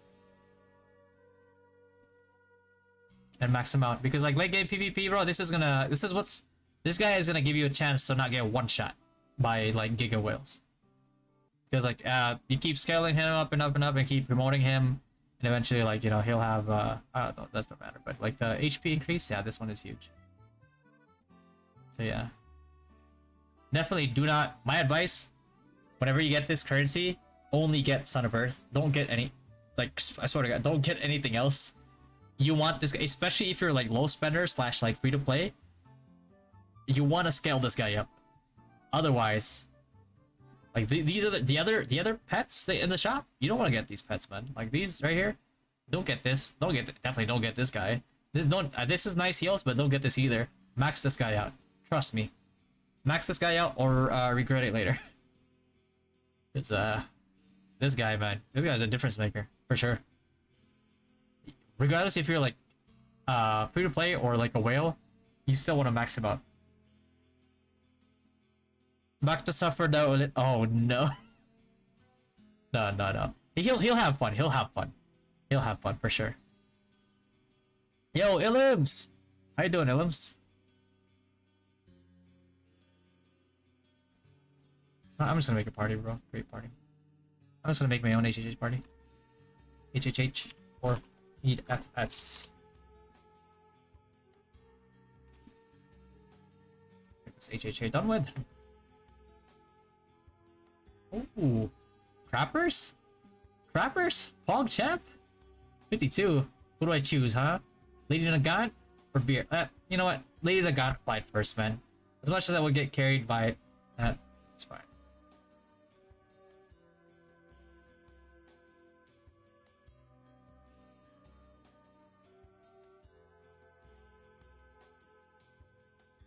One FS.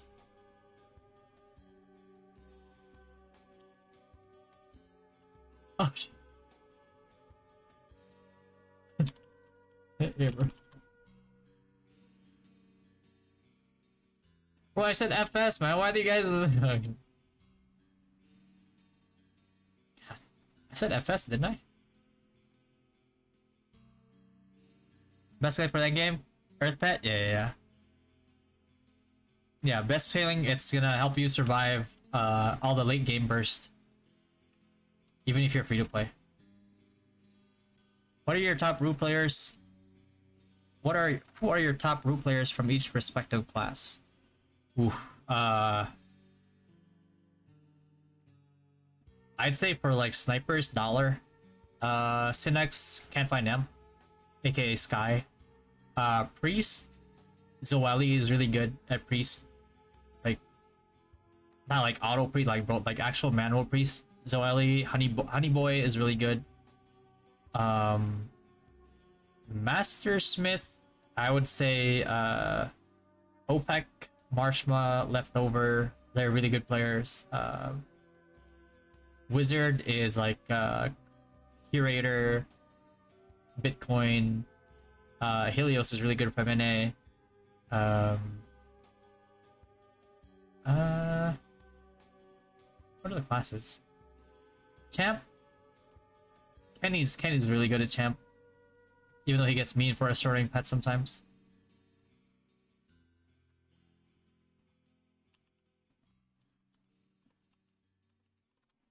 This is, bro, go FS. We need more FS, bro.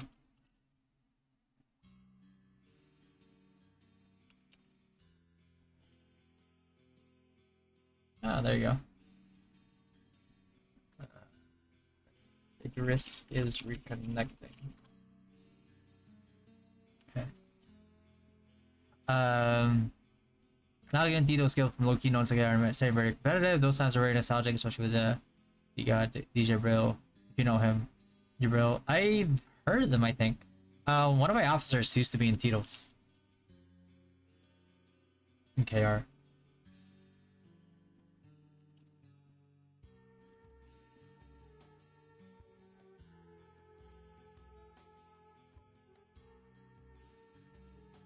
There.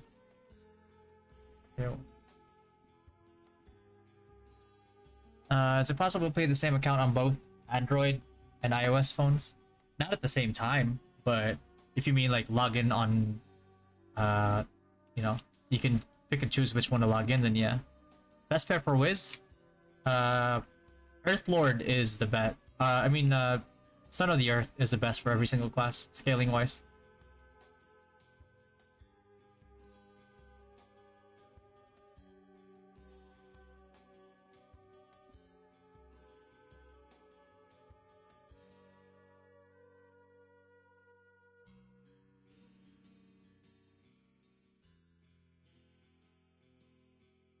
Censorship, yeah. NA had the same issues and they just fixed it later on. So they probably will do that for NA too.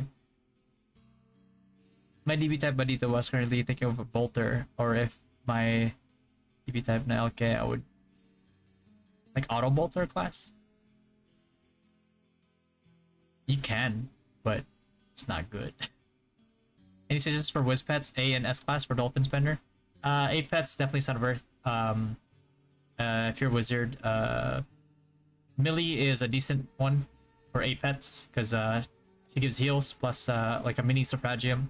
As pets, you want a base Danelle for MRing later on, and you want to scale with Earth Lord. Earth Lord is the one that you want max first because of your AoE, Earth Lord will just aggro every single mob. And you get more bang for your buck with the...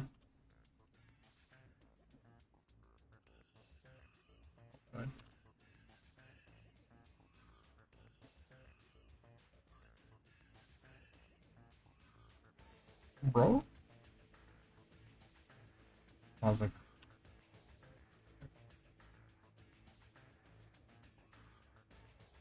and it was Kush, I think.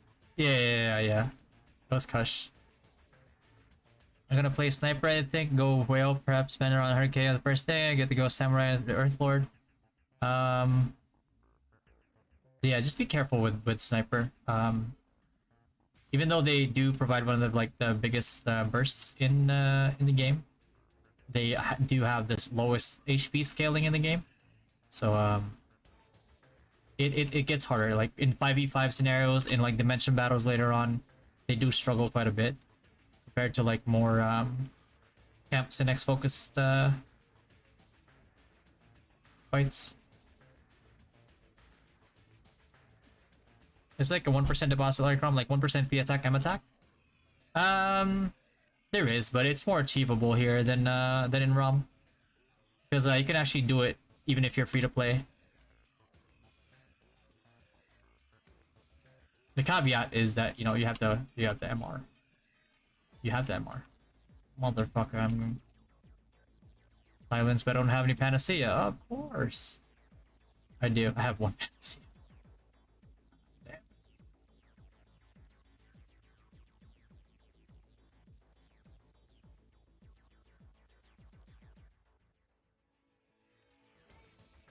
Yeah. I don't know, but this issue change is so easy. I put Danelle out just so they AoE better. I mean AoE more, I mean. Cause yeah, we don't really need a tank here.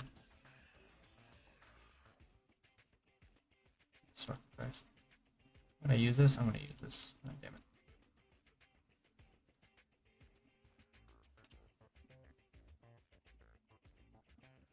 Yeah, you got it, Eric.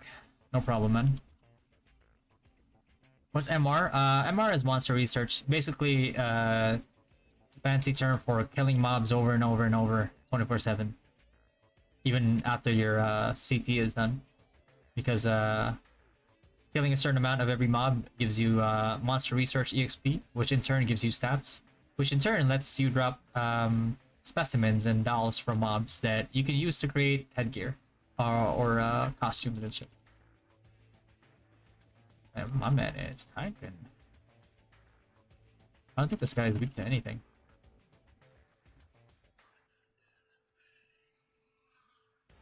Oh, step on this before you die. There you go. Oh, me, no, not me, please. Bro, how am I getting aggro over trappers? Oh, shit. Here, this one. There you go. Don't want to have to tank that.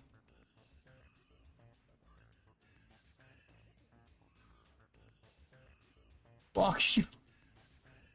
Oh god, I need to buy Panacea. It's part of the HHH like mechanics that they added.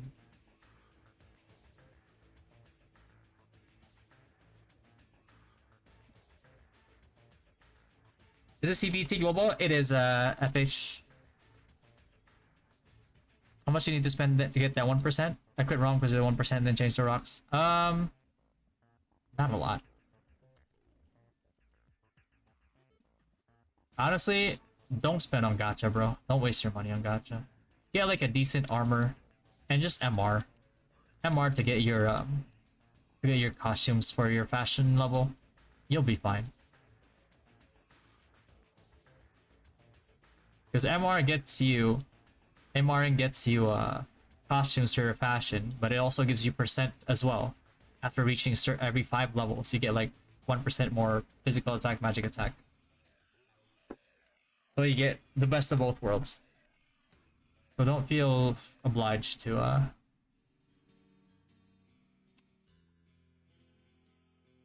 buy. Oh shit, shout out to JC, bro. I see ya. Wait, what's up this guy?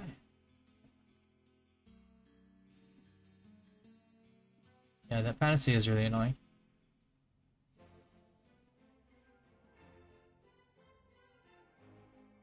I don't know. I don't want to lose DPS. Is that more character bound? Yes, it is, Cal. Yes, it is. Will you be making guides so lost for this game? Oh yeah, I've made a few guides so far. You can check them out on my YouTube if you want. And then the next, I think next guide I'm releasing is like top 10 things to know about like the game, which is some things that some people don't even find out after I found out that some people haven't found it out after playing the game for such a long time in NA. And then the next one I'm making is what my daily routine looks like. Just so people have like if people want to get things done right away, it's a good thing to reference. If you want to just get your okay, he just goddamn Earthlord be the death of me. I hate this guy already. I'm getting trolled by this Earthlord. Yo, boss smile. OBT when? Tentative date April 6th.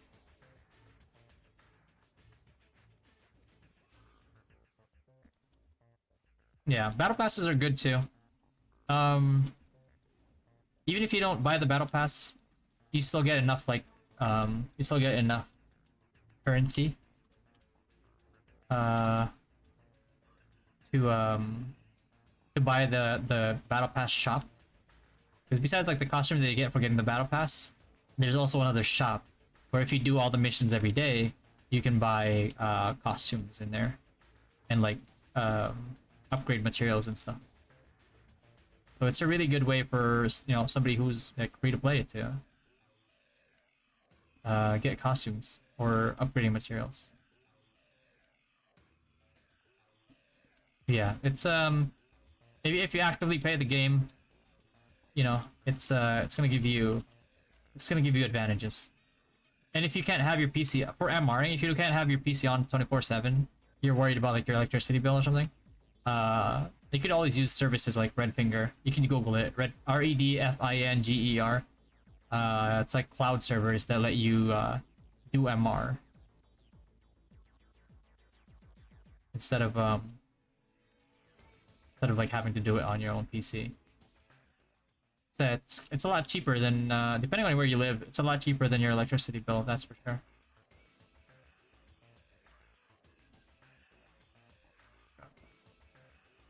Bro, I targeted my feet.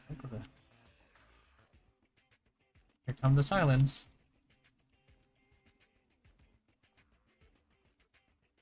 Wait for the battle, yeah.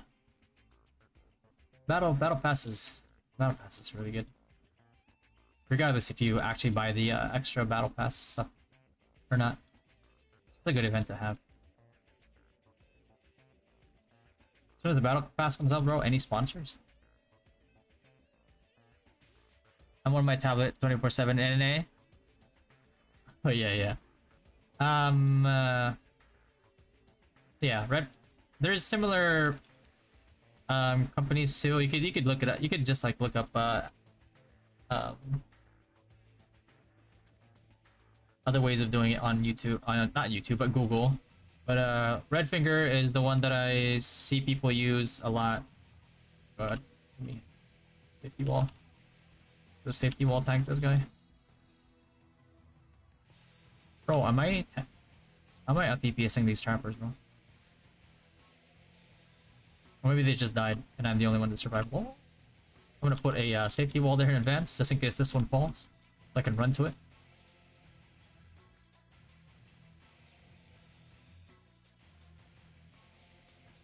There you go. you died? Oh shit. That explains it. Yeah, safety wall OP, bro. At some point, like wizards actually tank better than knights. Because the safety wall, just safety wall spam. Can you use LD Cloud too? It's more stable than Redfinger. Oh, it is, Andre? Yeah, there you go. See, LD Cloud.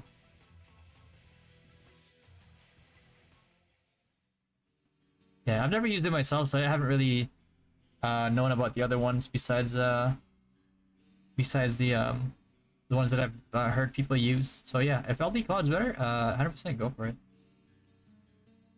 GG's. Oh, this guy has a tier 10 samurai. God damn, boy. Oh, wait. This S-Pet just makes ADL snipers even stronger in the mid game. ADL snipers are really good mid game for PvE, PvP especially. Because of this weapon right here. But yeah, ADL mid game is meta. Because of this one here, Ixion Wing gives you crazy attack speed, and then what you do is you put 2 Requiem cards on it. God, I have to. There you go. 2 Requiem cards in it. 5% chance to fear. That gives you a total of like 50 attack. And you just fear lock somebody and they're just helpless. You see a trapper trying to go towards you. Just yeah, you just fear lock them in.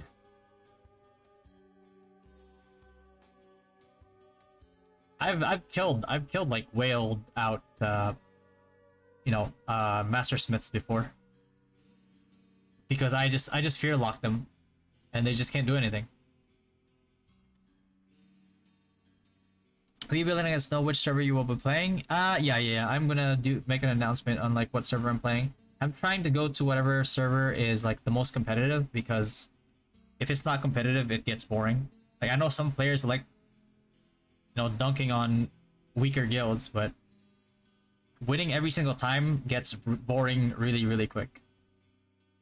So I would rather like win sometimes, lose sometimes, or lose a lot and improve and then win after, then that. And perhaps making a guild. I am actually making a guild. Dynasty is the guild that I made, and is also a community that I made specifically for gaming and the stream and stuff. VJ, will it be same server as Panda? Chances are, yeah, because Panda also wants to go to the most competitive server, and we also want to go to the most competitive server, so just like our interests alone align.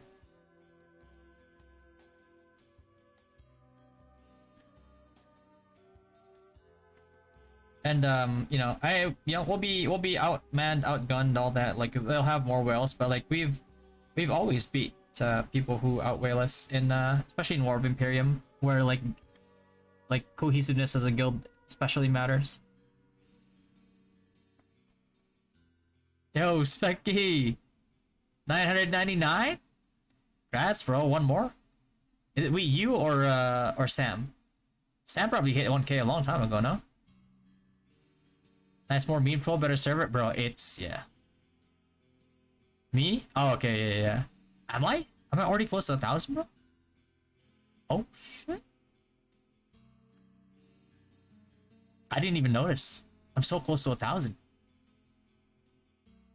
All right, exchange is done. What else is in my agenda? DBBB? Okay. Any DBBBs, bro? Any DBBBs? I'm just gonna go there in events, look for a party. More.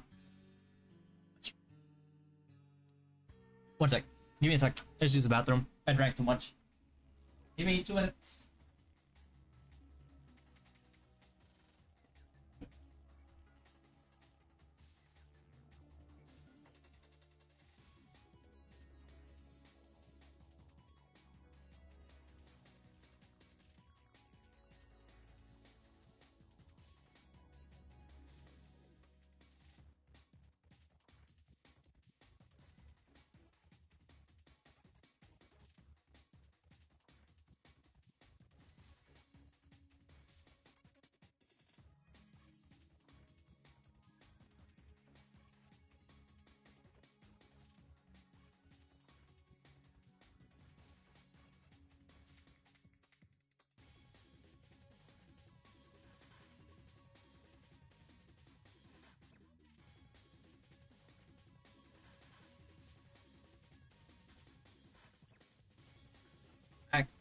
Bathroom is just right across my room, so I don't take too long.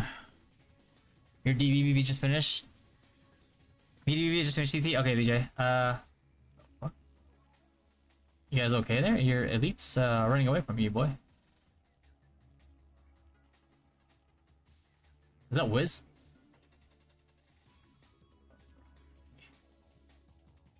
invite you. Invite you to party.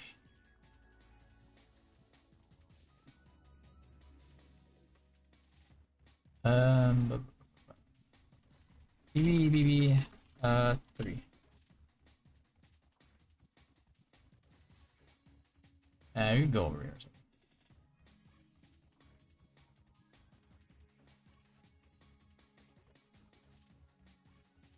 something. Alright. Well, any DBBBs? I'll use my own. I'll use all 5 DBBBs. I don't even care. TBT, bro. I don't care about like no sticks, no dead branches. Okay.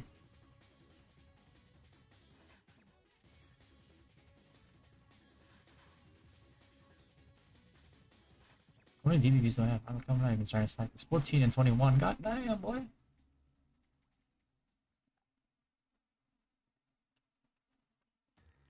Sam coming here on Friday, by the way? Oh shit, Specky. Okay.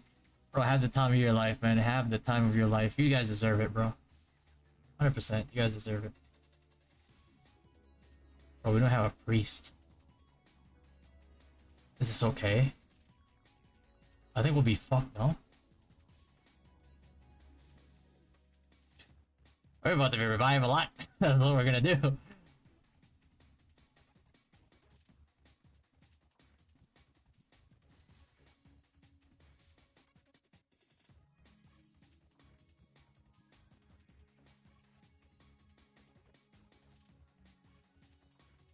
Yeah, one branch at a time. Okay, I summon first.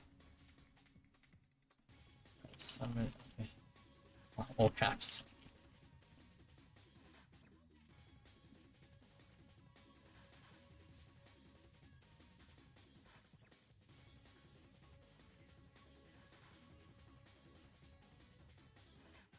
Okay, well, what level can you unlock the auction for purple card? I think somewhere in your level 20-ish? These auctions, right?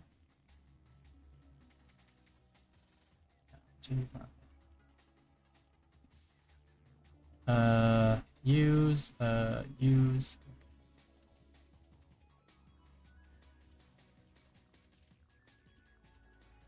It's not the best to use, but it does so much damage that 20% almost means nothing. Minus 20% almost means nothing. Just got lost, bro. If you're not busy, can you open it and scroll all the purple card? I am trying to calculate how much it needs any if you get if you advance gacha. Oh, you mean advance gacha? This one here? It's 2,000 yans per 10 pull.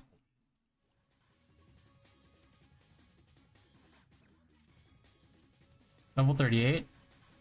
Huh. You do a quest or something?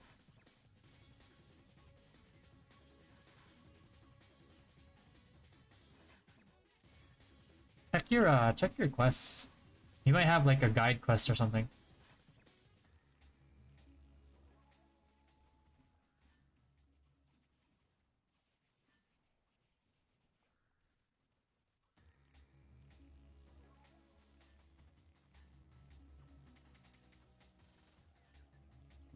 God, I'm target this guy. I'm just gonna combo him.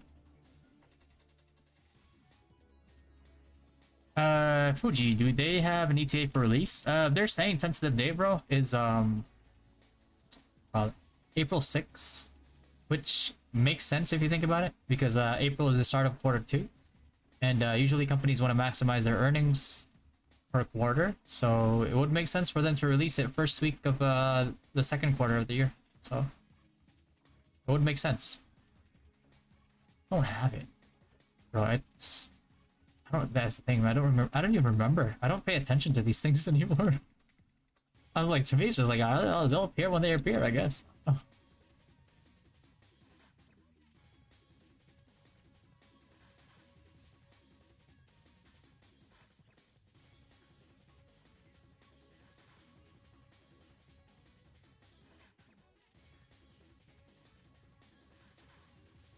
Is that it? Minis and oh yeah, that's it. Yeah, mini and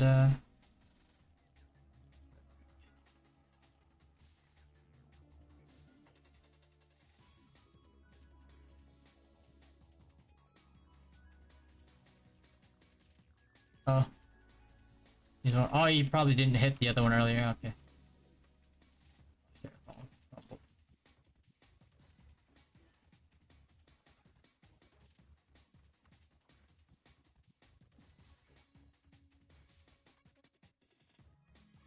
Hey, that's done.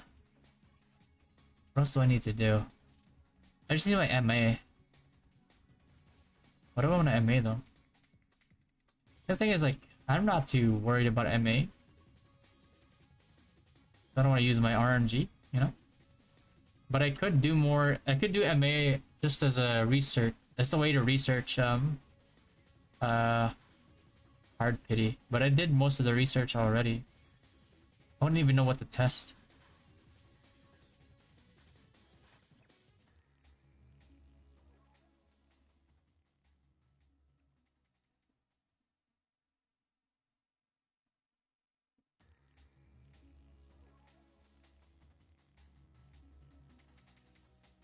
Double black.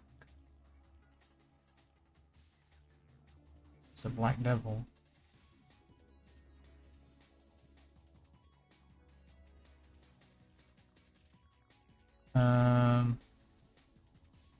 MA.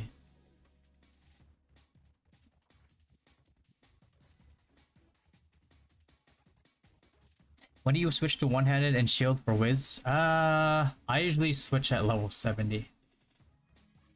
If you're geared enough, you can switch at level 50 if you want. You could go level 50 if you want, I mean. But like for PvP, usually at level 50 you would go like Ember Staff or either Storm Staff as a bolter, because that's the most you can do in at that stage in the game. And then at level 70 you can transfer over to Storm Staff of Darkness, because global cooldowns is huge, especially for like skills like Gravity Field. Because global cooldown is what usually that's what limits you from putting down more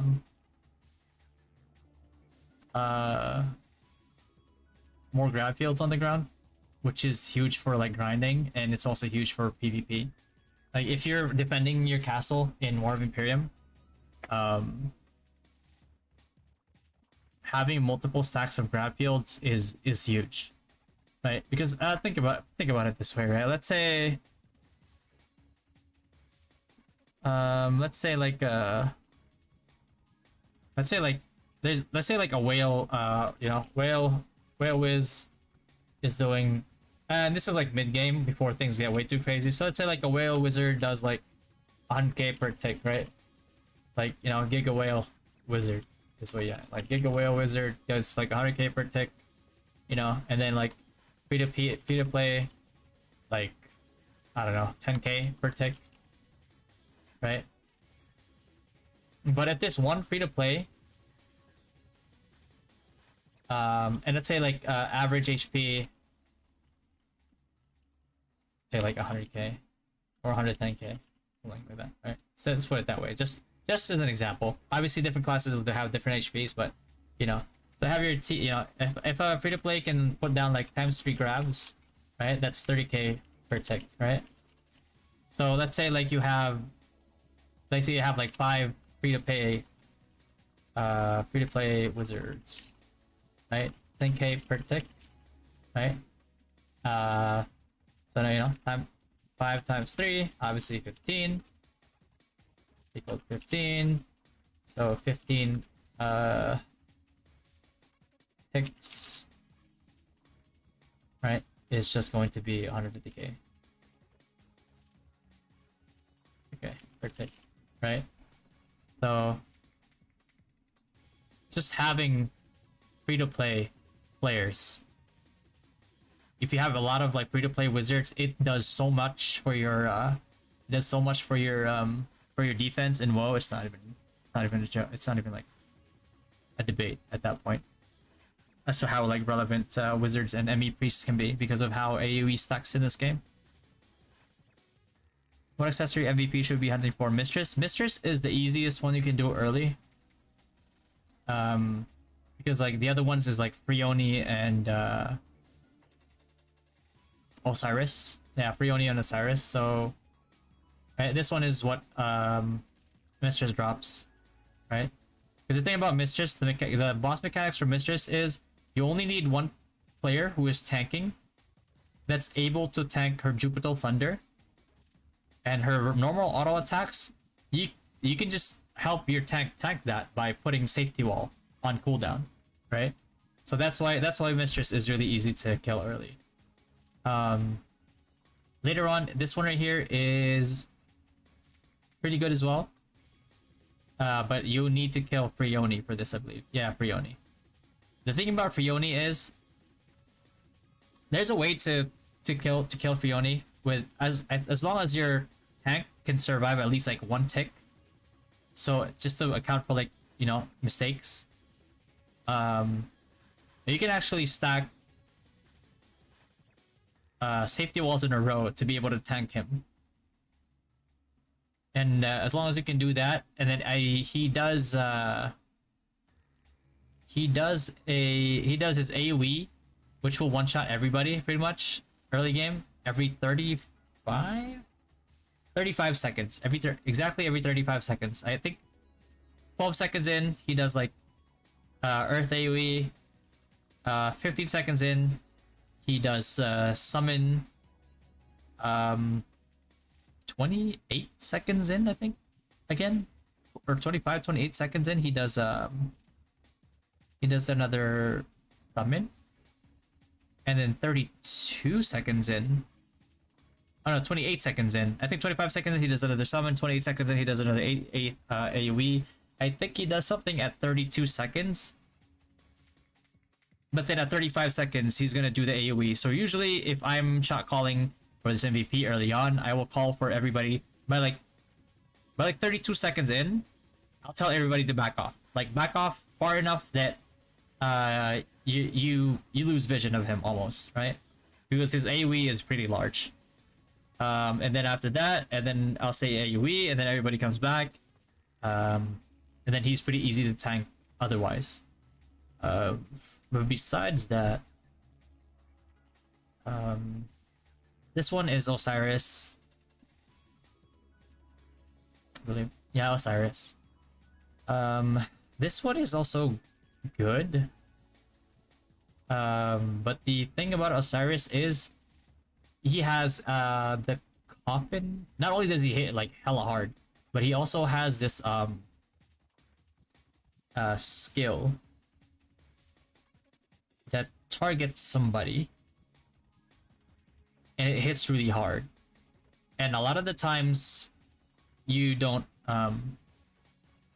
Mac 50% HP, he will do AoE howl. He doesn't need to reach 50% AoE to do the AoE howl. He does it the moment you hit him, and then after that he'll do it every 35 seconds.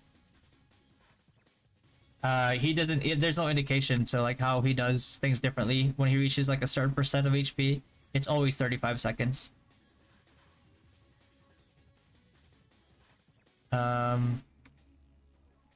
For Osiris, yeah, because we had NA first Frioni kill, and that's how we killed him.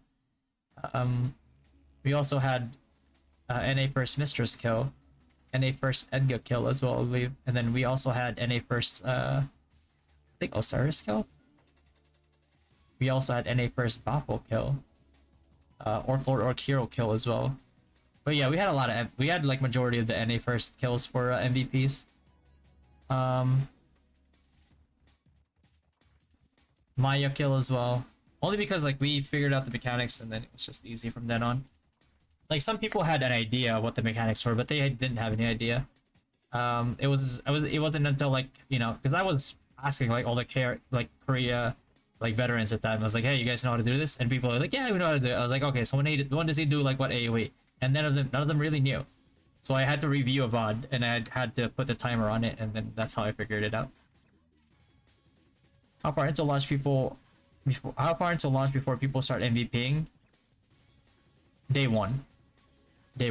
By day one, people will be killing Angeling and Deviling. I think we also had MVP first on GTB. But yeah, we had majority of the NA first. I won't divulge it here on stream because I actually wanna get global first as well.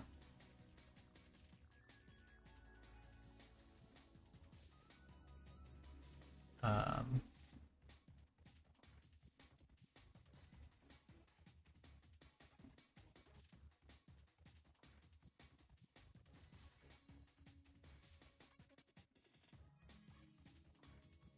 but yeah, I am planning on being very competitive. But I mean, you guys probably know that already. I mean, it's hard for me to not be competitive. Like, even if I'm like pretty much going to this game with like no plans on spending, unless people like donate specifically tell me that they want me to use it to spend, then you know, then I'll do it. But as for like my own money, I'm not spending anything. But yeah, to day one people are gonna start MVPing already. Day two people will start MVP as well. Does Ru have any servers per region? Like the NA one had five servers. Yeah, 5 servers. KR, I forget how many KR had, but I know Taiwan at one point had like 20 something servers, which is nuts, and they were all full. But I think it was like a lot of intro boys just like playing Taiwan. Taiwan was really good. Taiwan was the start of like me having faith in Ru again. And the fact that Global had it, like if Global had an NA system, I would never play Global. But because Global has Taiwan's version, that's how I decided that I'll play Global. Catball, oh yeah, Catball Caravan. How could I forget? Oh wait, what? I did it already. Wait, what? So why is it up here? Retrievable 1. But if I did it already, can I still retrieve it? Bro, 50 diamond for 300 of those? That's worth. Hey. Yeah, 50 diamond for boom. That's super worth, huh? Oh. It is what it is.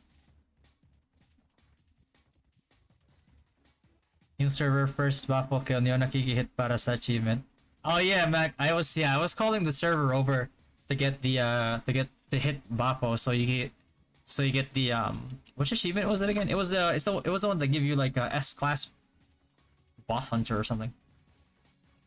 Can you explain why you have higher dex than int? Your guide mentioned all int. Oh yeah. This one is just this is an experimental build, Eric. Because my guide is in the perspective of a free-to-play player.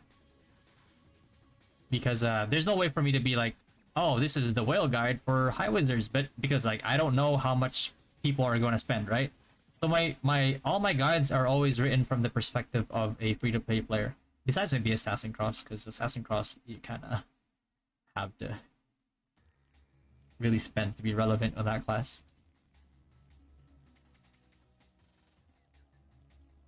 But yeah, this is just we could get it in CBT, but this is my usual build right here.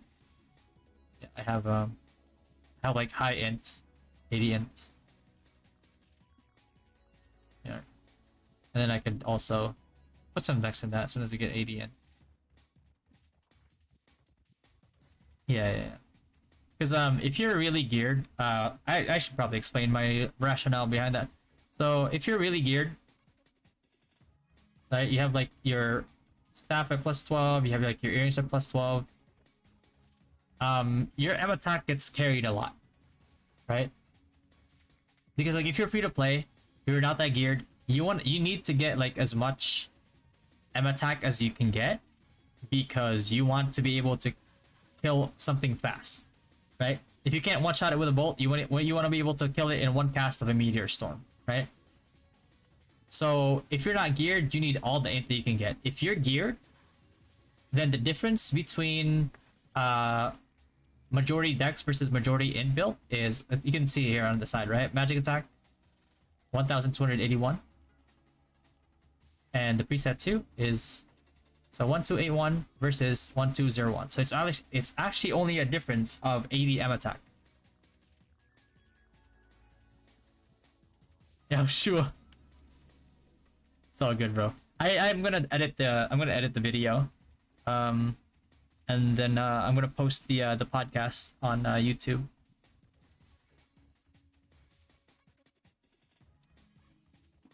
Yeah, bro. Do you know Beho 48? I do not. Who's that guy?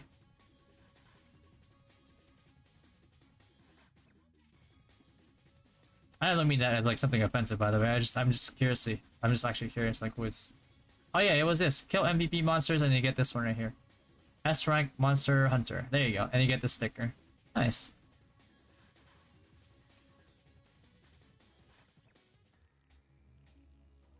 Kill mini monsters for this one right here. I thought you're right. Yeah. Pretty good. 1 arena 15-0. Couldn't type a single thing. It's exhausted. Obtain 1 million foreign coins in trade legend. Go for the money.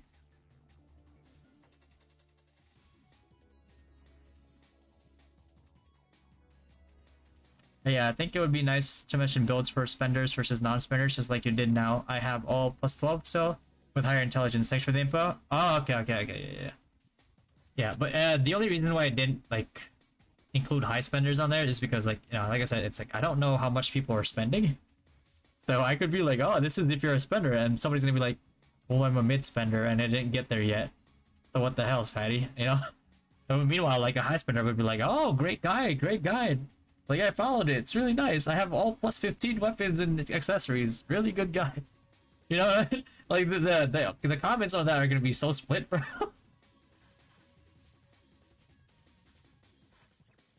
Bafo? Yeah, at level 70, Bafo is killable if you bring the whole server.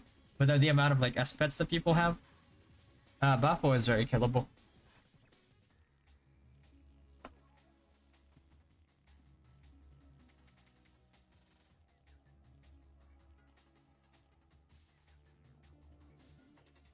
Most people are not well, so I think aiming at free-to-play and letting people adjust themselves is best. Yeah.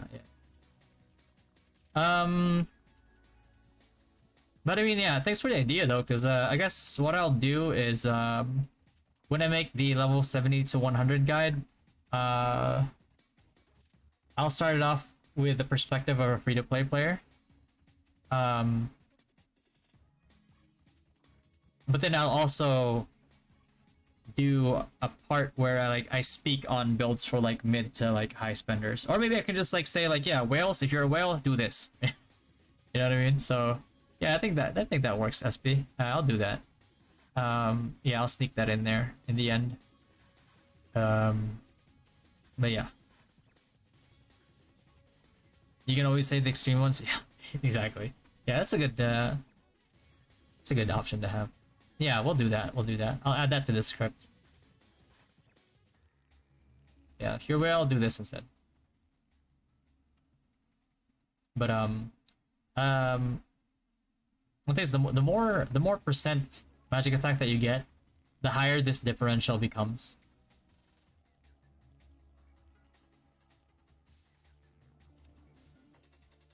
But yeah, we'll definitely add that. Cater to our whale audience. For MVPs, are 50 pesos free to play? Yeah. Yeah, for MVPs, are rewards based on party damage? If that's the case, will free to play parties get no rewards? It's not just based on damage. It's based on like amount of deaths, based on damage, based on first hit, last hit, based on heals done, based on damage tanked. So even if a whale party gets there, for example, and they keep dying, every death decreases your points by 10%. So it's not always the best to be the highest DPS whales in an MVP, because if you die, chances are, even if you have like early game, if you have like full +10 weapon, armor, you still are at a high risk of getting killed. You lose 10% every time you die. Every time somebody in your party dies, you lose 10% of your points. So, as free to play, as a free to play party, you actually guys actually have a good chance of getting into top 10, and still getting like pretty good rewards. Are there rewards for different kinds of PvP in Rue, or is PvP just for fun? There's different rewards. There's definitely different rewards. One of them being, I'll show you here. Courage shop. So when you do like your 3v3s, all that, you get these courage points, right? And obviously you can buy them for some advanced gacha. You can save up. This is what I did. I saved up for this one. I really like this one. Don't buy this one because by participating a lot in War of Imperium, win or lose, you'll actually get currency that will allow you to buy this one. The NPC that sells this for War of Imperium is not out yet, but he'll come out later on. And then you know, obviously like max out on these all the time. Right? Max these out, you know, max these out. I'm not sure if you should. Yeah, max these out too.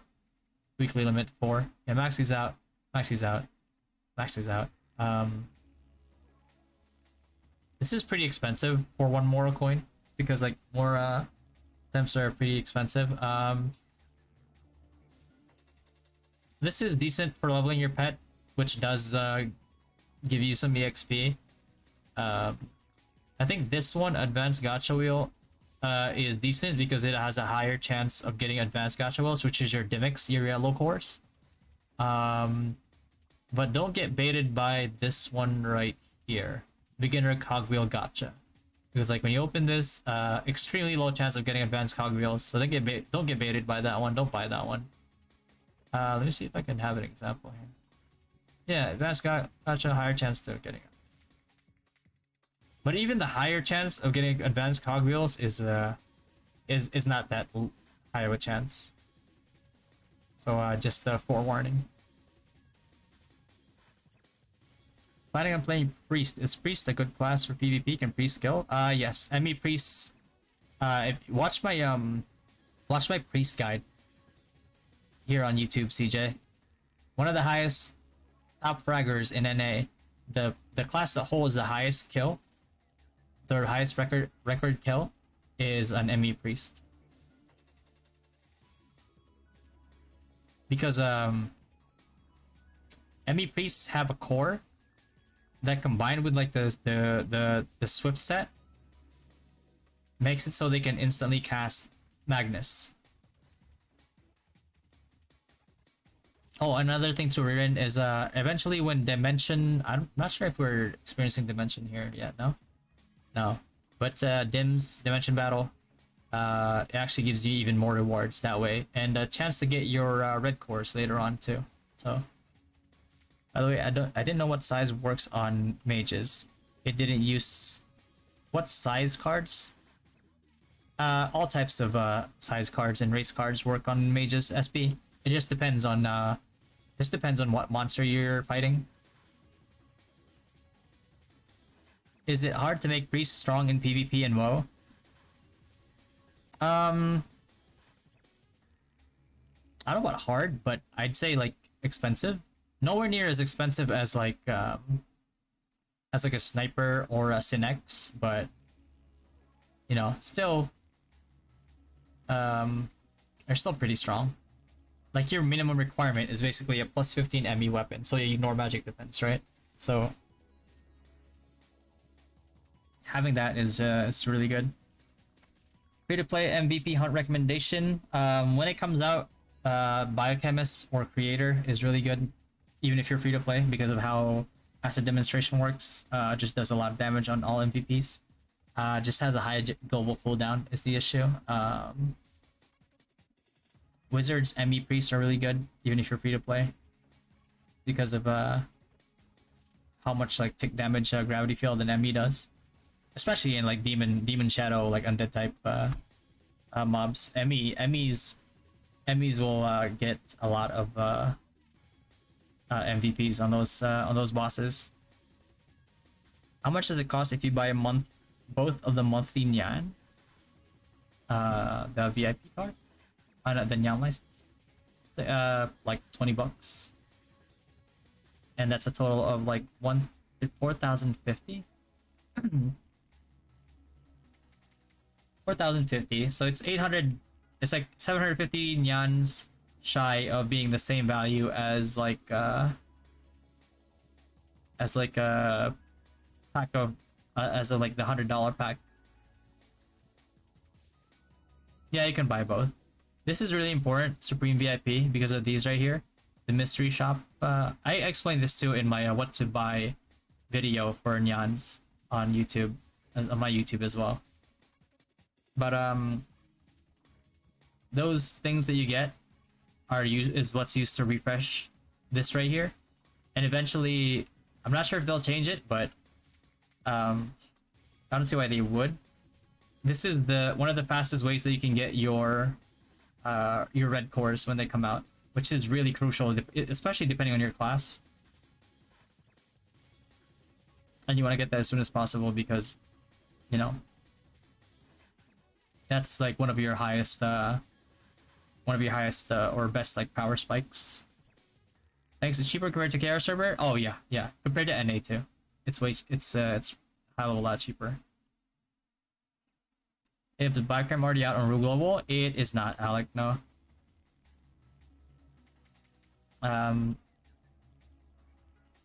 But you'll be able to job change to it later on.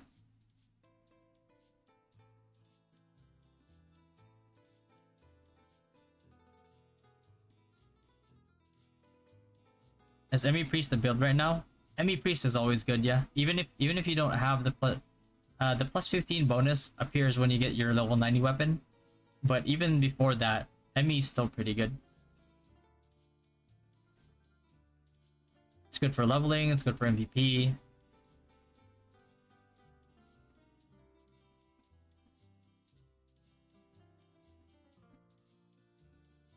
Alternate job available yet? No, not even in NARKR. Alternate jobs are not available yet. One. What's up, Cloud?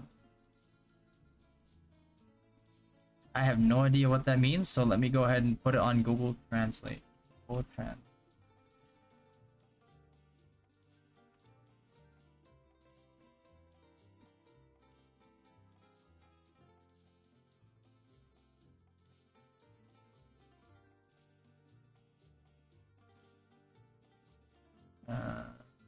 I see you say Freldora. Asking something about Freldora. Hope they're wait, sorry to ask, but when is their release date of global? Their tentative date is April 6th, they said. Yeah. Mage Freldora. Mage and Freldora? You mean this for like Freldora card? Variable CT is good. After a certain point, variable CT gives you like diminishing returns because variable CT once you get your sprint set especially, it might be more convenient to have a Wraith card 3-starred instead because it gives you more magic damage percent, I believe. I think it's this one. Yeah. Wraith card will give you more magic damage percent, which you know, but you know, besides that, Freldora is still pretty good. Mimic card is pretty good too. Yeah, variable cast time plus flat magic attack. When you compare it to, well, I was gonna show you, but son of a bitch. We'll just do that later. Re-level. But the flat M attack is pretty good, and that's why people usually go for mimics. But late game, people value Wraith more. Will you go live during the opening, CJ? Yes, I will. For sure. Hey, Kaizerin. Which emulator am I using? I'm actually using the PC client. That's why it feels so smooth. For Paladin Knight Vit, which one best pet S and A? If you're doing like tank type, for sure is for soloing, Denel is pretty good at making up for your lack of your damage, but Earthlord is so good. Earthlord scales better than most pets here. The thing about like Earthlord skills is it works even in PvP. So if you play Dota, you know, reverse polarity on Magnus, kind of like the same skill, except it CCs you too. For Apets, if you're a tank, your number one pet that you should be focusing on is Son of Earth. This is for every class, by the way. Son of Earth is just for every class. Don't even try these out. Excuse me. I did say I was feeling under the weather the whole day. But always go for this one if you can. Have you seen Akita's 1.33 mil rebate points? I haven't, no, Jerome. But damn, 1.33 mil rebate points, that's crazy. That is nuts. I can't afford that, man. I can't even afford to buy a $100 pack, to be honest with you. Yeah, I'm not expecting to 1v1 these whales. That's for sure. It's just a free-to-play friendly game. It does have a lot of free-to-play friendly mechanics, yeah. You won't be able to 1v1 a whale, but, you know, in like a GVG setting, like War of Imperium, you'll be able to make a difference, a pretty huge difference, if you play actively as a free-to-play player. I got PTSD playing Swordsman in KR server waiting for Paladin class to be released. Nah, don't do that. Not with class. What's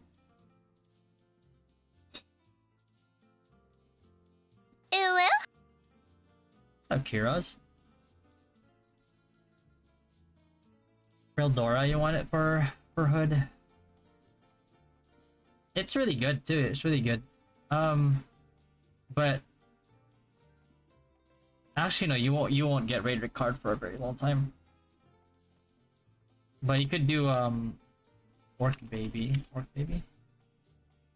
Yeah, Orc Baby gives you Bleed +5, incoming neutral damage reduction +5, 15%. Depending on what boss you're facing, you might want to equip a reduction, element reduction. Like if you're doing Bappo, you want like poison reduction or something. Depending on an MVP that you're fighting. Is a PC client on Global Origins? Yeah, yes it does, Kaizerin. Is there going to be a PC client on Global? Yes. NA doesn't have the PC client. KR doesn't have the PC client. Taiwan and Global has it, yeah.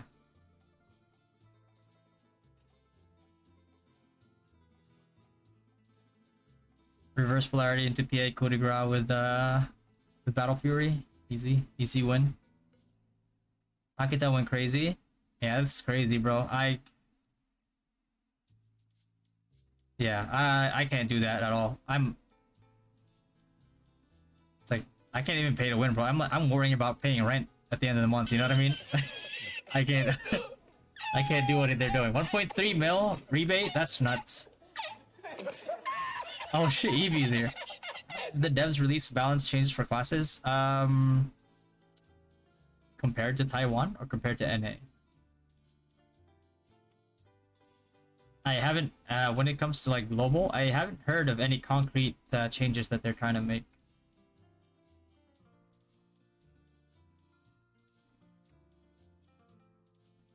How much MA do I have? I have 90 minutes. I want to do it in a single target mob. I want to experiment on something.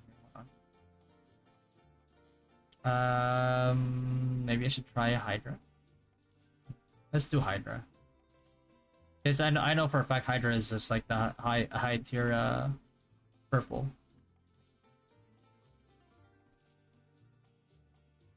and then let's count it.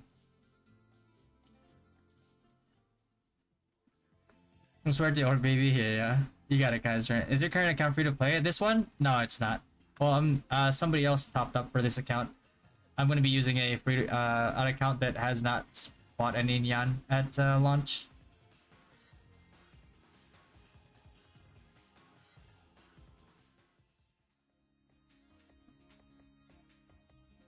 Grabe yung hype sa Ru, pati ang core laro sila Shay at Banoobs. Oh, wait, who's Banoobs? I know Shay, he's a battle rapper, that guy, right?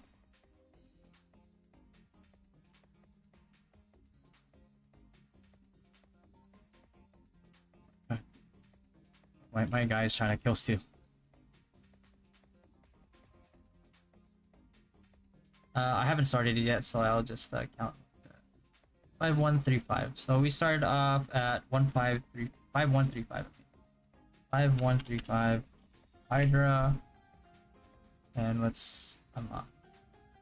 Okay, and then we'll count at the end how much we killed versus how much it went up by, because it's at 0.3% right now. Yeah. There you go. Big bro free to play? Yeah, bro, free to play, UV. Fuck, man. How about MVP drop? Can you explain it? How does it work in Ru? MVP drops, you get the good drops when you get into the top 10. How to get into the top 10 is first hit, last hit, MVP, damage taken, heals done, and amount of deaths. If you die one time, it decreases your team's points by 10%. For every death in your party, regardless of who it is, it decreases your points by 10%. So that's how you get into there. Damage to MVPs is capped, so whale whatchamacallit?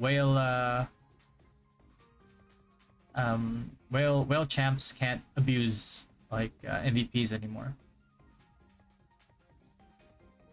Or can you transfer refine level from hammer to staff weapon? Yes you can, Kiros, for sure. I'll send the photo to your Discord via PM. Wait, what photo? Let me see. Whalers from ROM. Oh shoot. Well. Yeah, that pet was kill steal. I don't want to kill steal somebody, bro, so I just got the healer pet out. We're just doing this for science anyway. The latest MVP on NA is trash. Don't explain that. That takes as long as a raid tier garbage. Oh no.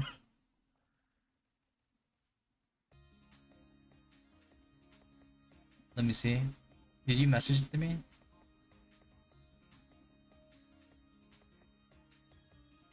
Is it in the...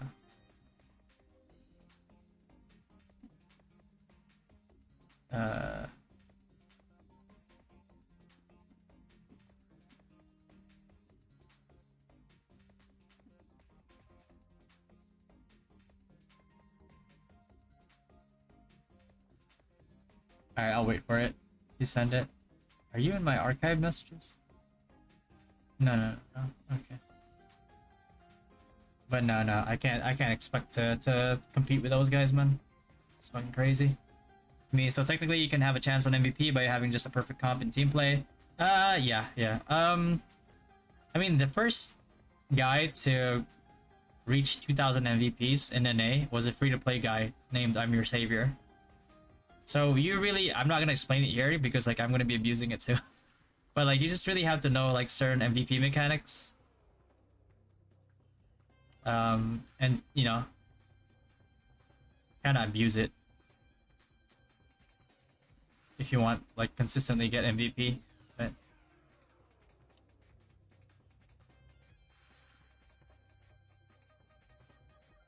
you know about gun mechanics? Evie, don't get me started. What the? We need Edgar. Oh god.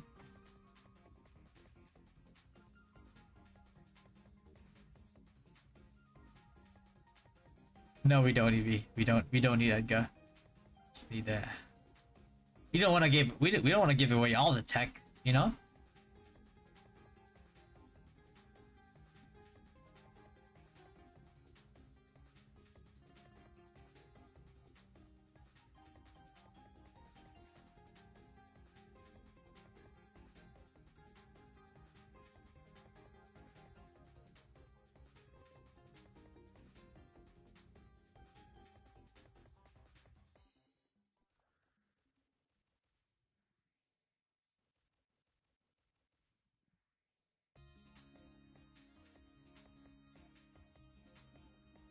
He was trolling Windray yesterday. Looked fun.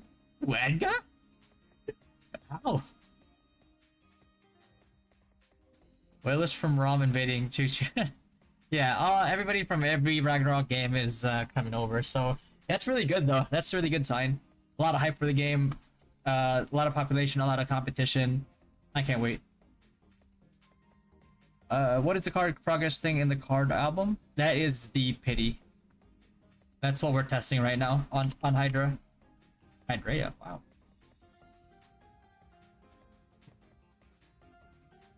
So once you reach this basically just says that if you get a drop, it should reset or something. I'm testing like the amount of a percent I would get in a 90-minute grind. No, let's use this one.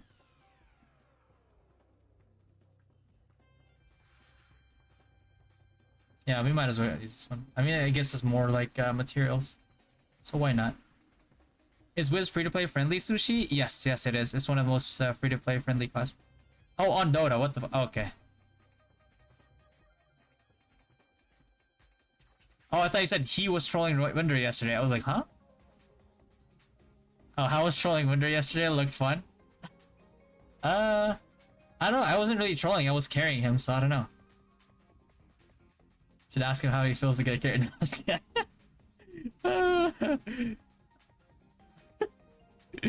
Oh boy. There will be a grand meeting in all Ragnarok universe in Ru. Yeah, yeah. It's gonna be hella fun. Yeah, you got it on. But yeah, it's what we're testing right now. We started at hold on. Let's see. We started at 5,135 Hydra kills. And we're starting to get up there a little bit. And then we're gonna check how much card progress. Let me just click off. How much like card progress we'll get by the end of it.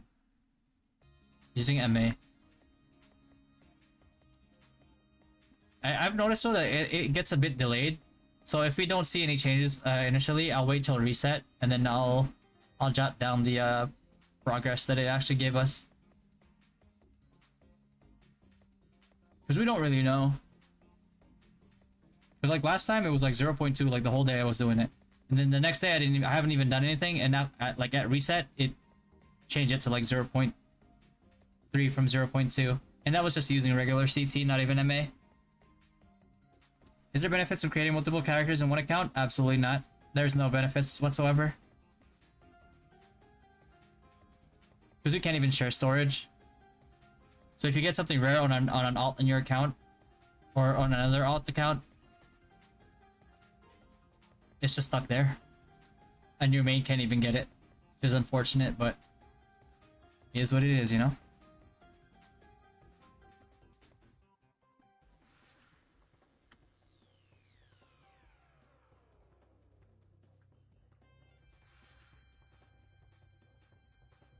You know what the thing is though? A lot of the knights in ROM are gonna come over to Ru thinking that knights are OP.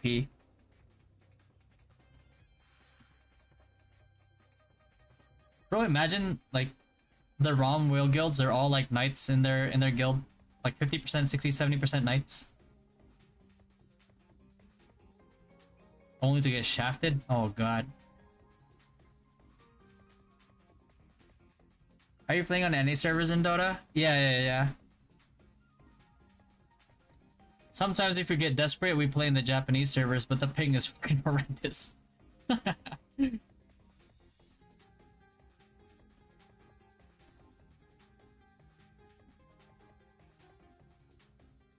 like sometimes if East Coast and West Coast has no games, then we just go to Japan. And then we suffer. Because we want to play Dota, whatever it takes. Oh, speaking of which, let me actually...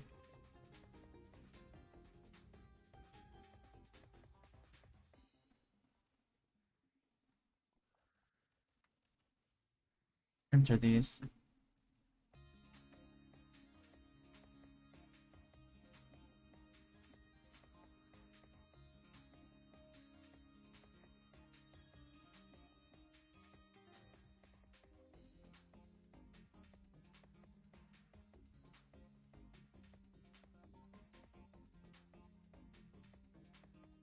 Yeah. I got a little too lazy doing these. Only because it's CBT. I mean, damn. I really waited this long, huh? Did I do the Sunny Sunday one? Whoa. Holy shit! How many codes did I not use? God damn! I think I used this one, Chill Saturday.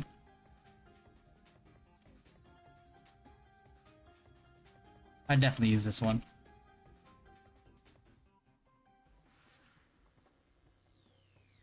This one I definitely use, right? It's been used, okay.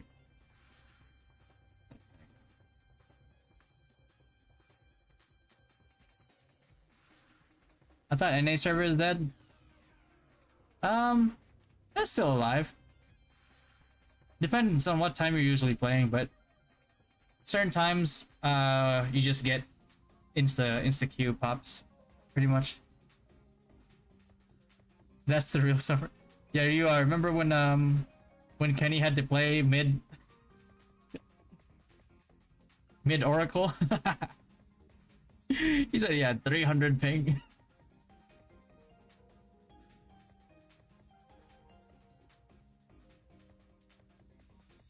All bit nights, yeah. On Rocks Will Priest 1v5 every KVM, like what the fuck?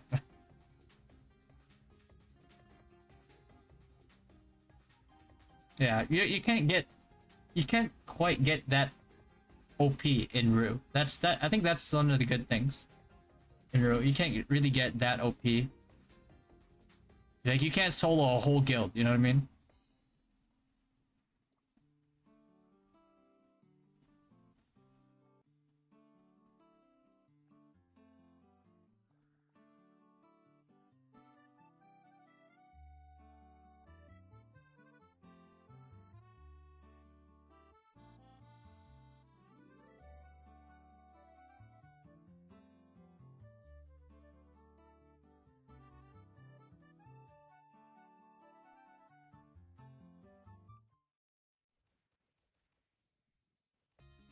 Since Global got Taiwan version, we got the pets and the card drop counter. Are there any other additions that changes the Global got? Just a better free-to-play system compared to NA. For example, like your mods, right? Your modification and your weapons, right? Just oh, it doesn't really show here. Yeah, it doesn't really show here. But modifications basically same ones that you saw in NA. They pretty much were very pay to win in NA, but like in this version, they use the extra fragments that you got, right? And since it takes a lot less fragments to craft your weapons and your armor in global, you can use the spare ones to mod. And then when you get to your level 70 stuff, you could also get those a lot quicker than you did the ones in NA. So you'll have a lot of access for those. Because before in NA, people were afraid to mod because it was so pay to win that they didn't want to mod a level 50, level 70 weapon. They wanted to wait for like 90 or 100, 115 sometimes. And it just wasn't like that worth it.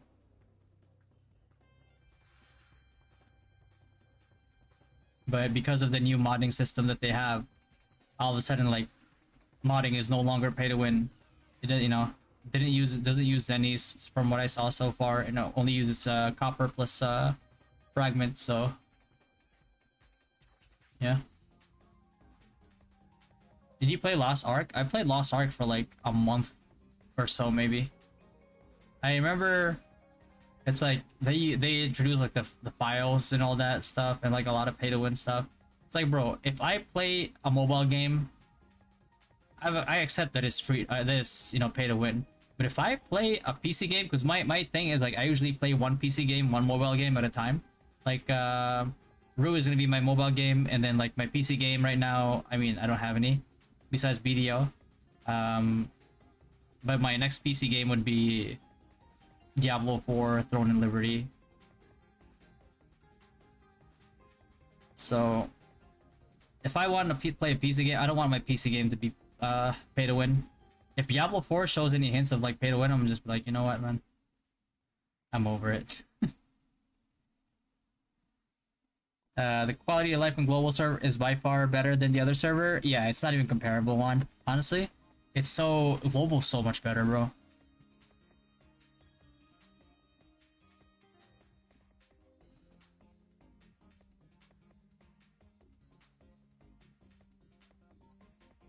Like there's certain things in NA that like if you're free to play you just cannot get. And then global comes around and then changes that. So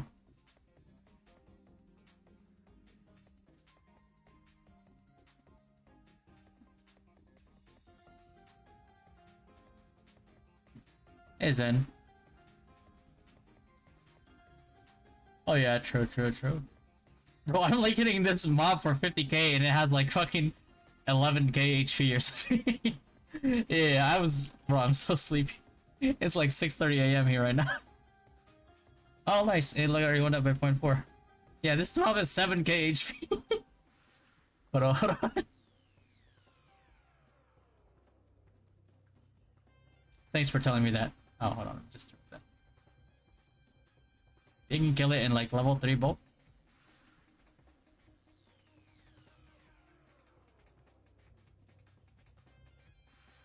Alright, never mind. You can actually kill it in like level 1? How much will level 1 do? Never mind. Level 2 it is.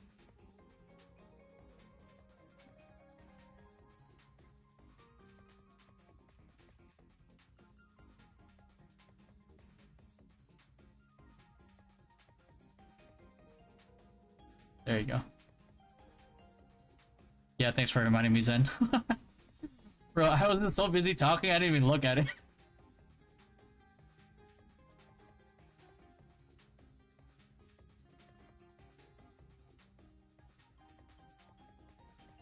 Yeah, if you get these like 2 insta spawns as like an ADL or something, you're really good.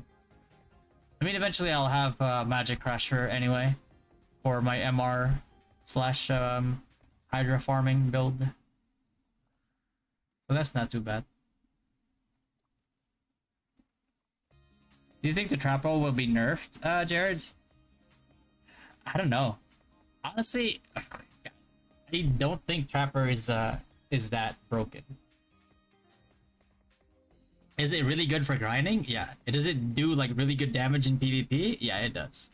But it falls off really hard, right? It's like the same thing with like Knights. Knights are very good in the early game, but then, you know, early game to like the early part of mid game, and then they fall off a cliff after that, right? So I don't think Trapper deserves a nerf.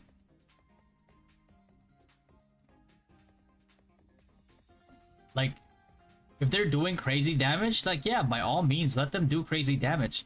Bro, like, Hunters have, like, the lowest HP scaling in the game. They're the squishiest class in the game. Let them have their damage. That's all they got, bro. Like, if you're a Trapper Hunter, bro, that's all you got. Damage is all you got. Like, don't take that away from them. They've already suffered enough. Okay? Just give them a break.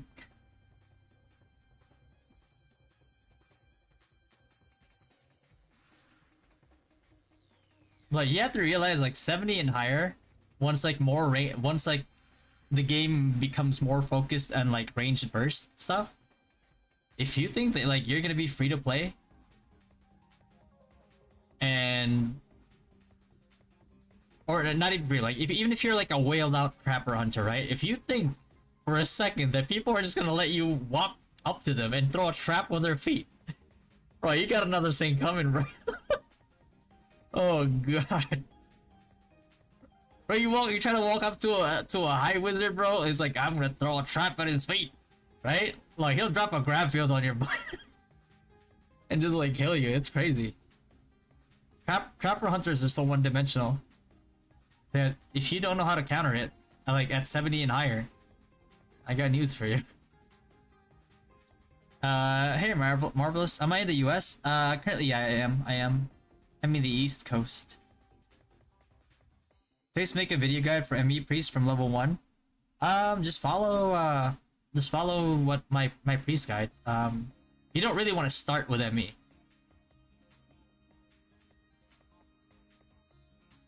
Just use I believe I mentioned like holy light into sanctuary grinding, and then once you get into like a higher level, you get more. You can afford to get more decks. Then that's when you start transitioning over to ME.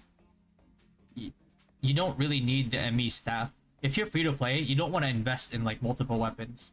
So if you're free to play, even with the DS staff, you'll do respectable damage to undead and demon monsters. But if ME is not enough, you always have the option of just doing sanctuary grinding. And like I said, just make sure that if you're doing that, that when you start wishing for a pet, start wishing for for Abyss Witch or Fire Spirit, because your sanctuary will keep these pets up, and then all you need to get is the blueberry juice or like SP pet for your SP for your pet, and then just make sure that you set up like blueberry juice stuff for your pet. That way they don't run out of SP, because their skills only use a lot of SP either. So just make sure that you have that set up. That way you keep them up the whole time, and they'll help you AoE. Because Sanctuary actually does do a lot of damage, especially when you get the core that makes your Sanctuary do more healing. So it does more damage to undead as well. Plus it's holy. It's considered holy damage. Yeah. But that's what you need to do. And yeah, I know it's surprising. Like, you become one of the fastest grinding classes in the early game, along with like trapper hunters.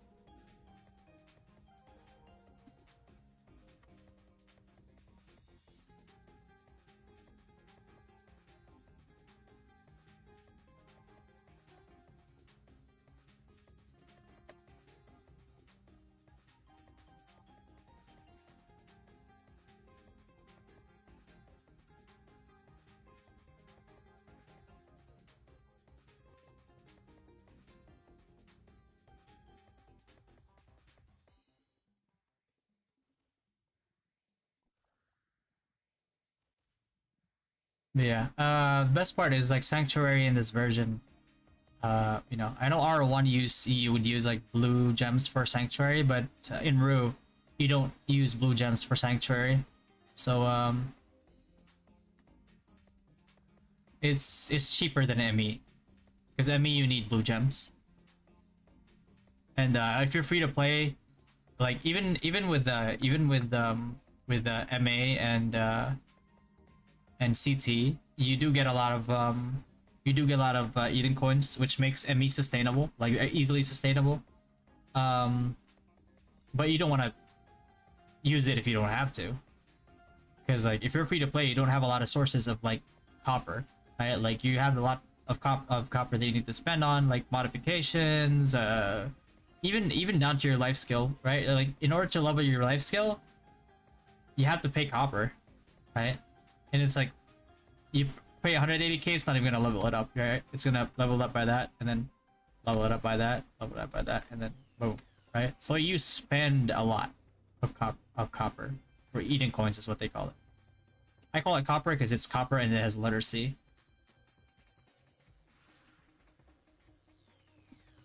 If it was the Eden coins, they would put like ED on there, but then that would be hilarious. I'm like, hey, ED, it's like your erectile dysfunction coins. Pretty pog, pretty pog.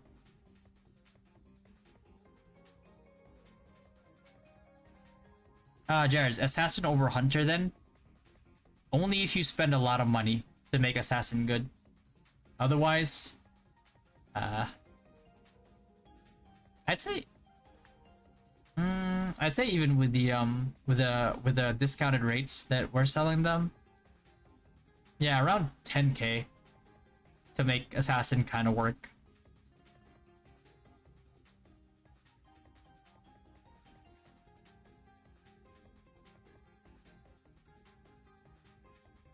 Is Vit Priest viable here? Ain't Vit Priest? Yeah, it's viable. But you still need some decks though.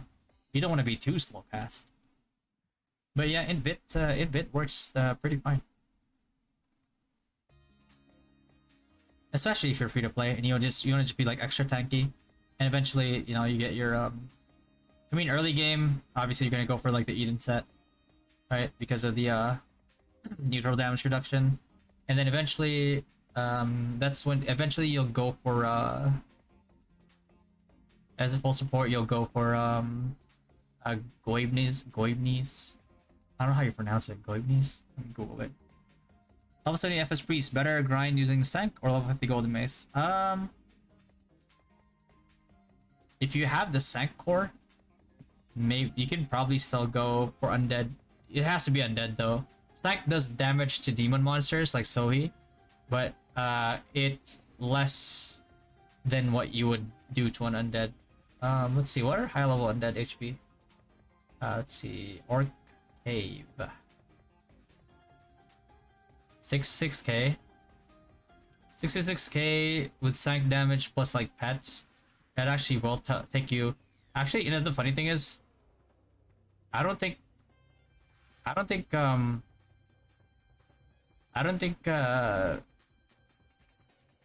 Bonk Priest will outkill Sank Priest when you're killing these mobs.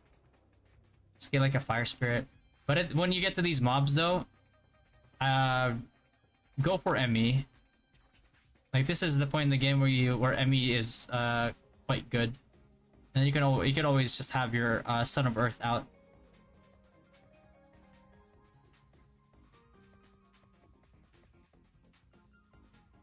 Hey Snacks, roughly how much money is needed to gear a champion? You don't really need money if you're a champion, but in order for you to do more damage, so you can, because you'll early to mid game, to the early part of late game, you'll still be able to one-shot whales. But the later it gets into the game, when people start stacking reduction and stuff, you do need to be you do need to spend on champion in order to kill those whales, or get close to killing them anyway, and have your team finish them off.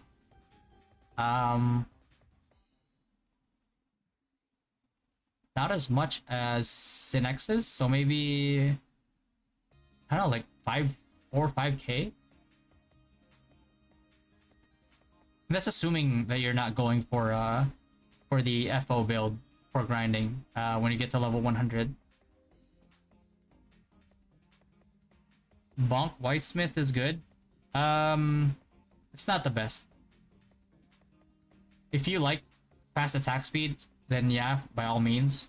But just don't expect to compete with leveling speed and damage when it comes to versus like Cart Revo or even rolling cutter builds. Honestly, if you want like a fast attacking build that's decent for grinding or good for grinding, go for the rolling cutter build. When you get like better versions of this one, rolling cutter. Let's see this one.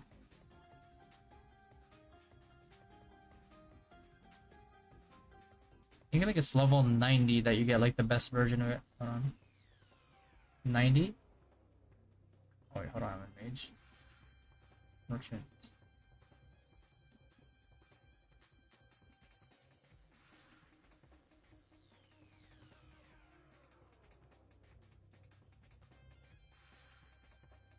$90, right? Yeah, 90. So level 70. Actually, I'll just show you here. Level 70, you have strength plus 18. Rolling cutter no longer has a cooldown. Rolling cutter damage minus 50%, but SP consumption is minus 50%, which makes rolling cutter more viable. Don't worry about the minus 50% damage because these benefits more than make up for it. Otherwise, it's not viable if you don't use this weapon. Or this one. Yeah, but then at level 90, strength plus 20, and then you still get the same stuff, right? But then for every refinement plus 1, you have attack speed plus 1%. Right? So if you have a plus 15 weapon already, then that's 15% attack speed, which is pretty good. And then higher levels, let's see. This is the 91, right? Yeah, 90. 90 level 90 is when you get the plus 15 bonuses for weapon. So this is rolling card damage is only down minus 15% now. Aspect consumption minus 85%. Yeah, 90 weapons are the big power spikes for a lot of classes, and then plus 15 rolling cutter skill damage plus 20%, which negates this this damage reduction, plus gives you like an extra 5%. This is the same that can be said. Actually, this stays static all the same. It just gets increased. But the scaling on this is still really good if you're doing it as a for fun build. For priest at level 90 is when you get your plus 15 bonuses. 90, right? Yeah. So yeah, 90 is when you get the 15 bonus, which is Magnus ignores target's magic defense, and fixed cast time. Cast time of Magnus Exorcismus is minus 1 second. And then the variable casting time is minus 50% versus like the 30% that you get when you have the previous versions. Oh, level 80 you already get it, but you don't get the plus 15. Oh, wait, huh? Oh, level 80 you get it already. Okay, so level 80. And then, but 70, I think it's only 30%. Yeah, it's only 30%. And you don't get the plus 15 bonus right away. So yeah, level 80 actually. If you have a plus 15 weapon, you can get the ignore defense already. What's their success chance when you refine from plus 13 to plus 15? I forgot what it is exactly, but it's higher than going from plus 9 to plus 10. Or I think plus 14 to plus 15 is the same as going from plus 9 to plus 10.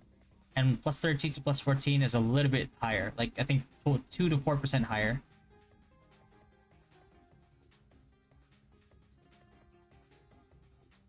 Are skill stat reset cash item after you use up the free resets? Yes, they are, I believe. Let me check for you, just in case there's like another option. Let's see, diamond shop. Can we functional items? Oh yeah, you can buy resets. Weekly limit 2. Or skill reset. And this is stat reset. Oh yeah, you can get them with diamonds. You don't have to buy catnips. What's the minimum requirement for Senex? Be prepared to spend like 10k, bro. If you want to be like a PvP competitive, or have a chance of being competitive as a Senex, you need to spend at least 10k, and you need to spend it smart.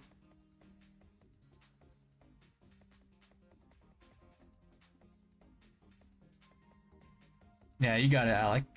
What's the best set for MVPs from low to high level? Low levels, it doesn't really matter a lot at lower levels, because like you don't really have much of a choice at lower levels, right? Like level 50, right? You have no choice. You're gonna have to go this to increase your damage a little bit, or you could go tanky with this. But it's just whatever. I just go with this combo, get more magic attack. This doesn't matter. This is just accessories. And then you get higher, you have the same options. It's when you get to level 80, I believe, or 90. Oh, 80, yeah. 80. If you want to be more tanky, you have the choice of going Governess, but a lot of MVPs go this route, sprint mail. If you're FS, this is really good for you. But a lot of Magnus Priests go sprint mail. For the variable cast time reduction. Alright, and you go down here, and you also have your global cooldown minus 50%, which is huge. Some magic attack damage. Then you go Rider Insignia. Where is Rider Insignia? This? No, this is not it. This one right here. There you go. Yeah, it gives you index. It's the bonus that you're really going for. Is sprint shoes. This one? Yeah. This one is refined to plus 15 and plus 2. It's just more damage. But the bonus is what you're looking for here. Global cooldown minus 15%. And that's if you only have, if arc cores are not out yet. Once arc cores are out, and you get like the Magnus cooldown, a cast time, I mean, red core, that's when you can think of going, where is it? This one. Oh, not this one. Magic Coat? No, not Magic Coat. I think it's level 90. It's a level 90 armor set. Should be level 90. This one right here. Magic Tide Robe. Increase your skill SP cost by 10%, inflicting a magic burst. Whenever you cast a skill, increases its damage based on your max SP. The damage bonus varies according to your job and can't be more than 30%. But the plus 15 bonuses are really good too. The other bonuses give you more SP, so more damage. And then refined to plus 15, max SP received can be magic. For Magic Tide is plus 100 instead, can be stacked up to 5 times. So again, more SP, more damage.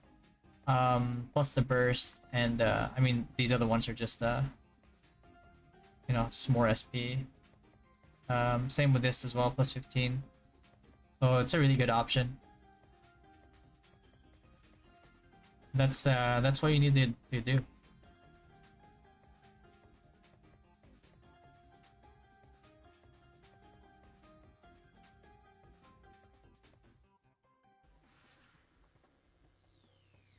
I think it's called Exorcism Prediction or something. But it's basically the one that decreases the cast time of your ME. You can achieve fast cast or insta cast that way. Because with enough like cast time reduction, even without the sprint set, you'll have an insta cast ME still. But otherwise, yeah, go sprint set. But especially if you can plus 15 your armor set, then that's actually really, really huge. You just do more damage. And that's how you can like one-tick kill people.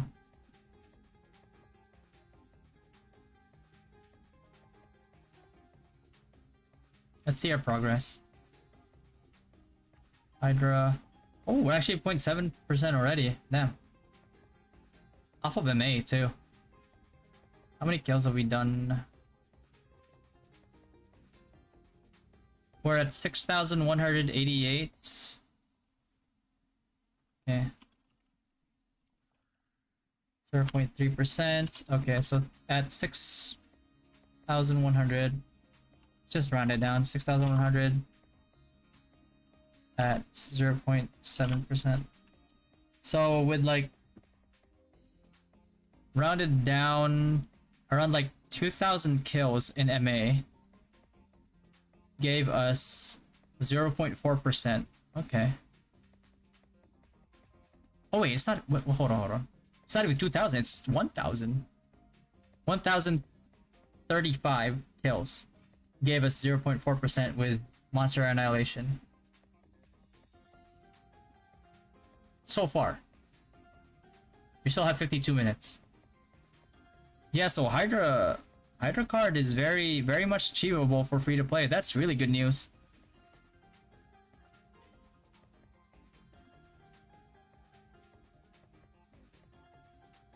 What's the success chance? Oh yeah. Is it still 20%? It's not 20%, no. I think plus 14 to plus 15 is like goes down 10%. Yo, Jeff, what's going on, bro? It's a Jeffrey, bro. What's going on, Jeff? Shout out to Jeff, man. 10k USD, Linky? Yeah. 10k. What do you think is the best free-to-play class? Wizard and Priest. You gave me a subscribe? Appreciate that. Alec. Thanks, man. I appreciate the subs, brother. My brother is planning to play Wizard. What should I pair it with? Should I go Priest? We will not play at the same time due to availability. Oh. Even if you're not playing with him, just go Priest, bro. Priest is still just really good, even if you're soloing. Will reclassing be available, Juan? Yes, I believe level 70. Hold on, let me see. Oh yeah, job selection, learning the job switch. Really change jobs. Experience rebirth through job change. But yeah, it's they're saying it's available at level 70, so we'll see. 2B, I think. Oh yeah, I answered. I think. Is it possible to no cast ME? Yes, it is very possible to no cast ME. Very, very possible. Are you hunting Hydra card there or just MR, Jay? I'm testing out how much percent I would get per certain amount of kills. I'm basically researching information so I can make a video about it as well. So hopefully you guys watch those videos. It should help you, helps me. Does card progress still count even without using the annihilation and card drop bonus? It doesn't, no. You need CT or MA. MA has the best results when it comes to card drop progression. So basically the game is encouraging you to use your MA for card hunting. And not waste your CT card hunting, because CT doesn't give you a lot.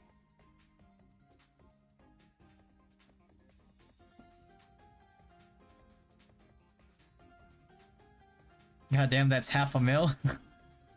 Yeah, bro. But I mean, if you... It might be less in global, because it's the Nyan's here 20% cheaper than NA. Plus, if you buy from my agent, it's 77 instead of 100 bucks for the 4800 pack. So it's technically 43% cheaper than NA. So it'll be easier to gear up your assassin on this version. So maybe more like 6k.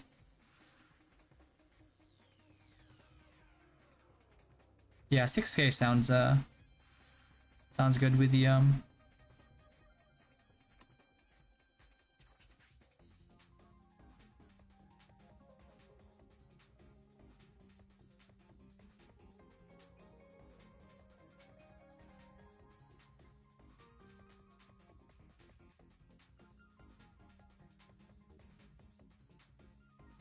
Is there the cheaper one is not bannable?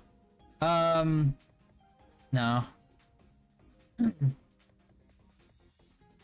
There was an issue in rocks.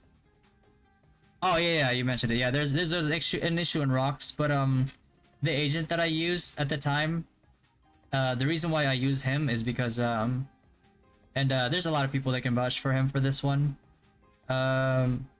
When the ban started like happening, he actually refunded everybody. So the reason why like I go to him is because of, you know, because he did that, because he has like integrity. A lot of people just kind of ran away, and he actually refunded everybody. So I'm like, all right, can't help but respect that. So that's why, like, even if like I don't trust anybody else besides this guy.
Is it doable for free to play Whitesmith? Whitesmith is decent in like the mid game, but once you get to like the later games, like level 100, they get a pretty big power spike. But like towards like the 110s and higher, like the 115s and higher, is when they start to kind of like fall off a little bit. They're still like one of the best melee AoE burst damage in the game, but because the game evolves into like a ranged burst meta, it gets harder for them to engage and capitalize.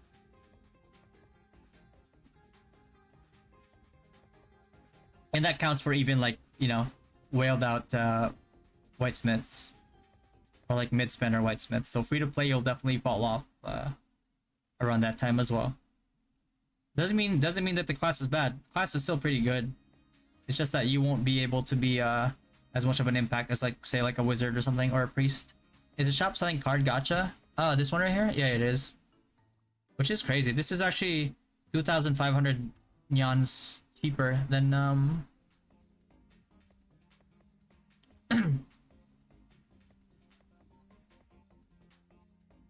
than NA.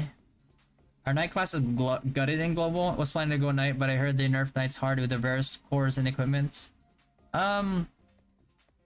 Man, it's hard because like even with the buffs to knights, right? Thing is like even with the buffs to knights, knight just does not do anything better than like how do I put this? It's like a jack of all trades. It is decent-ish in everything, but there's always going to be a class that does certain parts or multiple parts of what a knight does better. Which, you know, and the fact that yeah, if you're a knight, you're gonna feel very useless in War of Imperium.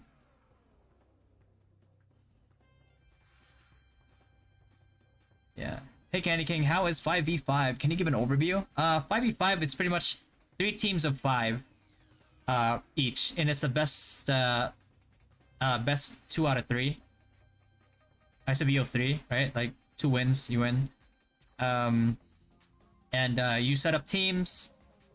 Yeah, you know, like set up teams, like team set up in parties beforehand, and then the guild leader or the the I think director and vice lead, or is it just the guild lead and the vice lead can assign teams. And if you go to the PvP area in here, it's gonna be the same map. So it's a good place to practice if you're trying to go for like 5v5s. Like just set up like 5v5 tournaments within your guild and practice with each other, you know? What's up, Benjamin? What server is this? This one is Fantasy, the global server. I think Knight here are good until Pally comes out. Knight is very, very good early game. To some parts of mid game. And then they fall off a cliff after that. So it's not like Knight's bad like the all of the game, right? Like they're still really good early to early mid game. But, you know, a lot of people don't want to invest into a class only for it to be bad later on.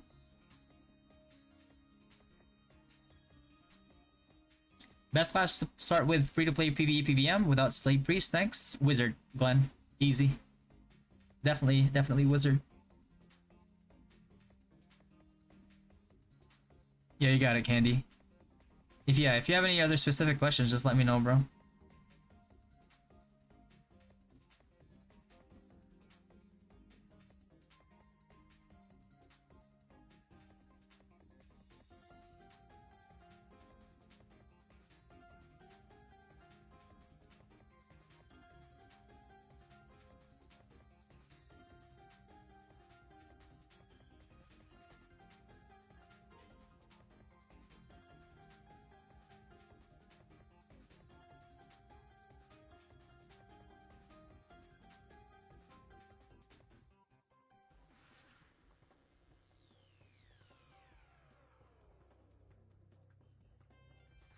Yeah, you got it, Glenn. Is party leveling a thing here? Yes, it is, Glenn. It's actually better if you level in a party.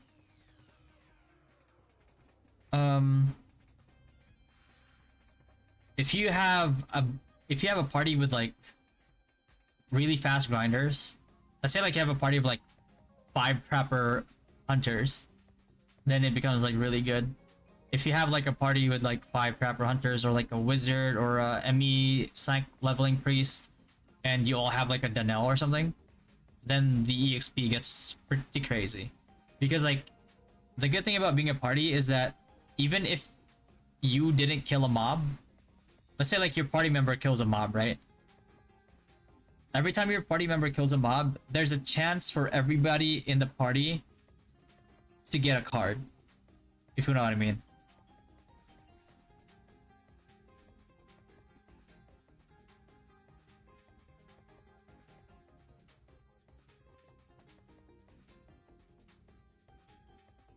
Is it fine to play night class instead until Crusader class comes out? Yeah, that's okay, Zai. I think that's fine. Cause Job change is at 70. Yeah, yeah, yeah. The job change NPC becomes available at 70. And if you're a knight, you're gonna like in the early to mid stages of the game, like 1 to 70.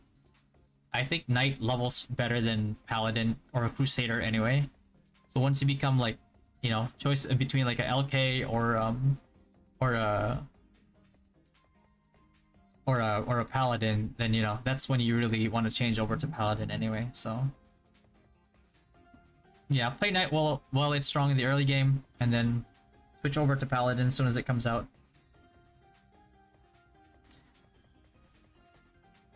Hey Lex, what job will be the least played in your opinion overall? Knights, for sure. Unless like the people that are coming over from ROM,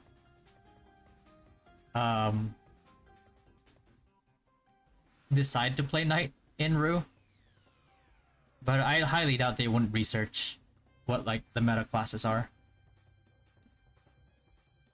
What about Champ for free to play? Do you think Champ will be first to release again? Yeah, most likely. Champs will most likely be the first to release. It's almost certain that they'll be the first to release because of how like class release works. But you know, you never know. They might release Paladin first.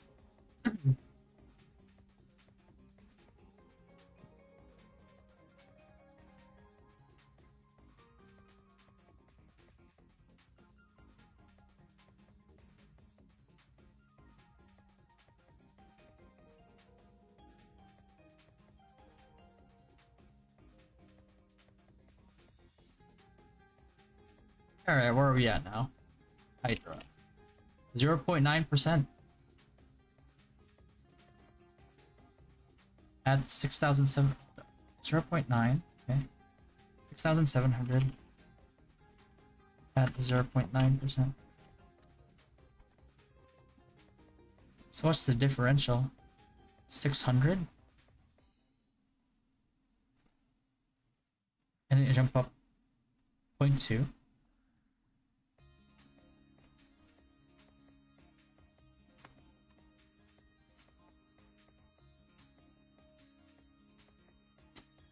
So, getting the Hydra spot in Payon Cave is gonna be huge, huh? If you really want to do like fast kills. Yeah. Finding a decent spot for Hydras is gonna be really good.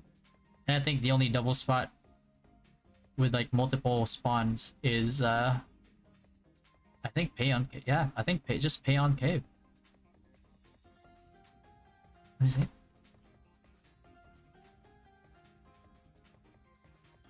Because I know it definitely doesn't have any multiple spawns in Labyrinth. Pan Cave, 3rd floor.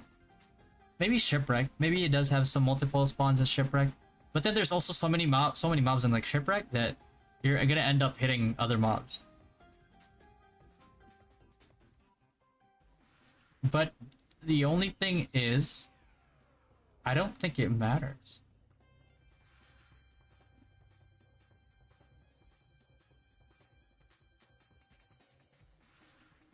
Yeah. Because it's just time based. So even if you kill other mobs along with it, I mean you'll just get pity for those mobs, right? But you'll still get the pity percent for Hydras. Yeah, I think it doesn't matter. 2 spots with multiple, yeah. Because there's a spot in Payon Cave that I know for sure in like the middle eastern side.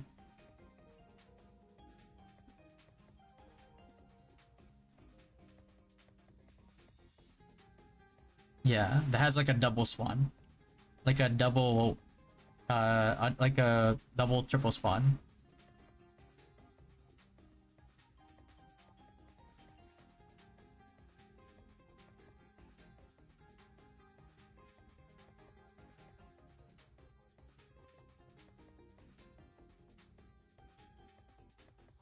There we go.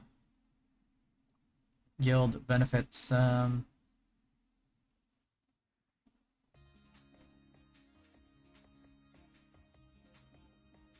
don't care about PvP and CBT.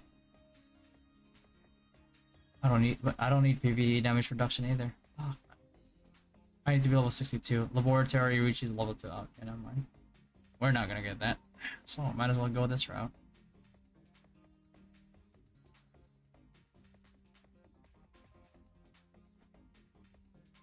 Is the card progression shared? Like among teammates? Oh, like the credit that you get for teammates? As far as I know,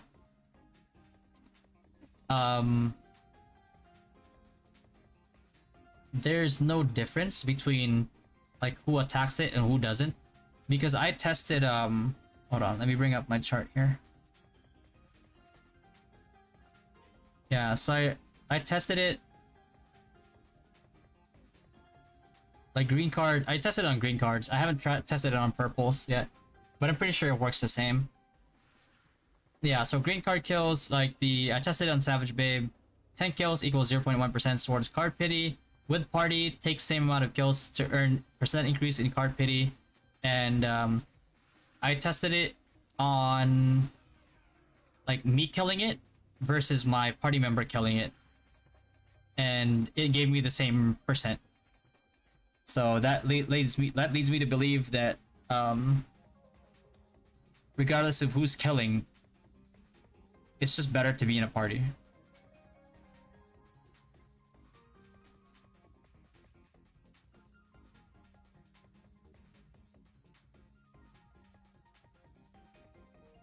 Yeah.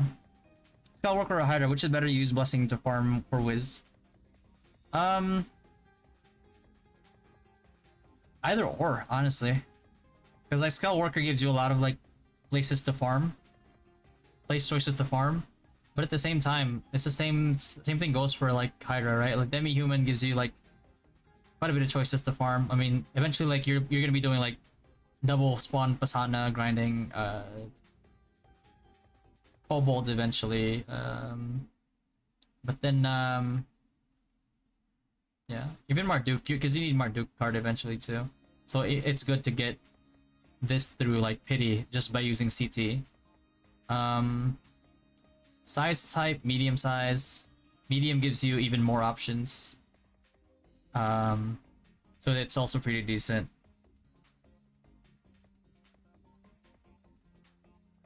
So yeah. Skull Worker. Alright, certain MVPs too.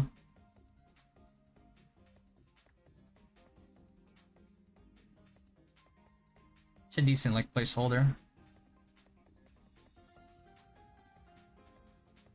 If you somehow get really unlucky. But yeah, those are your choices. Petite leveling is one of the popular spots later on too as well. There's multiple like petite spots that you can farm.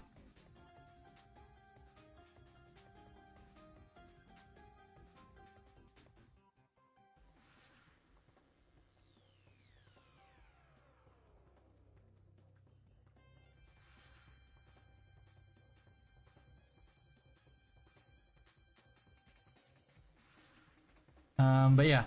Let's see, it's 7 a.m. here right now. I still need to edit. Oh god. It's like an hour, 37-minute video that I have to edit. That's probably gonna take me a few hours if I want to make really good jump cuts and stuff. So it's probably gonna take me a few hours. I'm most likely not gonna sleep until the afternoon. Oh shit. Alright. Alright guys, I'm just gonna end the stream here and I'll stream again. Reset is for me is at 5 p.m.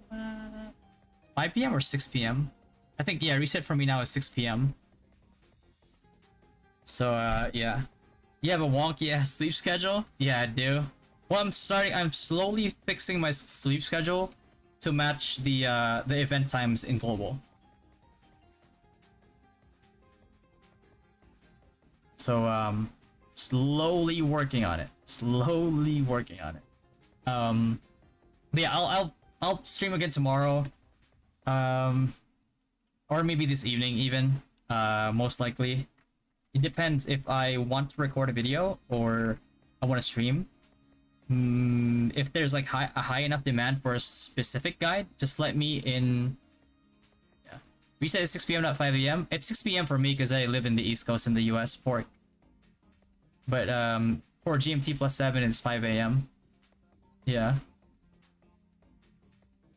5k PHP. If you go for MSRP, Sandy, that's like 4,800 catnip.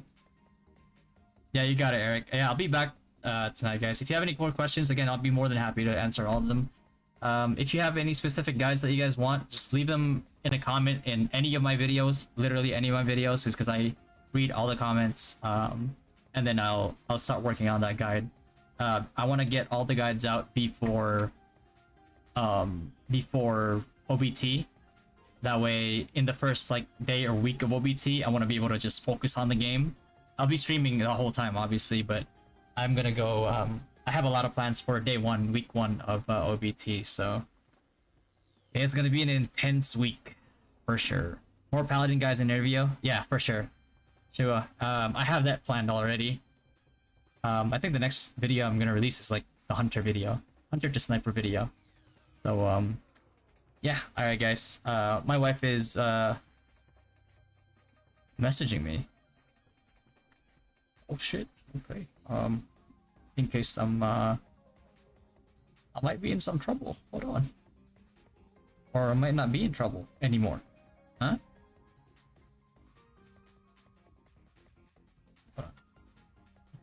Alright, guys. Everybody have a good night. Thanks, everybody, man. I appreciate all the subs. Appreciate all the love, guys. It means a lot. But yeah, I'll see you guys tomorrow. Tomorrow. No. When am I not in trouble? I'm always in trouble, bro. Yo, Shira, been following me since Ruin Ape. Oh, appreciate you, man. Appreciate the love, brother. Alright, I'll see you guys very, very soon. Love you guys, man. Good night, or good morning, if depending on where you are.